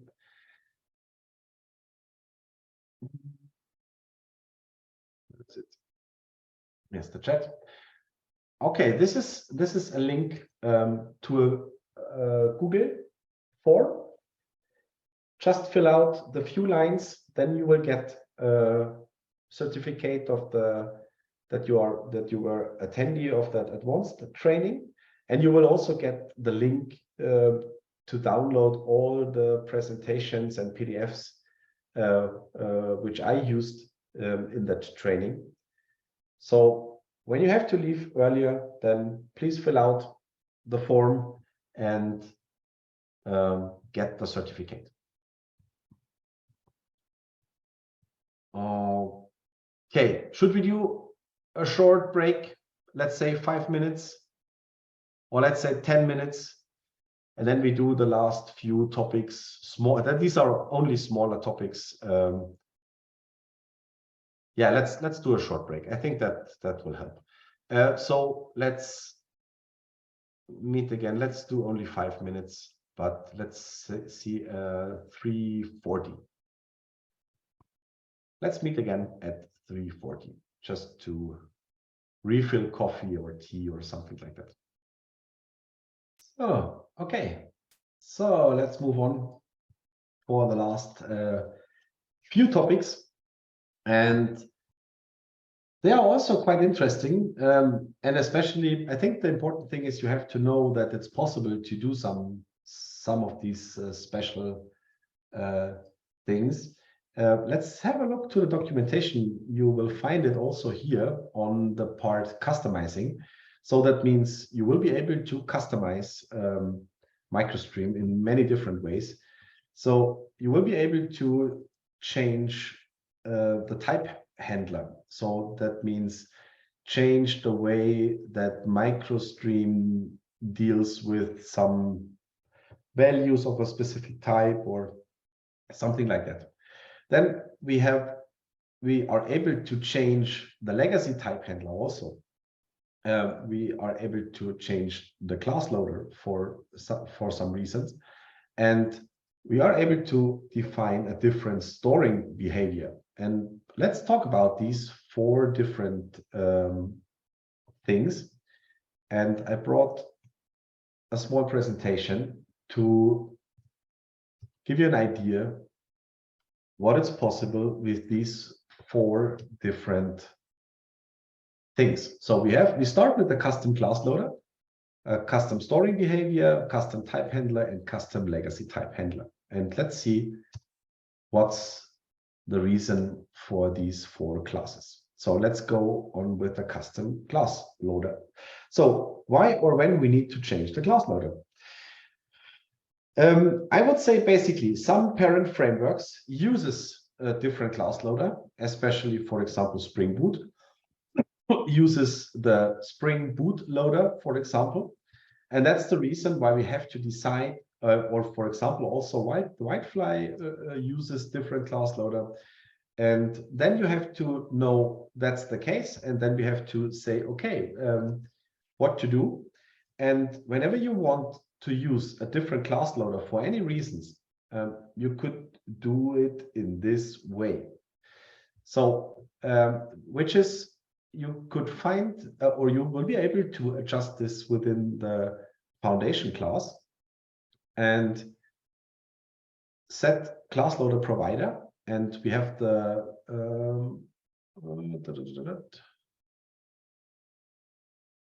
this one. So we are able to set a different class loader here, or use it in this way, that we are able to, if type name starts with 1 microstream dot tenant 1, use this class loader. If you have another type, for example, then you can use a different class loader. Yeah, that's all I have to say to that. Basically, you have to know that in some cases it makes sense to change the class loader, especially for Spring Boot. I think that was a feature, especially for Spring, we integrated to MicroStream, but it's basically possible, and you know that it's in place and you can use it. Let's talk about the custom storing behavior. When to use it? For example, if you have some third-party stuff in your object model and you want to prevent some data types from storing because of, yeah, as I said, third-party incompatibility, and then it's possible to create a custom company store, for example, and you have to implement the persistence field evaluator, and then you will be able to say, okay, if entity type equals company class and field get type is array, for example, return false, otherwise return true. And this gives you the possibility to implement a much more granular storing behavior, especially when you have stuff in your graph which should not be stored to MicroStream, for example. You can also use an annotation for that. For example, when you want to have an eager storer on specific parts of your object graph, then you can use a custom eager storer, implements persistence eager storing field evaluator. That's also part of the documentation. Then we have to say,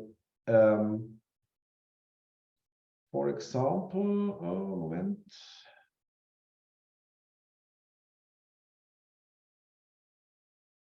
what is eager storing? Okay, so then you need to have the is annotation present if the eager annotation is present. We will see that in an example in my IDE later on. But that is the reason for the custom storing behavior, to do some automatic stuff directly on your data structure.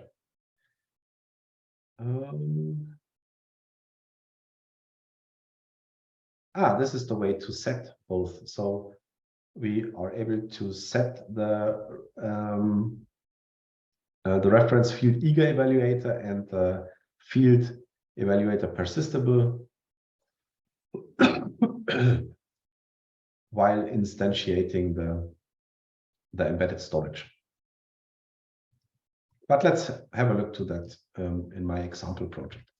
Custom type handler, also interesting. when to use custom type handler, especially getting much better performance by avoiding references. In some cases, it makes sense to don't have that much references at once. I give you one example. Let's say we have that class which is called time slot. So we have a slot ID and we have local date time from and to. When we now store these type to the database, it looks like this basically, but it references to many, many different other data types in the RAM. And that is a problem, and that we are able to do this in a better way by using this handler. Yeah, but let me just check this again. I have a better example in my IDE, but there is another explanation. For example, in some cases we have to store some responses from third-party REST endpoints, and that is sometimes this is really quite a mess, because the tree of the data you get is such a huge tree that, okay, you have to map all the data and stuff, and in the end you will have thousands of references within one object. And that's also a big problem, because when we have let's say we have thousands of objects, and yeah, it increases the storage more and more. And in some cases, it makes more sense to keep the response of a request just as a JSON string, for example. And this could also be a point where a custom type handler can help to say, okay, whenever I want to store an object like this, store this as a JSON object. And whenever I access that JSON object, please transfer it to a visible or workable Java object. This is what the custom type handler is made for. So to handle, to transfer types to different formats, to do some performance improvements, or to save storage or save RAM, for example. Custom type handler. And last but not least, a custom legacy type handler. And to be honest, I never used this legacy type mapping. I never used this before.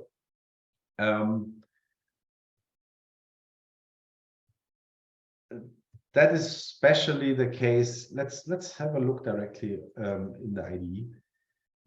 So for each example, I created one, especially this is the class loader example. I think that's the same example like in the presentation. So I think that is not a big deal. We talked about that. Let's legacy type mapping.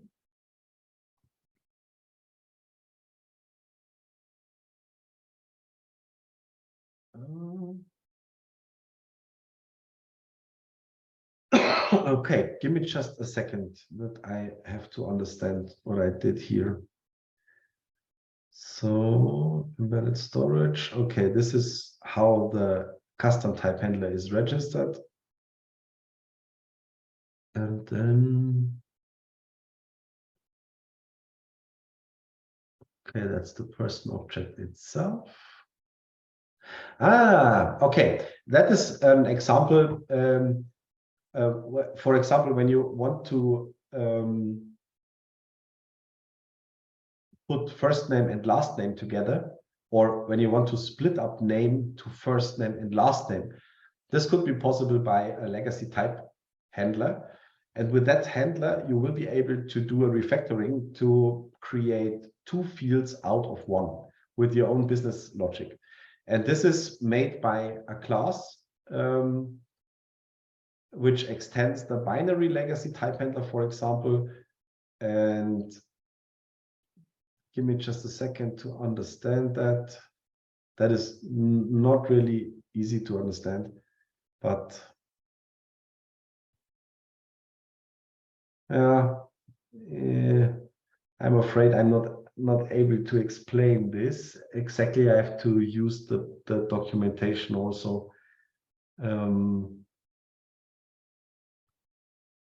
I would say if you need this, just contact us. We try to help you out. So I think that's the best.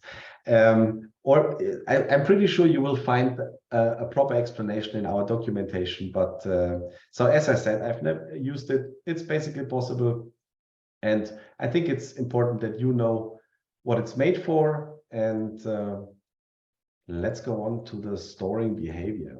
I think that's much easier to understand. So we have a custom eager storer and a custom company storer.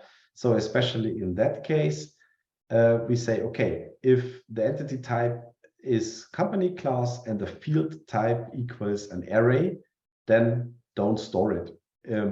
It's that easy.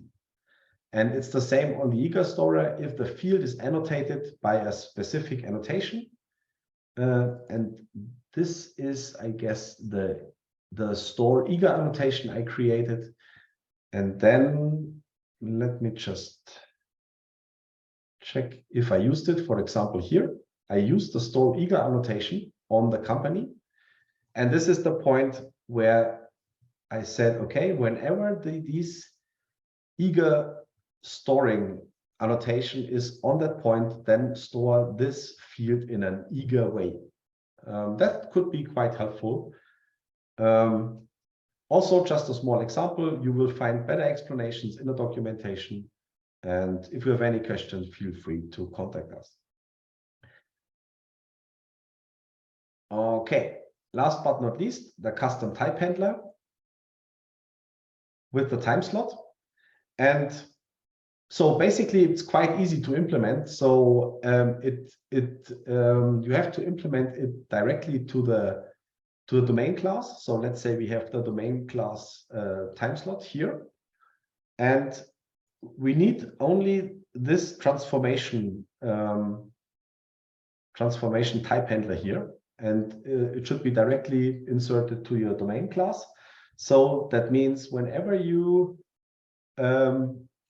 this is just a definition of the mapping. So, and especially in this case, it just a second. We have the slot ID. The slot ID is quite the same. So that means before the comma here, it says, okay, transfer slot to slot.slot ID. And when you get the slot ID, return the value. That stays the same. But this one is different. So let's say the field from, just give me the epoch in milliseconds. So that means we store that as a string. And when the reverse way, when you get the value, return the instant of the time. So that means that is just the transformation of the values and the mapping of the values when you load it and when you store it. And this is how it works. And I think, yeah, you will also find much more detailed information within the documentation. And I would say that's it. It was a long day and quite huge and interesting topics. And I think you should evaluate these possibilities when you need it. And yeah, I've never used it before, so. Could you please share these 3 last projects? These projects? Yes, I will commit these projects also to the. They are not part of the repository.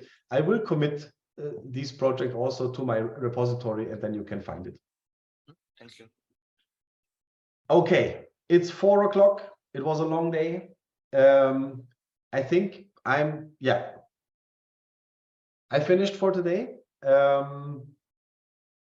Let's have a look again to the topics we talked about. We did the warm-up project exercise. We did some advanced configuration stuff. We talked about eager and lazy storing, transactions, rollbacks, and so on. We talked about lazy loading a lot. We did a lot of, let's say, research and memory consumptions. We talked about concurrency, legacy type mapping also. Yeah, we talked about the super special customization stuff. There is the performance demonstration left, but it's totally up to you if you want to have a look into it. But yeah, we have enough time to answer some questions. But before, I want to say thank you for your attention. I hope you enjoyed the advanced training. Hopefully there were some interesting topics for you. Feel free to contact us if you have some more questions, especially with your project. And yeah, I wish you the best with your projects when using MicroStream. Say thank you for your attention, and yeah, goodbye. If you have any questions, feel free to stay and ask. I will stay a little bit longer. Then yeah, thank you very much. Enjoy. Thank you very much too. Have a nice day. Thank you very much, Christian. Really appreciate. Great continuation for the starting course from like a couple of weeks ago. Oh, okay, great. Thank you. Thank you. Bye. Bye bye. Just fill out the form. I posted. I can do this again. Fill out this Google form, and you will get the download link to all the presentation, and also you will get a certificate of attending this advanced training.